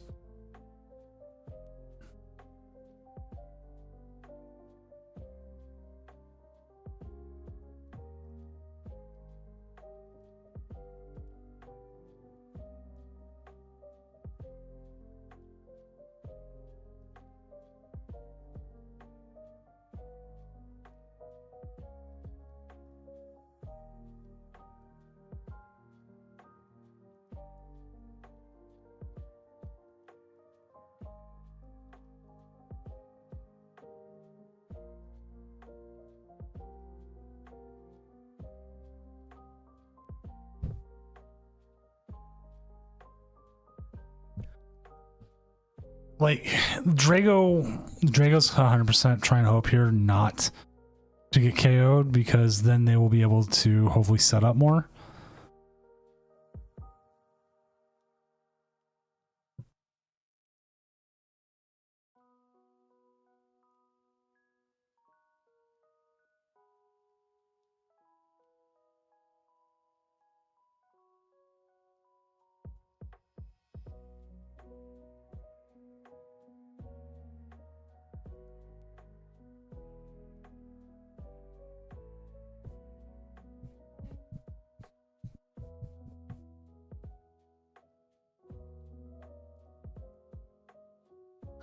All right, chat, here's a different question I've been thinking about.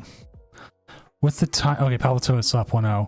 With the timers being 20 minutes apiece now, do you, well, the thing is people never set up anyways. Set it to 40-minute rounds over 30, I think it's 31 right now. But the problem is, again, people don't set up fast. They don't all get paired up or set up into the game. I was just wondering that because I'm like, well, then that guarantees that someone runs out of time, but...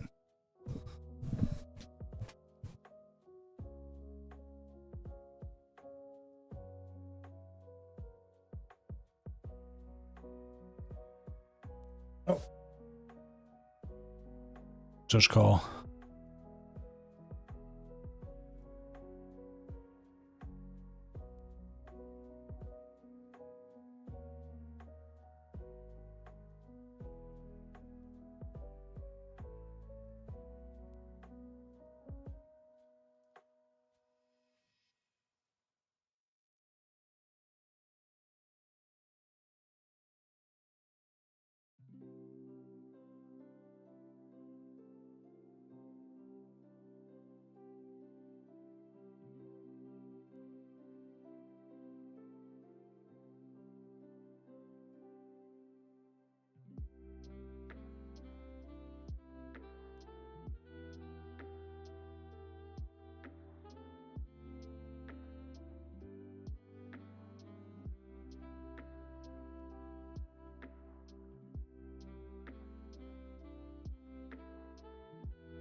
I need to figure something out.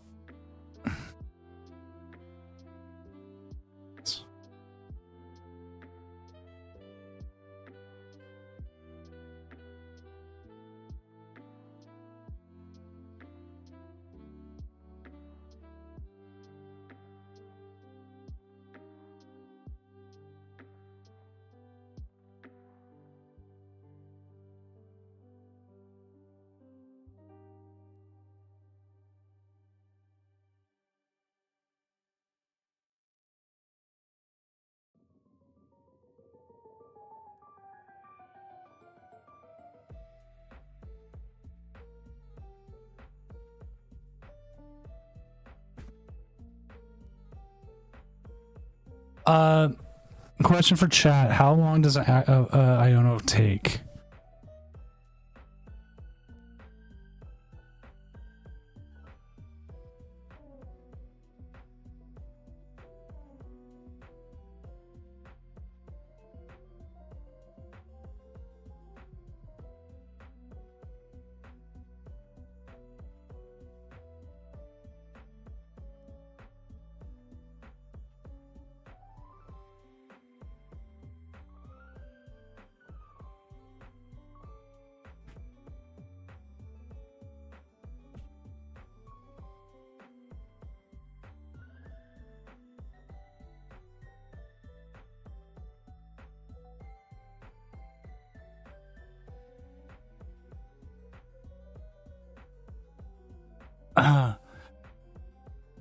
Like when you play Iono, how long on the clock does it take?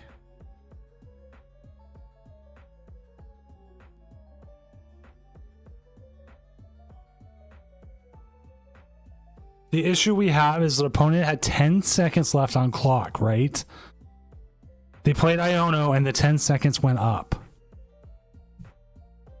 So how long does that animation and everything take? The fact that they had 10 seconds left on the clock to me also says a lot.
Hello there.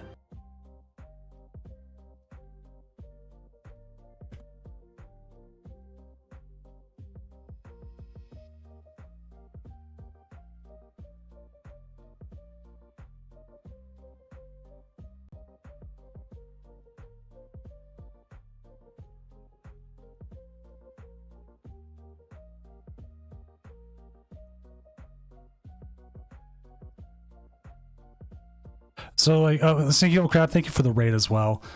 Please, I'm gonna give you a shout out.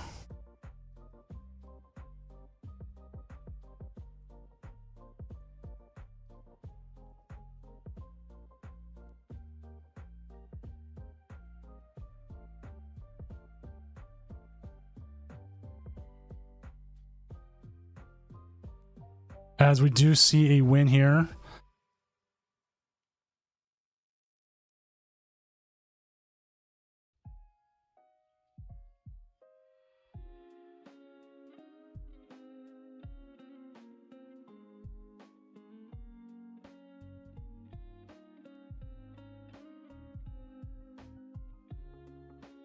Okay, so I'm gonna, as we watch Prince Vortex's game here, I'm gonna actually jump up to that other game. I want to set that up real quick because they have a time extension as well. The way we handle timeout, and I was able to confirm Iono real quick how long is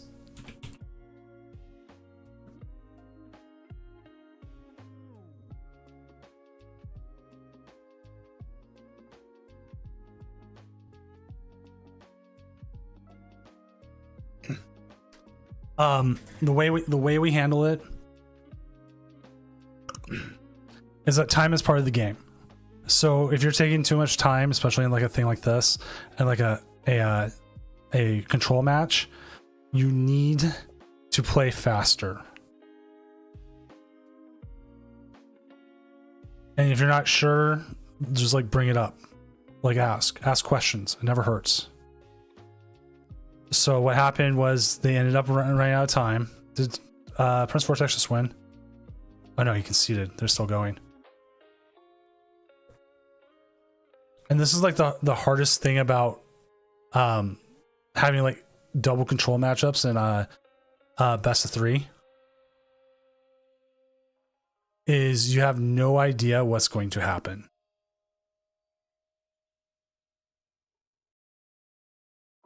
And this is where like we get the most weirdest calls and we have the weirdest judgments. It's just weird. That's all I can say. Like we had like a week or two ago. Oops. Pressed the wrong button there.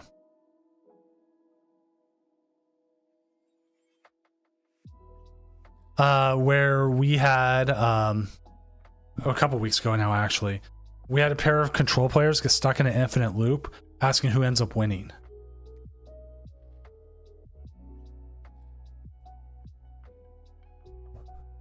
The one TTVX, you know, I'm sorry, I just saw you in chat there. I don't know when you chatted. I feel horrible. I always miss the YouTube comments, like they don't always show up. I'm liking Thorn's Pull a lot. The way we handle it varies, and it is very difficult because you come into situations that will probably never come up again.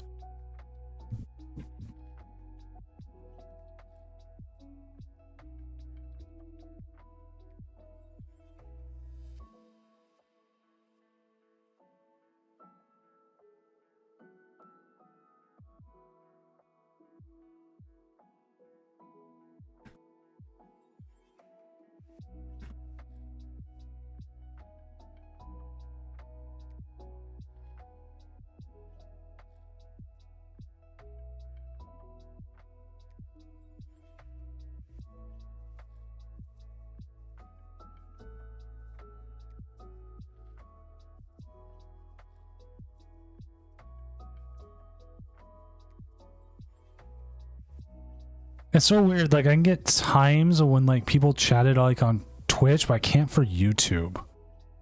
It's weird.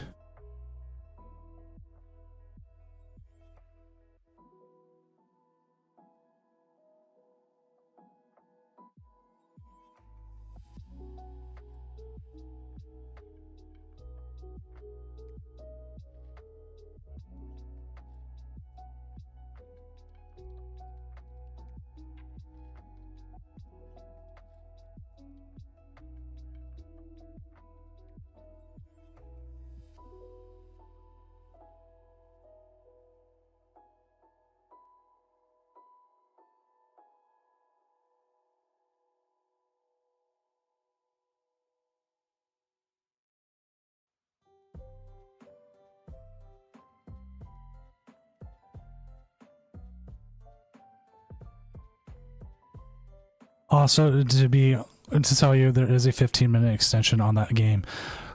When this game finishes up, we do have it on the other one, so we will switch to that game if it comes to it.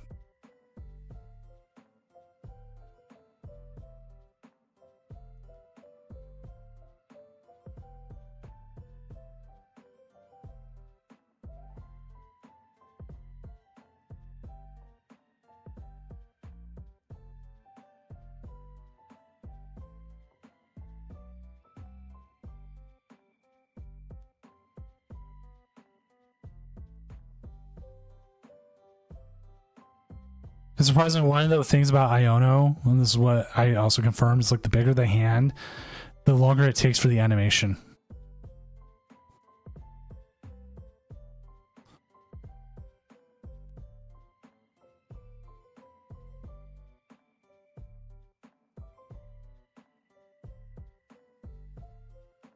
Just one of those nice surprises.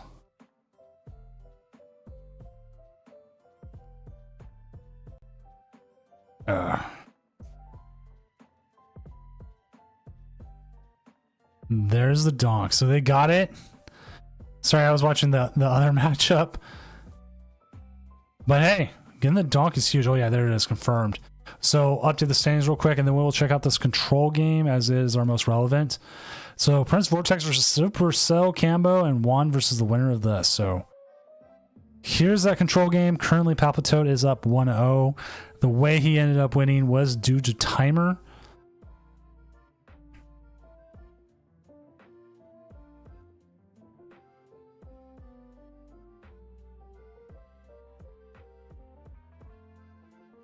And currently, we're seeing this Squovit put in the work.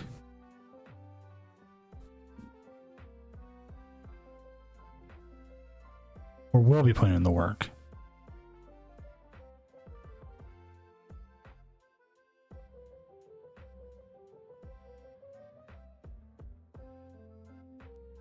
See what's in their hand.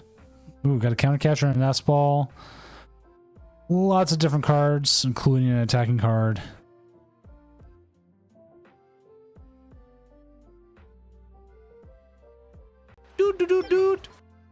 Well, congratulations on getting top cut, Dev Word. It's always an amazing feeling the first time you do it. Also, thank you for the follow. I remember the first time I won a top cut and a cup. I remember the first few times I won online tournaments. It's always exciting.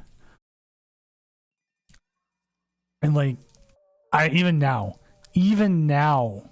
I still get nervous playing in online events.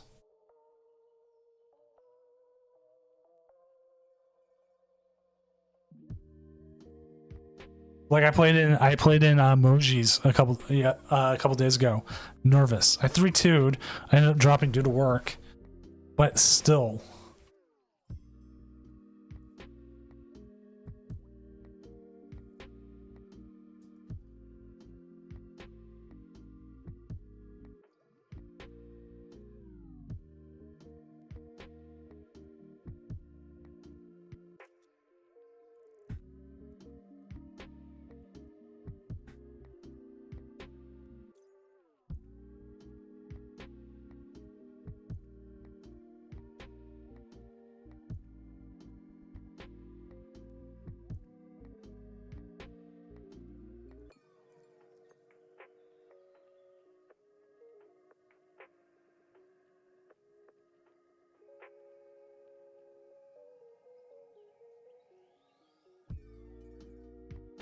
In this matchup, yes.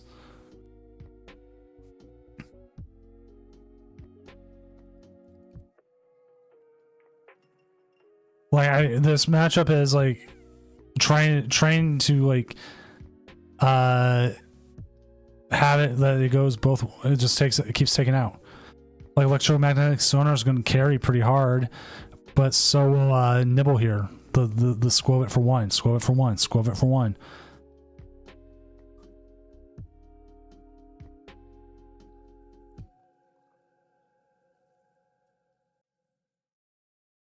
Like, okay, Pheasant Deputy's not gonna, like, nobody's gonna take prizes on this.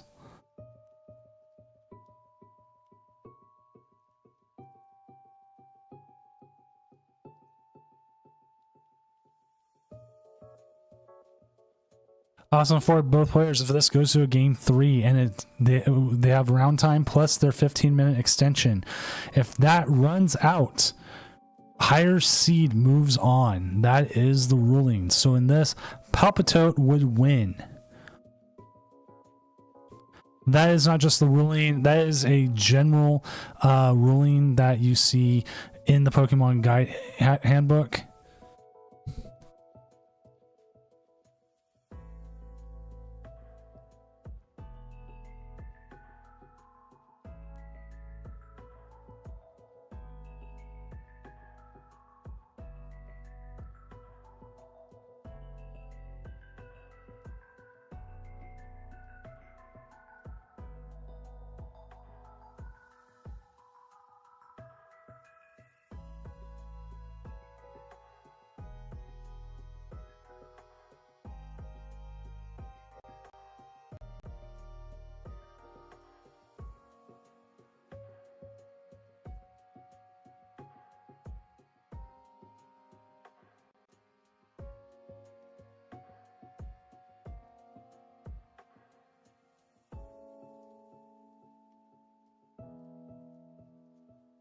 Over on YouTube, TTV, do I run gameplay with tips?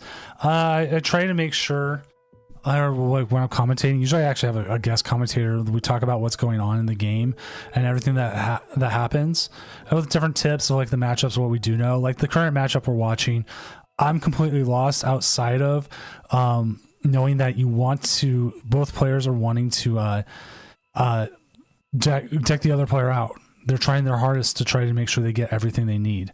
You're not going to see a lot of attacks, but like seeing something like Archaladon, which Archaladon's pretty good. We talk about like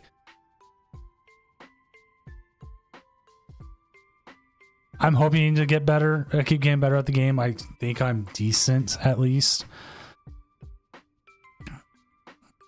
I'm almost to 1700 on the ladder now on the Arceus rank.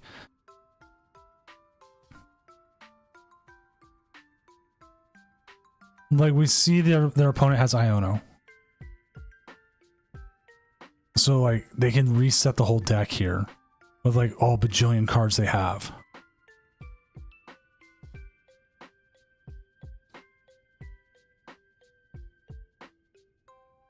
Right, that's the biggest problem that Xerosix Xerosix on Palp's side.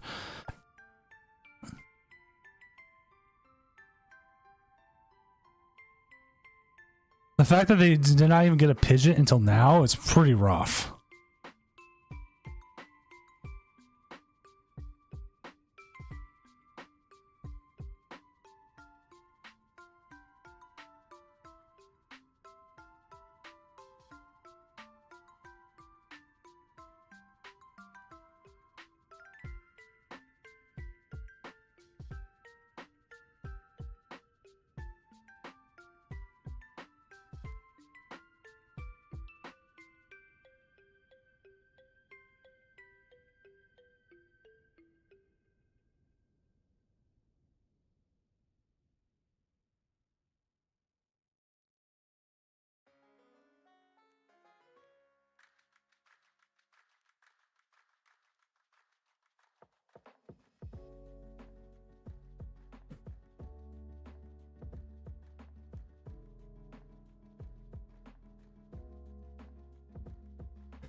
I wonder if it is as well, lost headbutting the energy, but the issue is you do put damage. And I did have to remind myself talking out loud that if they go to a game 3, that whoever takes more prizes wins the game. Wins the game. The reason why I forgot about that is I'm seeing 2 control decks and that never comes up. I'm like, but it can. I'm trying to make sure that both players know and have that information going into it.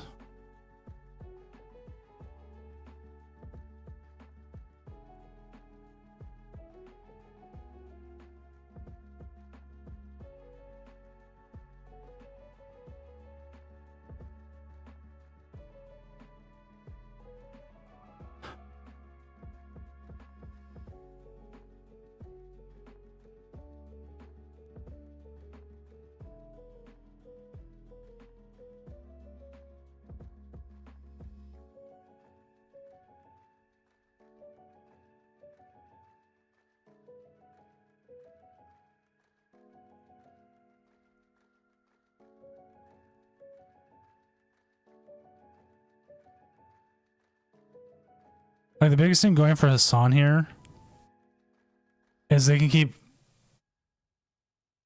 Vena. They won first round off time.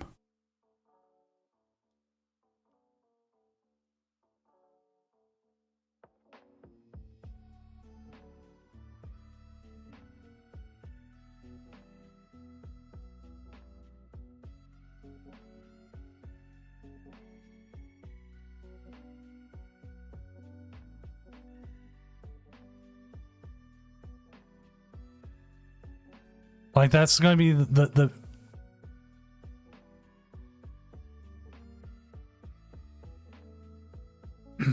that's going to be the biggest issue that comes up is just how much time.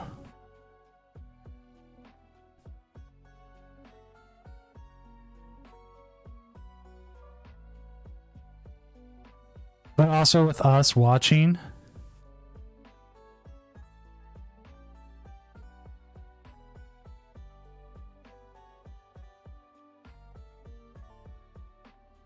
we can also make sure that both players are playing at a reasonable pace now.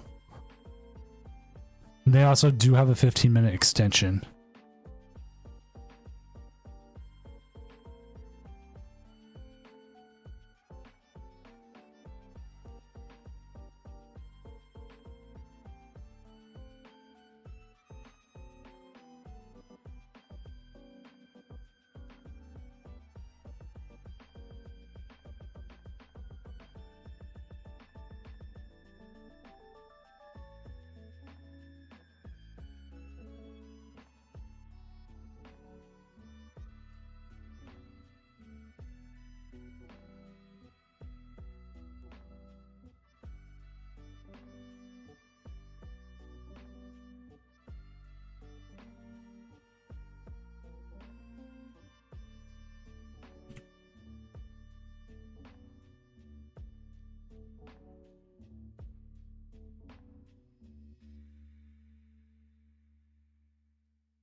Oh, see the Regieleki coming back. Like this Rosic Iono is the big fear here.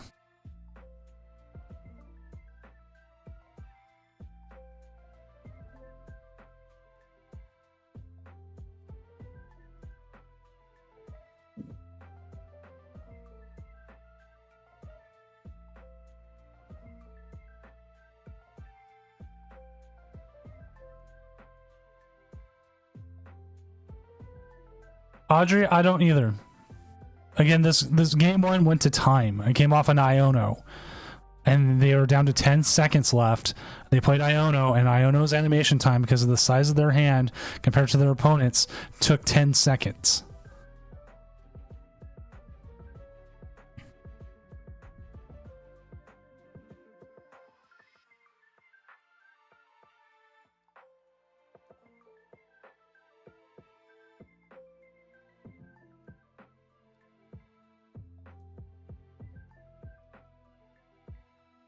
And even now, they still have 15 minutes left to play.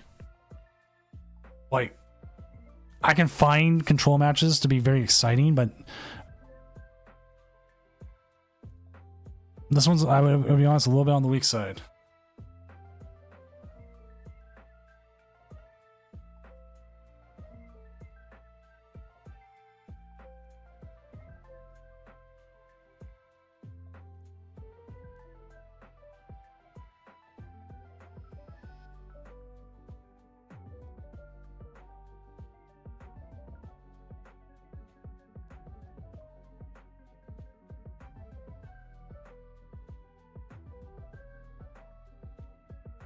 That's why I'm wondering, Vatna. I'm just not sure.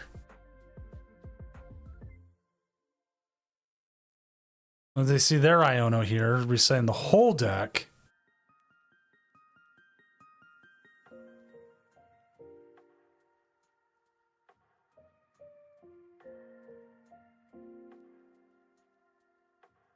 We just saw it took about 10 seconds there to get that Iono to play. How common is stuff like this in the tournaments? Online, you'll see it more often than you will IRL. And part of it is because online, what you end up with is open deck lists. And with open deck lists, you end up with the ability for control players to play better, put it one way.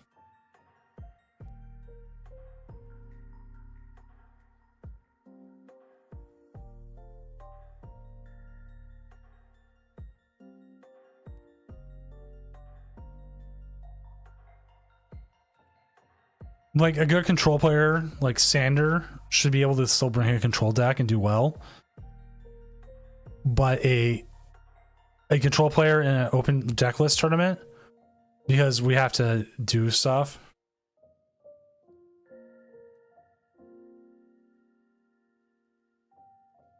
They're on turn 25.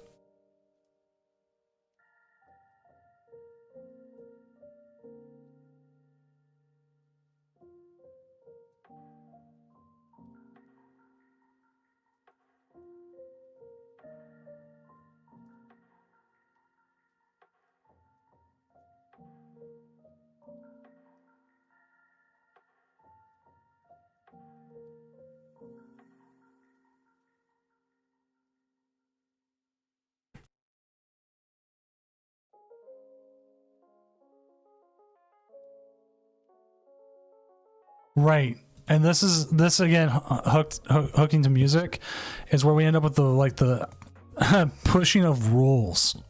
How much, what do you do with each rule? Like how does things work? How do you do this? How do you do that? Right?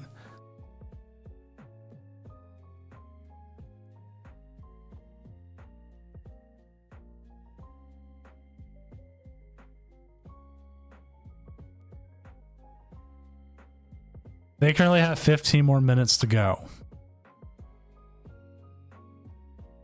They have about enough time between the two of them to get there. But they need to get into a game 3. Which if a game 3 goes to time, Palpitote just moves on.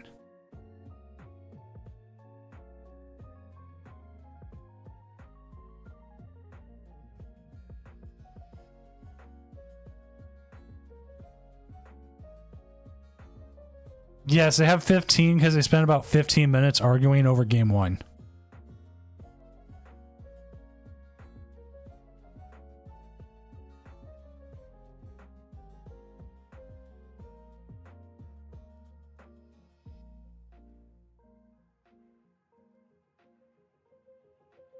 How did they win? Their opponent ran out of time. Their clock ran out. And they used Iono with 10 seconds left. If they could Iono pass, they would win. But the Iono took about 10 seconds to run its animation. And this is actually something like I want from the devs of Live, is to have a no animation mode where actions take place faster. That's what I want.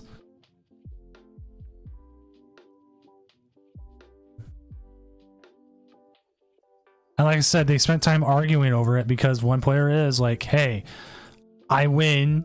I should win because I had the win condition, but they ran out of time. As part of online tournaments, we do count the timer as a win condition.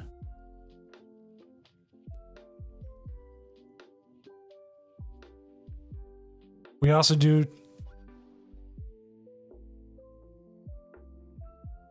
Is it possible to allow both of them to advance? No. It is a top 8 with no other cut.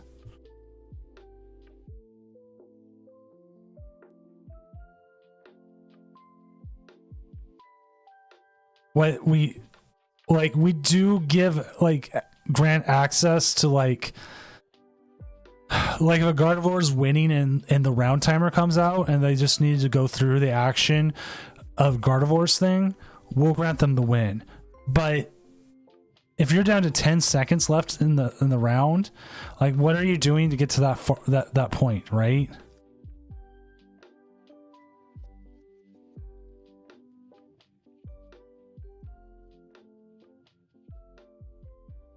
What happens if Haas the Hun wins this match?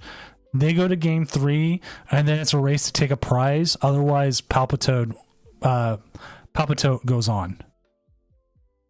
And they both can take a prize in some way.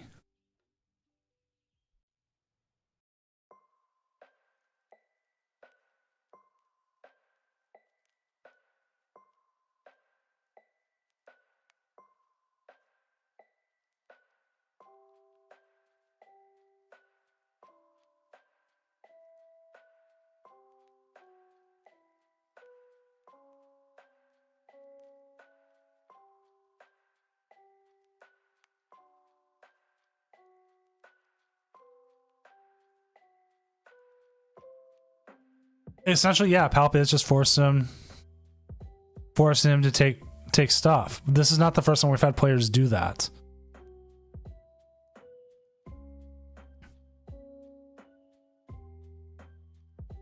And Palp is playing to a speed. It looks like Cass is going to go ahead and take the loss there. And he's going to go to sleep. I don't blame him.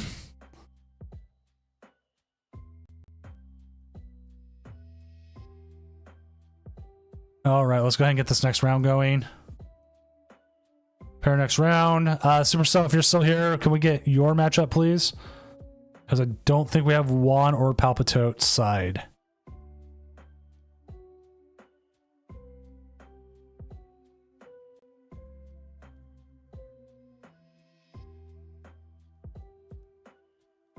Oh, the matchup is 100% agony. It's like the matchup you don't want.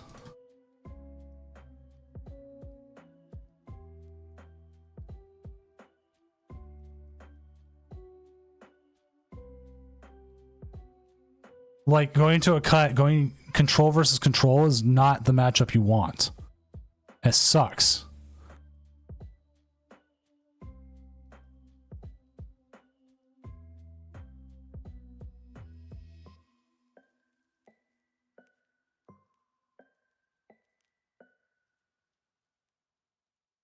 Oh, both of them? They're joining out? Okay. Like, I mean, I could watch that one. Like, this is talking about, like, quad thorns.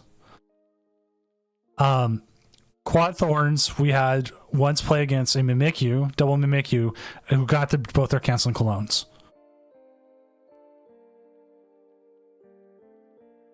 If you both want to stream in the same room and are going to be honest about not stream sniping each other, I mean, we could do that.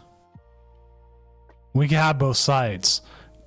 You gain nothing by cheating, but if you're both willing to do it, I am more than fine if you want to join me on a table and we can watch both sides. Right. Quad Thorns is in a very, really bad position. Where are you on VC? Oh, you're in a chat, VC chat together.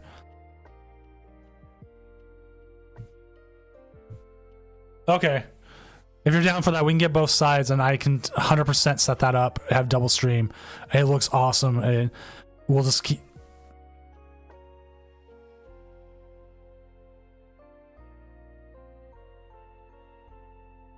Just join me on table 3. I think that's where I'm sitting right now.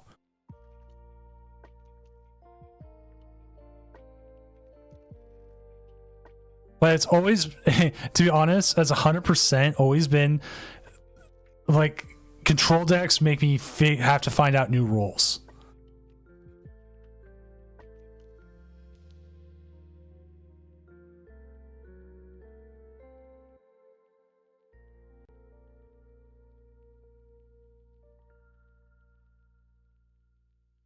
Or not new rules, figure out what the rulings are for something.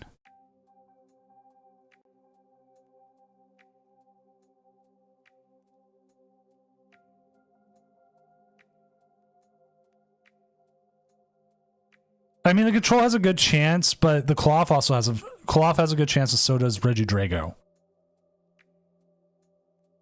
It could be a very interesting top cut.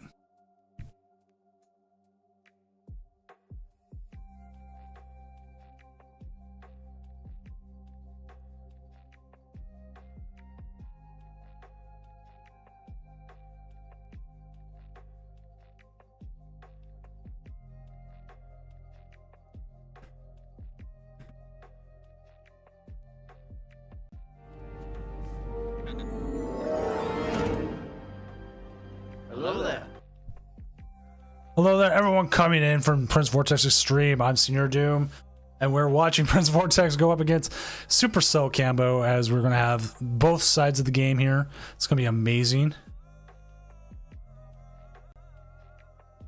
As both players have sworn on a Bible to not stream snipe each other. As soon, you know what, we're going to just move on over to the game. I have both sides, as you'll be able to see here. Here's one side. Oops, that's the wrong button. There it goes. See, both sides.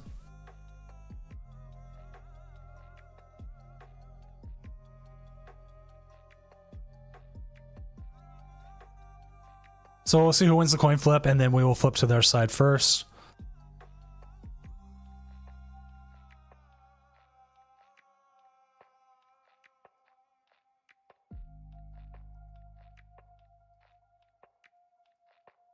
I need to get like a fancy thing that like changes like the sides, but I'll worry about that some other day. Your opponent won. We'll see who's going first, and then we'll switch to their side.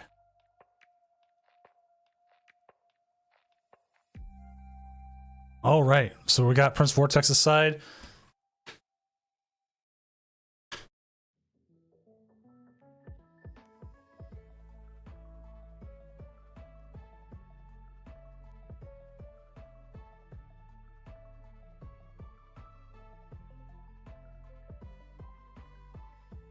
Grab people. I believe I was looking at Trainer Hill. I think it was favored to the crab right now, but that could be different. I'm looking it up on Trainer Hill right now just because I always like that. Cloth Pagos, Regidrago is currently more favored to Drago, but it's so close. Yeah, 45 50, 43 45 45 55 is actually about right. Favor towards Drago. But even then, that's like so close and negligible. It's like, eh.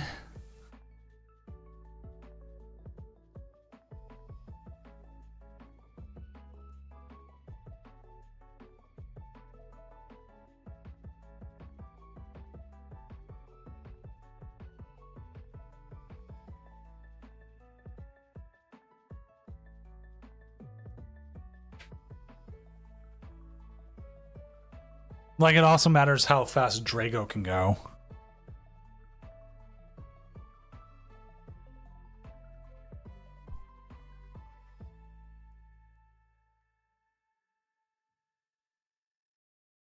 Noivern for 140. Is that the problem with Supercell doesn't have Noivern in there?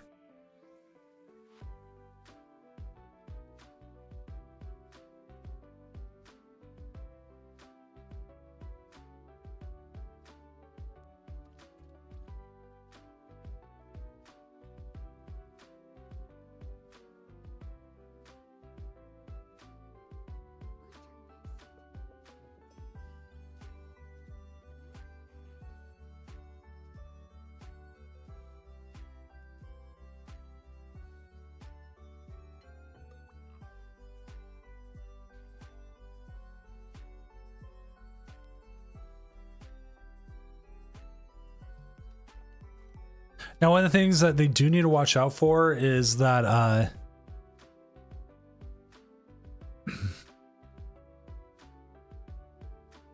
Supercell Cambo does play Temple of Sinnoh, and that can come into play.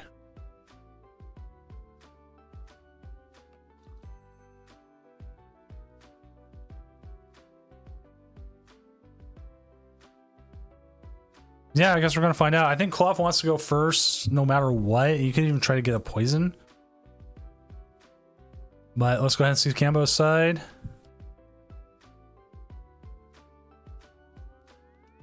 Dang, that is a hand.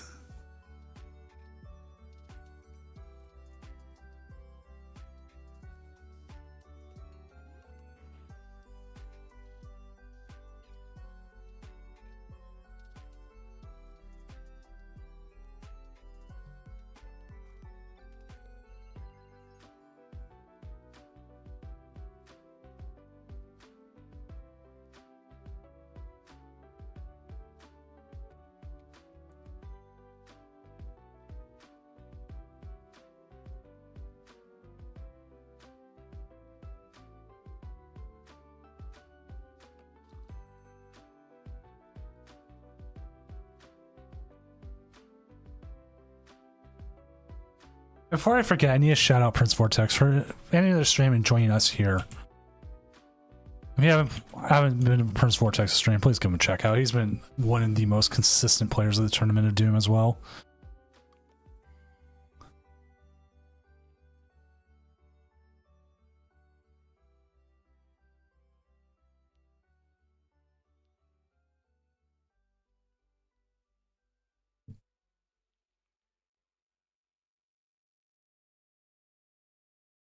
All right, now we see from Prince Vortex's side.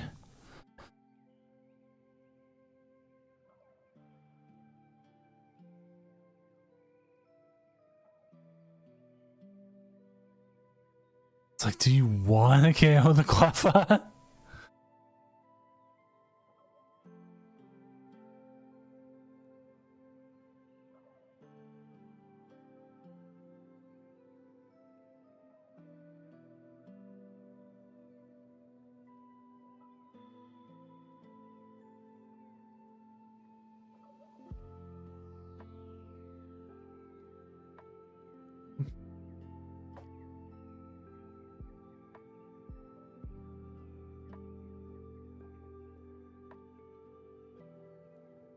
All right, we just see the KO here. Actually, sorry, let's see what Vortex draws off prizes first. Do draw the Binding Mochi. Now we go back to Supercell Cambo's side as they grab the energy switch. They have plenty of outs here. They have prize 1 fire energy. Do have the temple. They have almost every energy in hand right now. Get the dragon.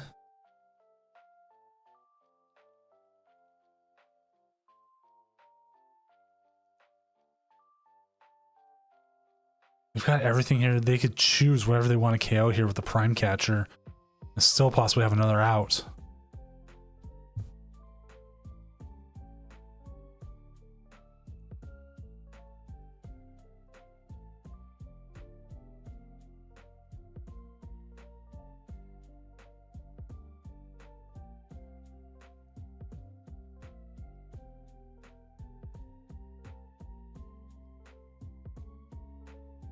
It's the Apex Dragon here. Coming in with either Lost Impact or Rolling Iron, which we'll see the Rolling Iron here for 200. As we see the Squawkabilly go away. Goodbye, Squawkabilly. Won't see you again. Double Ultra Ball. As we move into Prince Vortex's turn here. Vortex is sitting on a lot of energy. They can get their own KO back.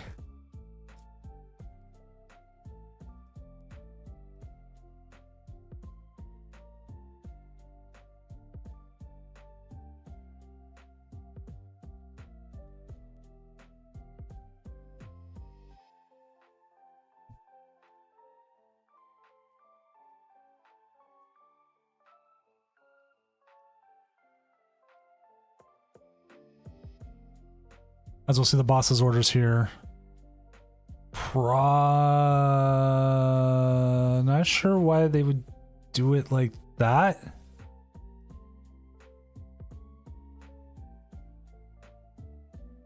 But okay.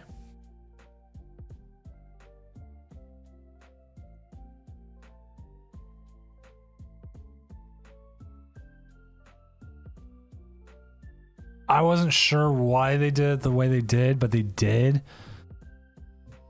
Unless they wanted to put that into the discard, I'm not absolutely positive.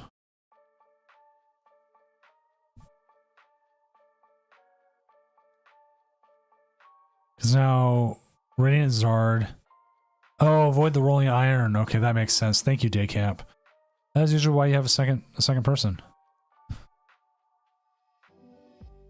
Palpitote 1-2-0 over Juan. Oh, Juan lost game 1 and decided to just concede game 2. So Palpitote's in the finals, 100%.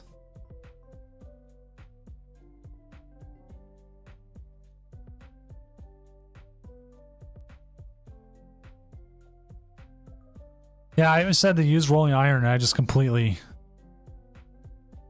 Yeah, no cologne. You go up against Mimikyu. That's like the hardest thing about playing Quad Thorns is like, do you play all hammers? Do you play with cologne? What do you use?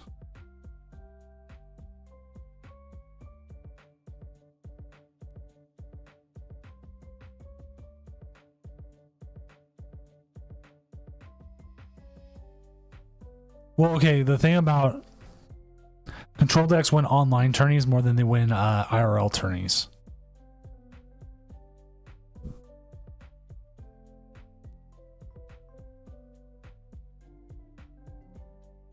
But also, Minior is not a bad one.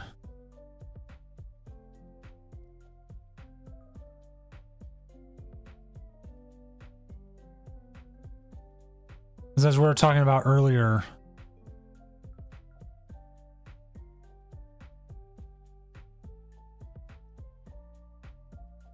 right, that's the other problem. Is do you just take the auto loss?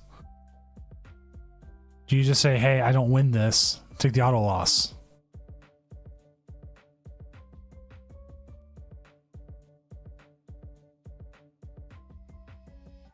Or they come close to cut and they just can't play top 8. Because the big thing about top 8 is you have to have a winner. So if you don't win game 1 with like enough time like destroyed, you don't end up winning game 2 because you go into a tie, and then it goes possibly to a higher seed.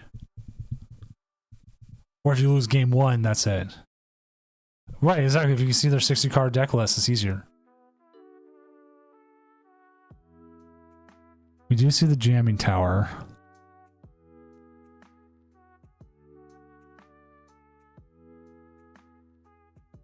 Because I was watching All Out Blitzel recently, and he talked about that. He talked about, I forgot to switch the thing, sorry. Yeah, he still got Legacy. We just flipped over. I forgot to flip it. You can probably cure him for game here.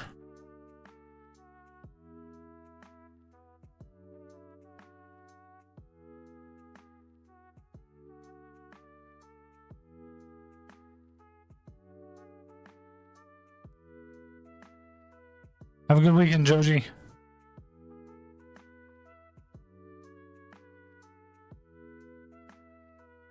Time you out, but you're gonna be gone.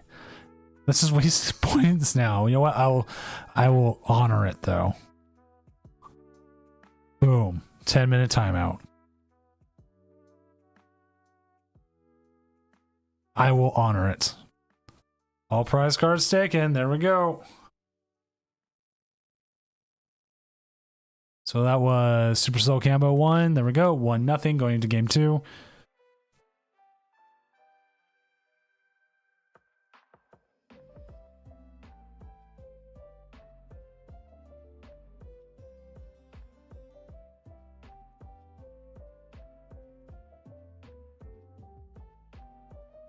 Sleep in peace. Sleep in peace. I believe Vortex is going first.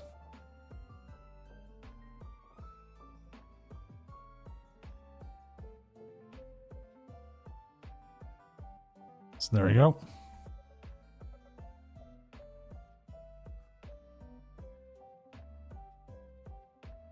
Right, I don't think Supercell has it either. But we'll have to see.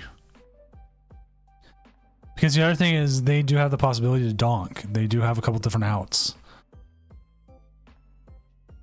But having their energy loss zone though.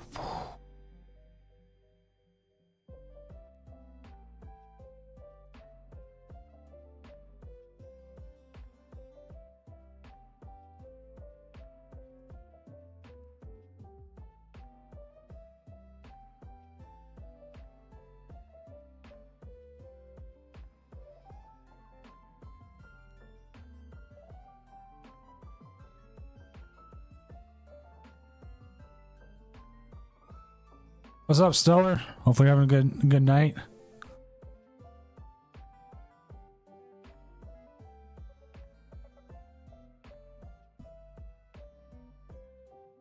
Yeah, exactly.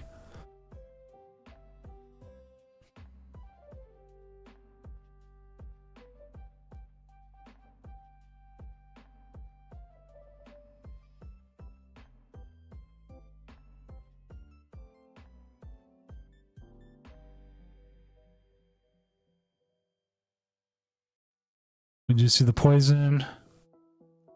End turn. Alright, we just see what Cambo has. Ooh.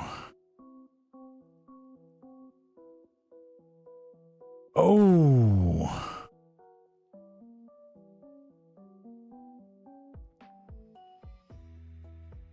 Yeah, I saw the Badoo. I also like the new battle partners art. Like, seeing New Zation makes me happy.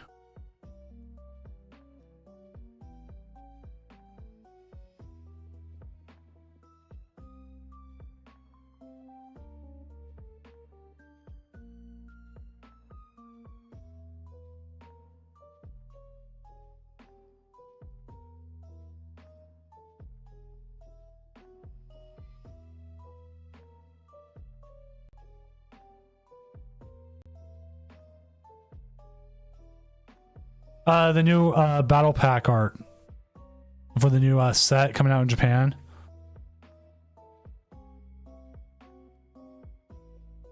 They showed it during the thing, which has the Hopzation on it.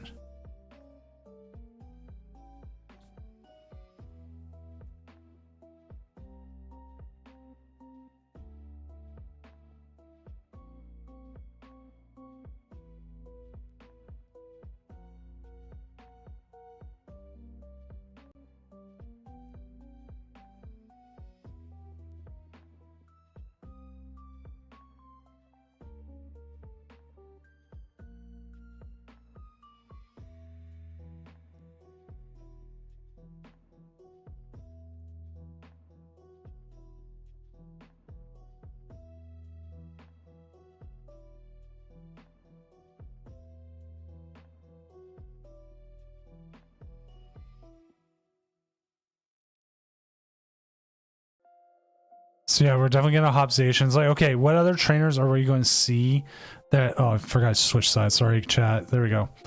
What other trainers are we going to see get pack arts? Or packs? Yeah, burning the Prime Catcher sucks. I think was... But... It could be worse.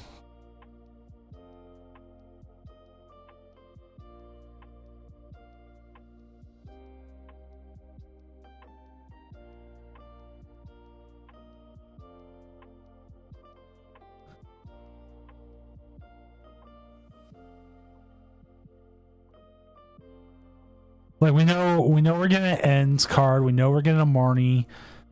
We know we're getting a Lily. We also know now when we're getting an Iono.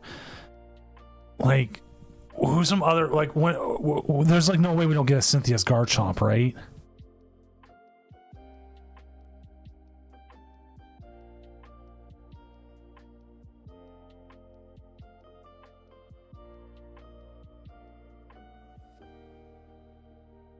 And I'm hoping for like a Giovanni's Mewtwo.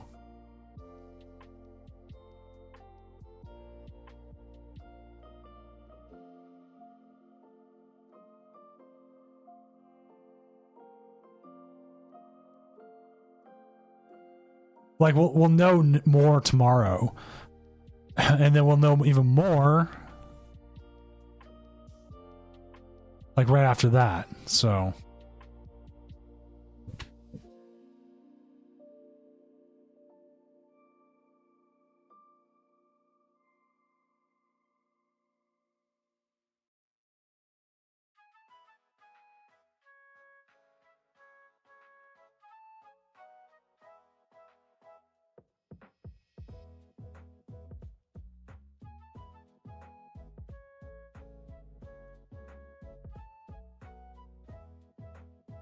Right.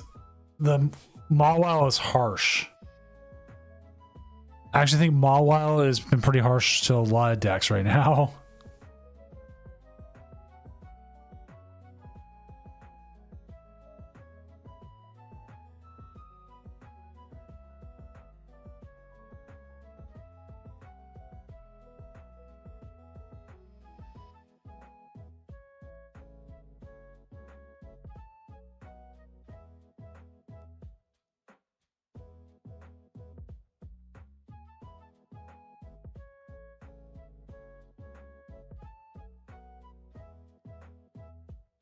Cynthia, Brock, Missy, Steven, Karen, Leon. Yeah, I think Leon will get like a Leon's Charizard.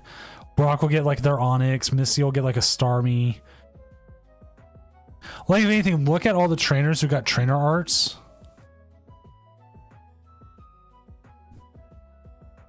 Or like a blue, maybe a blue and a red. But like, anybody who's got a trainer art recently will probably get one.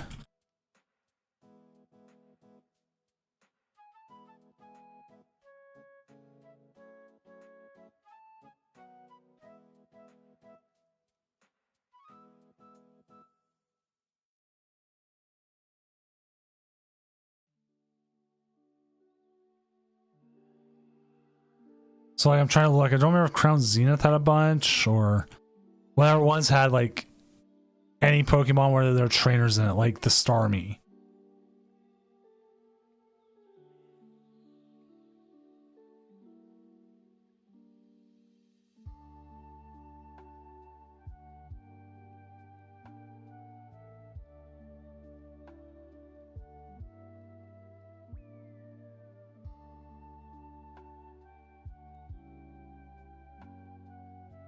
Well, we know what Lily will do, but it's like, what is, well, at least Lily's Clefairy will do.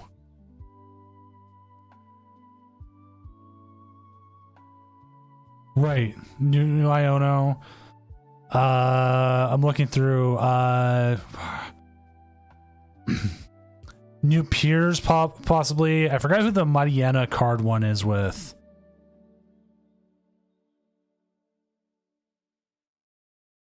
Oh, I forgot the guy's name. The trainer.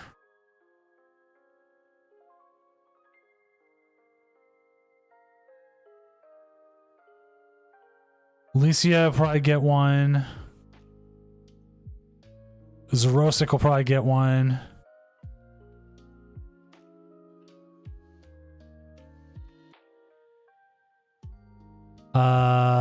What's her name with the Banette, the surfer girl?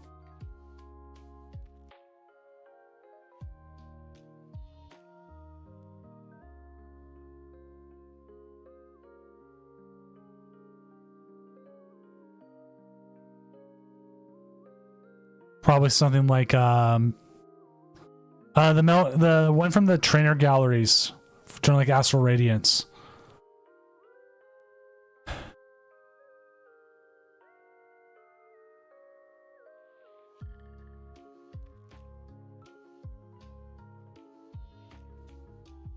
Because we know we're getting like Phoebe, yes. We're getting like N Zekrom for sure. Maybe a blues something, like a blues Eevee or a Bill's Eevee.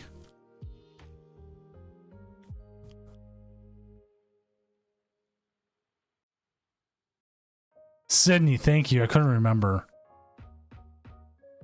But if you look at it here, I'll even give it. I'll link to it real quick. There you go. The trainer gallery hollow has all of the ones with them where they have trainers with them. Like, I would assume most of these would be the ones that are getting something. Most of them, not all of them. The ones with the trainer.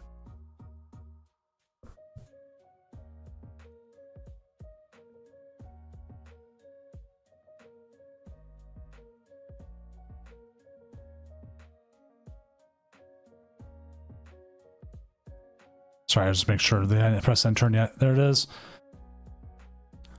Like Red's Pikachu, that would be another one. Sharon's cast form.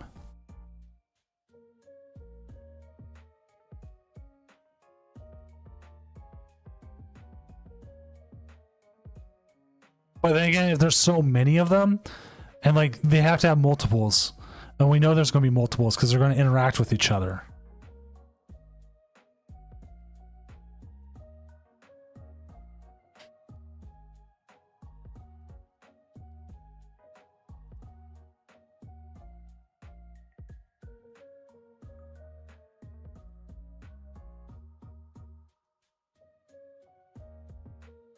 And then they've teased Team Rocket coming back again for like the third or fourth time. But so like there's gonna be a Rocket set. Maybe a complete villain set. So like again, Giovanni, was Rosix part of it, or Lysander, you know.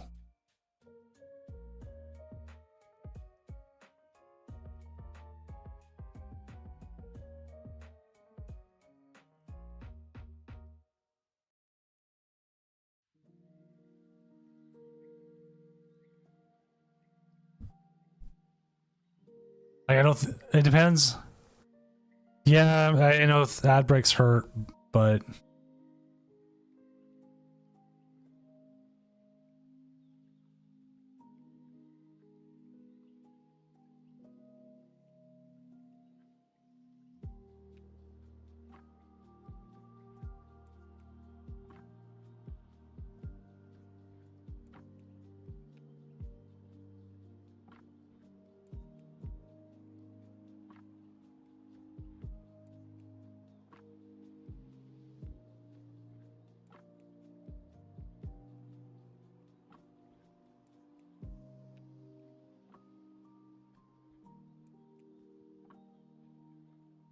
yeah, Quaff did miss boss both times. Taking those early KOs.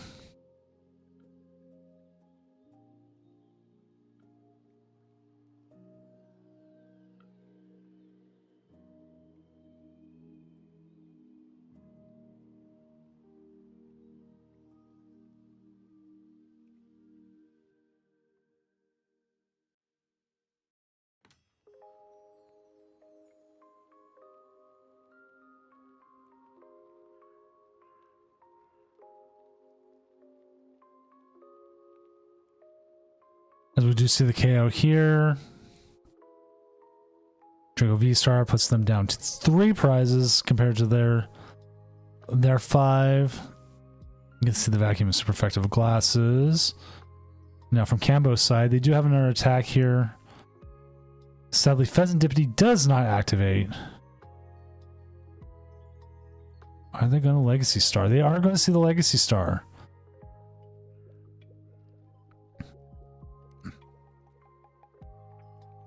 See the Rod and the Prime Catcher come back. Again, it does not activate.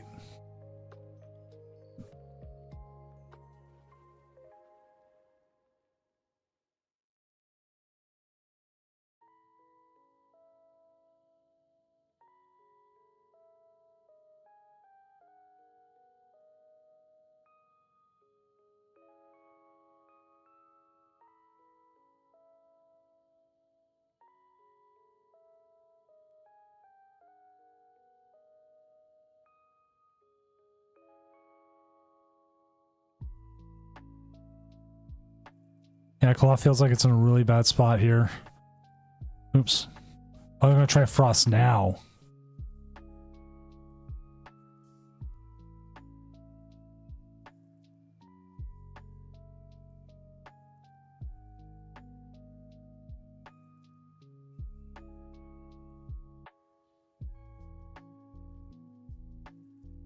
This might be it.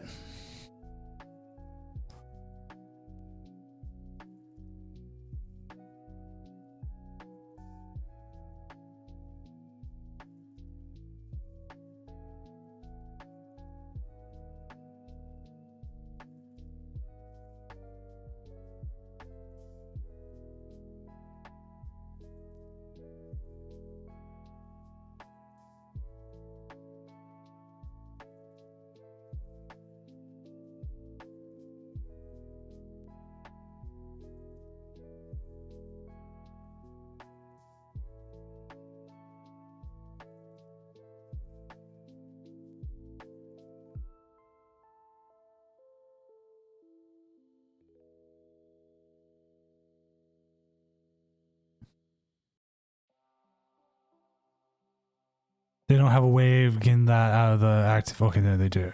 They might. Need to find the Latios.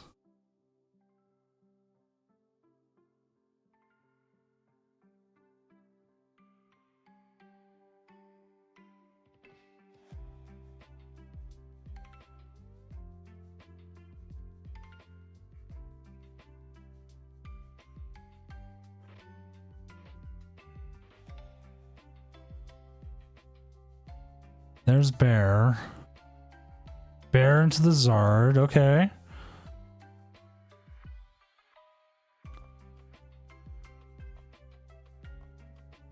So it's going to come down to this turn.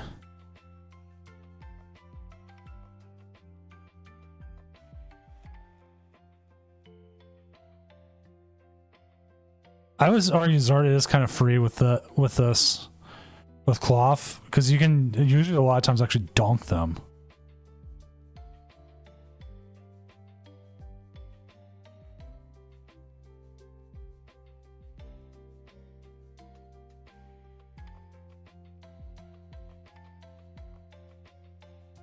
Oh, we're going to game 3.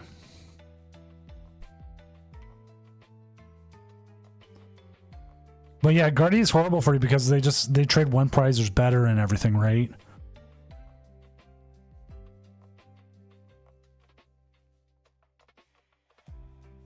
Oh, and Electrode as well.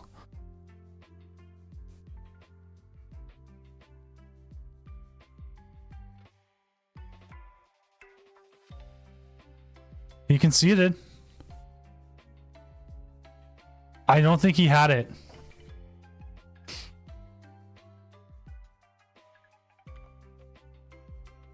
No, he lost the Radzard. Vortex bossed it up and KO'd the Radzard.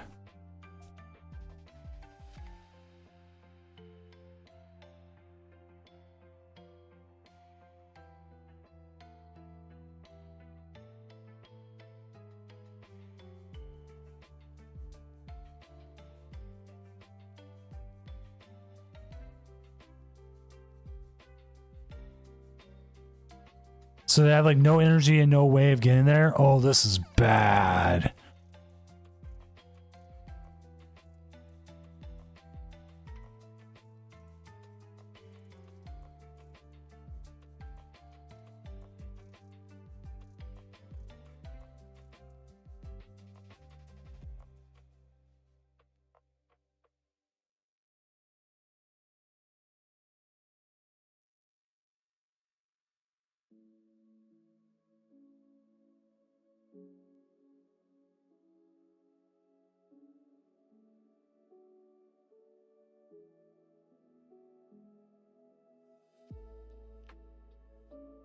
Like, you got to get the...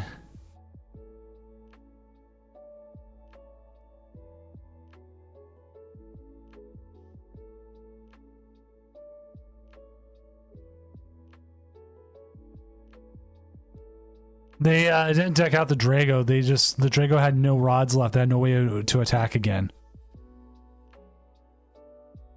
Oh no. Is that it? Is that it? Oh my god.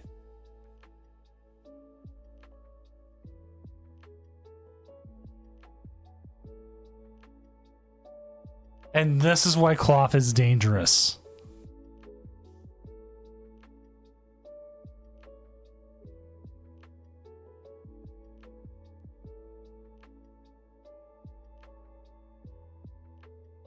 GG go next.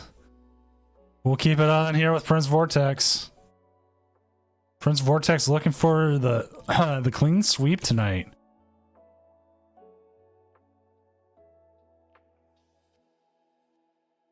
Going up against Palpitote.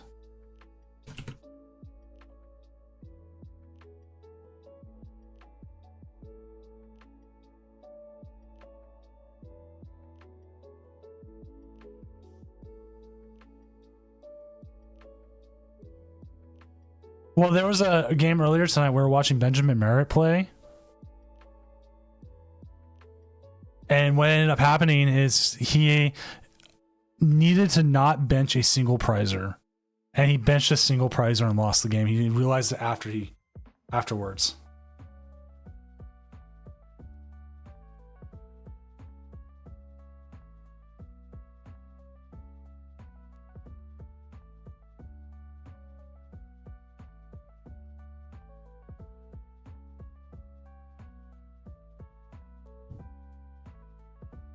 So once this game gets set up, we will get going. And we'll watch the finals here. Let me actually update our final standings. Prince Vortex versus Palpitote, which if you haven't seen Palpitote's list, it's interesting. Against this deck, you might as well, man. You might as well.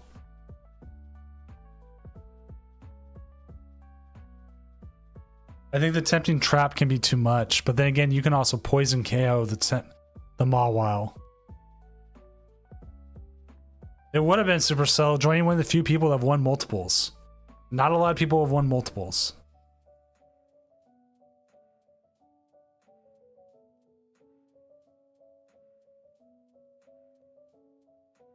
Regidrago, that's the one he used before.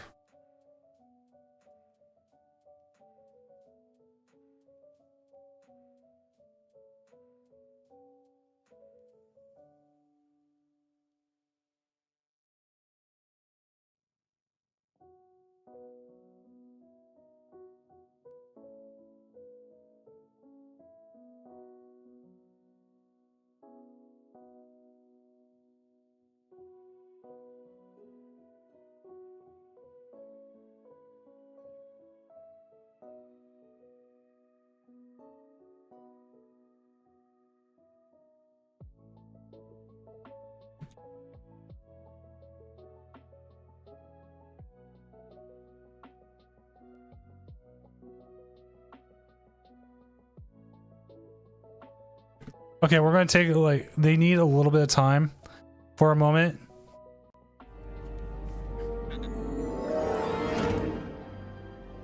Hello there. What's up, everyone coming in from Crumbrion's stream? I'm Senior Doom, tournament organizer, really professional illustrator and part-time lumberjack. We're getting ready here for the finals of the Tournament of Doom here, as we're going to see Prince Vortex and their cloth deck going up against Palpitote. And, well,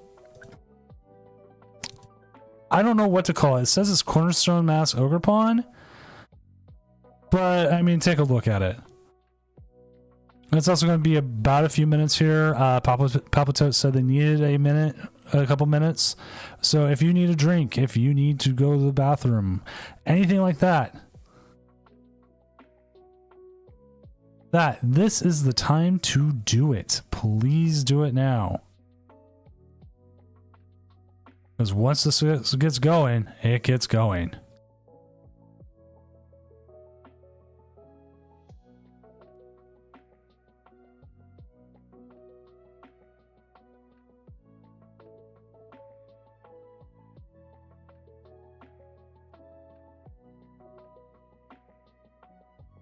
Also, recently Pokemon did announce, I'm going to pop this up on screen as well.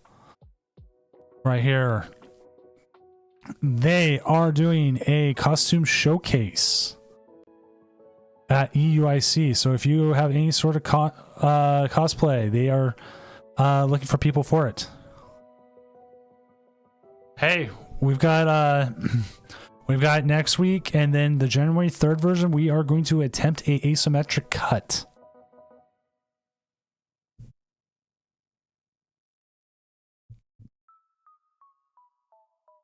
But this one right here, a whole new thing.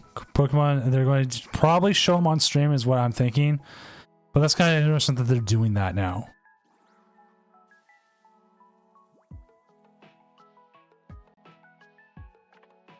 EUIC is open to anyone who registers. There's also, what's the word I'm looking for here? Also, Crumbrion, I'm going to give you a shout out as well. Spectator badges. So you do need a spectator badge to get in, but I don't know if they'll sell out or not. Do you need to register? Registration just happened for EUIC, and I believe it's sold out, but spectator passes should still be there.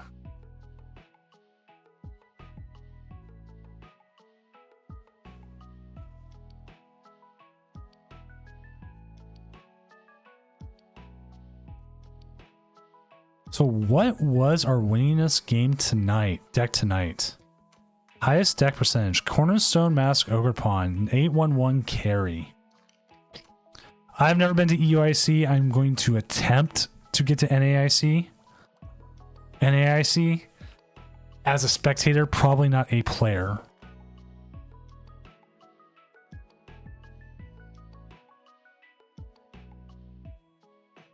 I don't remember how much. Can someone in chat remind me when NAIC is?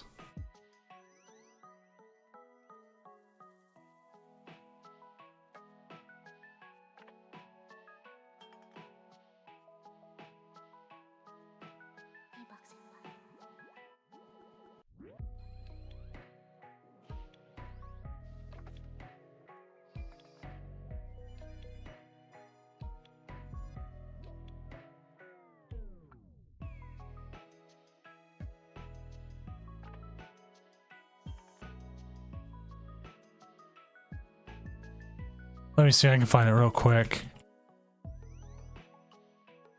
It was like June something last year.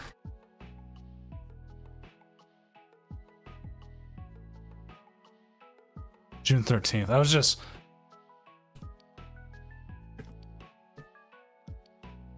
I see how much like flights to New Orleans are.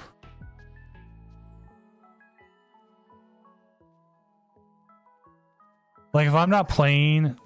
Well, doesn't it start on the 12th? Because, no, this play starts on the 13th. You play Friday, Saturday, and Championship Sunday. So if I stay through, like, Championship Sunday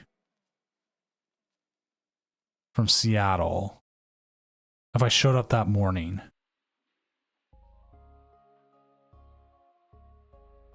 currently about $400 round trip.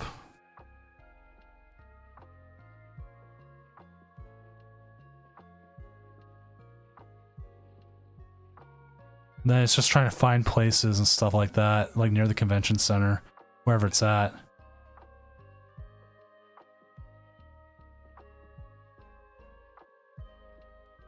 I just want to know where the last one's going to be. The last regional. Like, I'm still holding out for Seattle, but, I mean, who knows?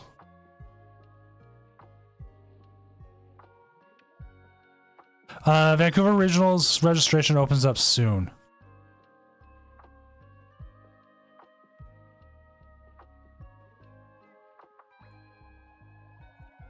And the thing, at least about Vancouver Regionals, I don't think that one usually sells out.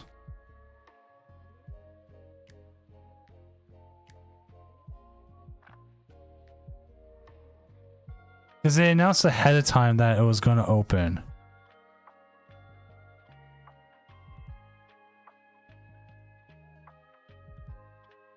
January 8th. January 8th at 7 p.m. Pacific time. Here, I'll bring it up on screen real quick.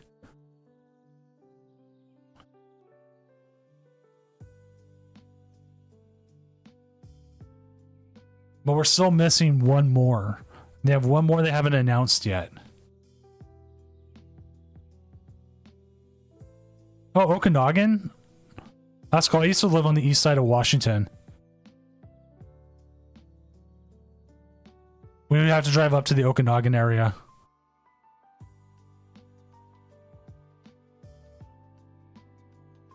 Points.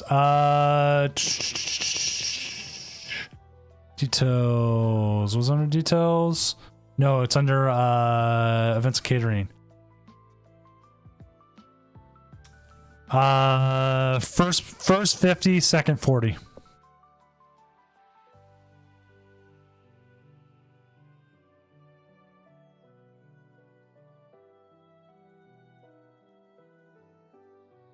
People get points all the way up to top 32 tonight because we hit the kicker of 128.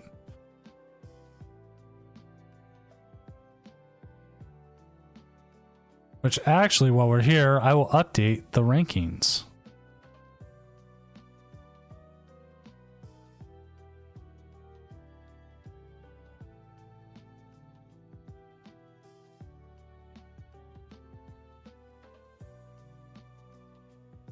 There we go. Rankings have been updated. So let's see where everyone is. Just double check. Here's your current top 17 technically gets in. Because right now, IS Grabies has the automatic invite, and there's no reason for them to continue playing. And I totally forgot to buy printer paper yesterday. Oh, I need to buy printer paper. This will knock you up minimum above All Out Blitzel. Minimum. You may come close to passing Shira.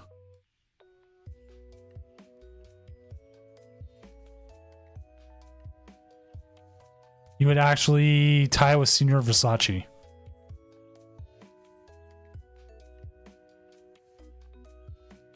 It actually shows you how you've made all your points. Yeah, this will be the second year we're doing a Doom World Championship. We run it 2 weeks before what is it? 2 weeks before Worlds. So they whatever the format for Worlds is legal on live, and people can get practice on it. Whoever's the top 16 has an automatic day 2 invite, and everyone else plays it out in day 1. All right, Palpitote says they are ready, so we're going to get ready here to get the game going.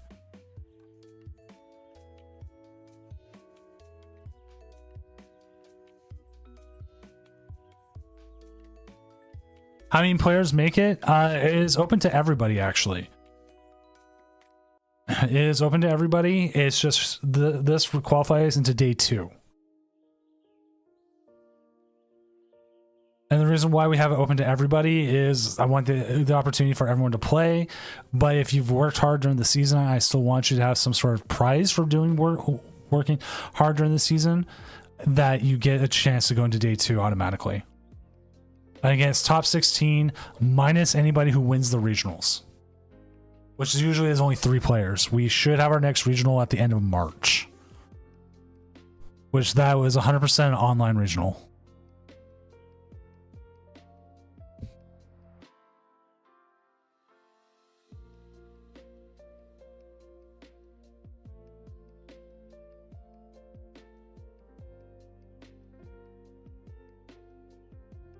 That's actually one of the big things about doing why I do online regionals and stuff, is because there's a ton of players who are unable to make these.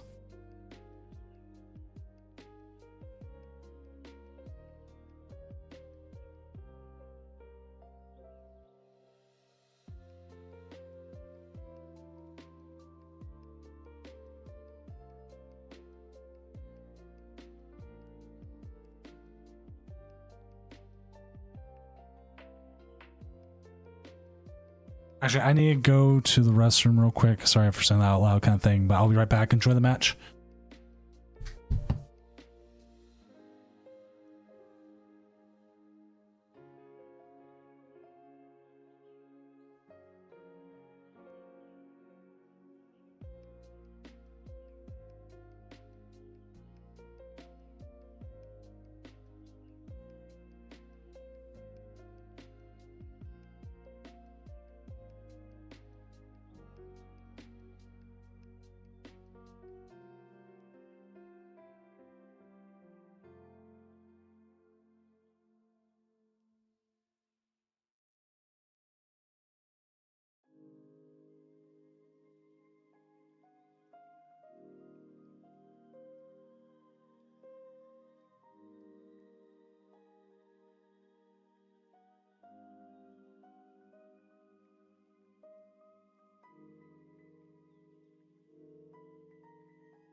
Oh, he plays Petra Run? Oh, that does make things a lot harder.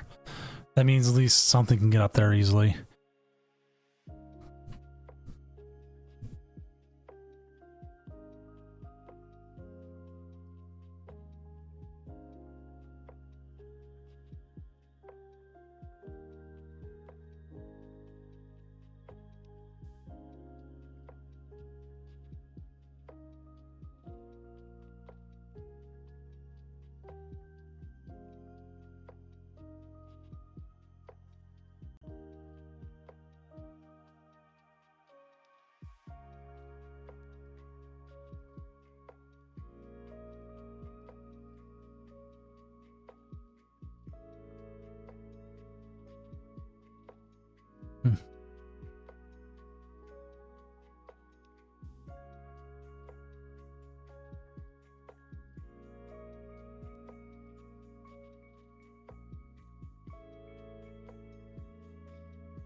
All right.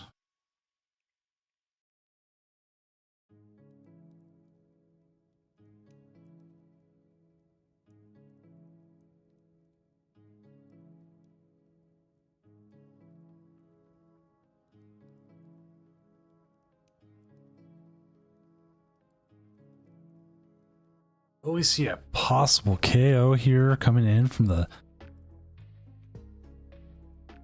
Hisuian thingamabobber.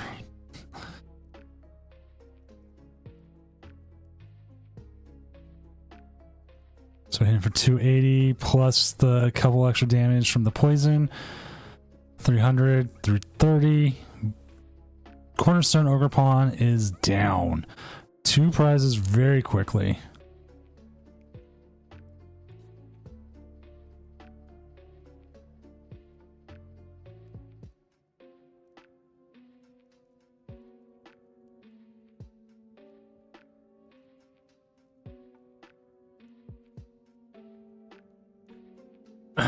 Now Bear is good.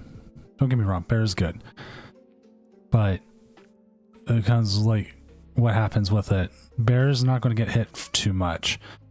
Putting the energy onto the Rotom. Okay.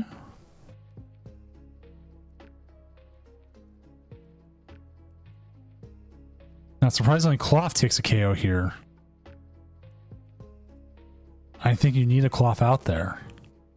And your biggest fear is still that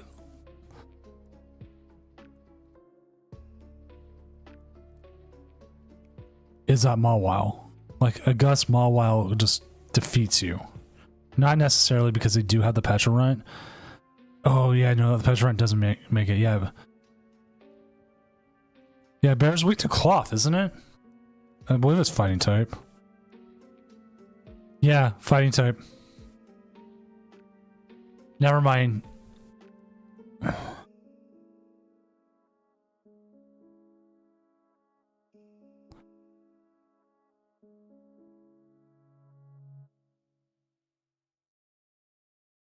I don't know. They could have misplayed it. There's a lot they could have done.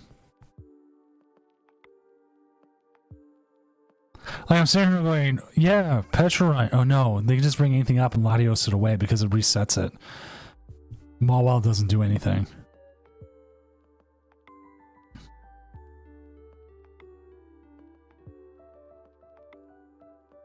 I'm guessing they put it on the Rotom just to get the retreat here.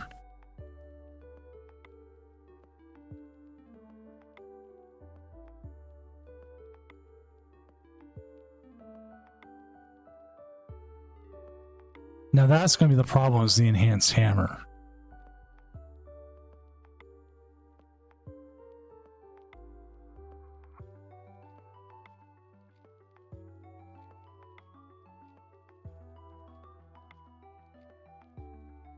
Now if you had boss's orders here, that'd be even better.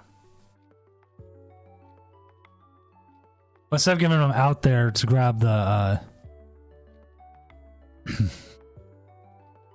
anything else, we do see the Tantrum Blast for 140, putting him down to 1 prize left. Grabbing the super effective glasses. I don't think that's doing much in this matchup. This could be a very, very quick game 1.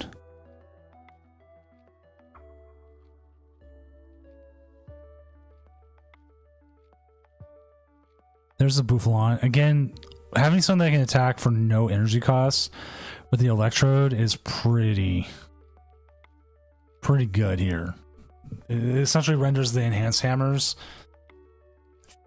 docile. Like, this is it. This is game 1 right here.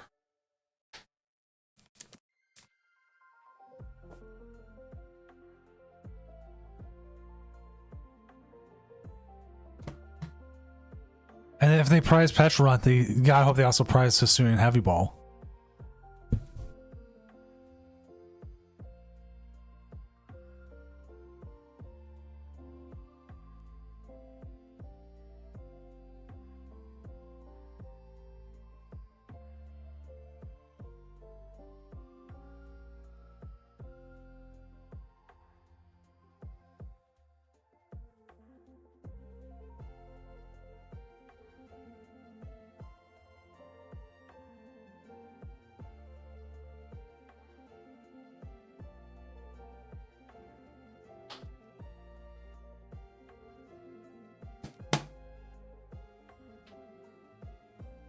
All right, let's see. Waiting for the opponent to say first or second, and then we'll get into game 2 here.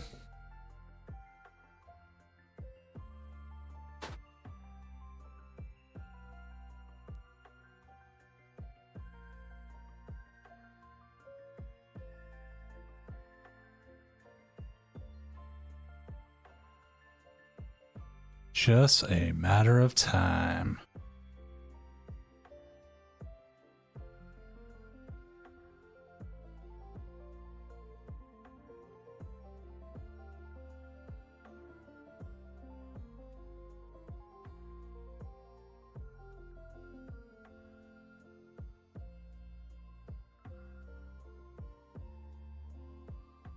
Still waiting on if they're going first or second here. What's up, Cash?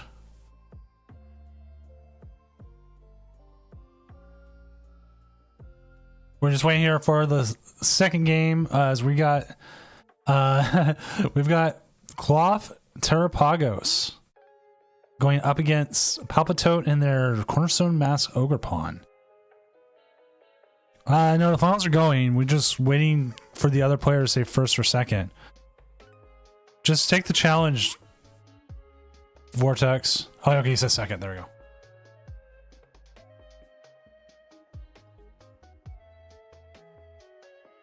We saw Terrapagos, Regidrago. We got to see from both sides as well. Go up against each other, and the game 1 went to Regidrago, game 2 went to Cloth Terrapagos, and then game 3 was a donk. Cloth Terrapagos got the donk.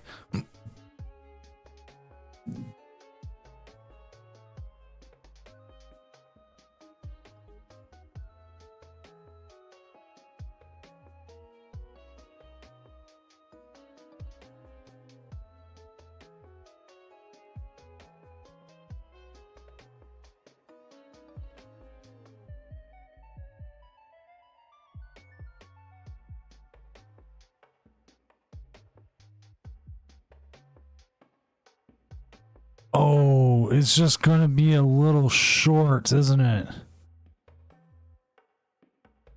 Do you even try here? I mean, you can grab a card for the next turn and use Forest Sealstone to get a lot of stuff.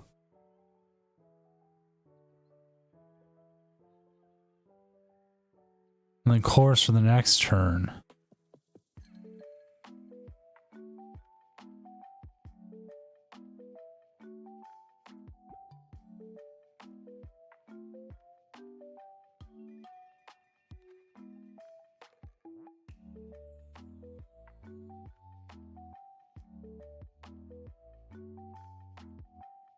I did see you tweeting about it, Cash, and showing some of the stuff. No, they still miss. They miss by 10. I think.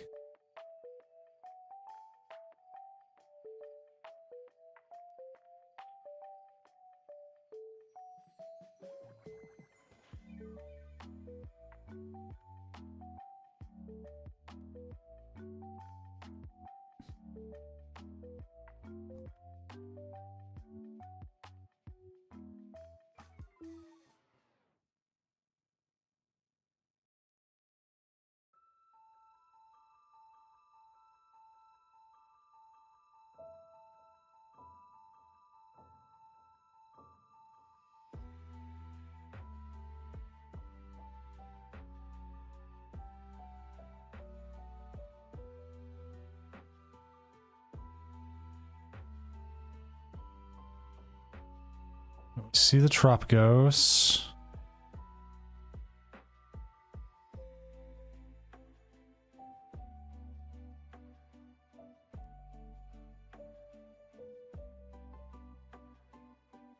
The Underdepths. Trolley. Lots and lots and lots of cards.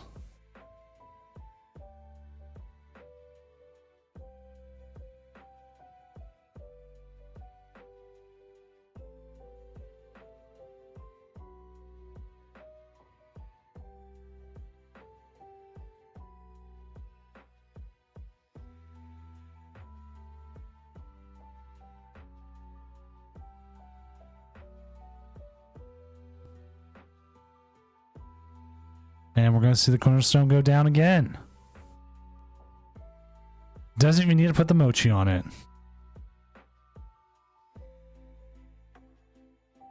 Dang. This was like the worst deck it could go up against.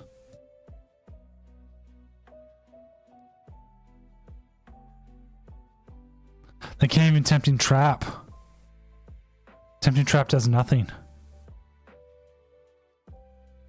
Yep, that's it. Ding, ding, ding. Call for the bell. That is it. Your winner tonight is Prince Vortex, coming in with the Cloth Terapagos, getting the possible best matchup for the finals with a deck that just can't do anything to it. There was nothing they could do. That was just over so fast.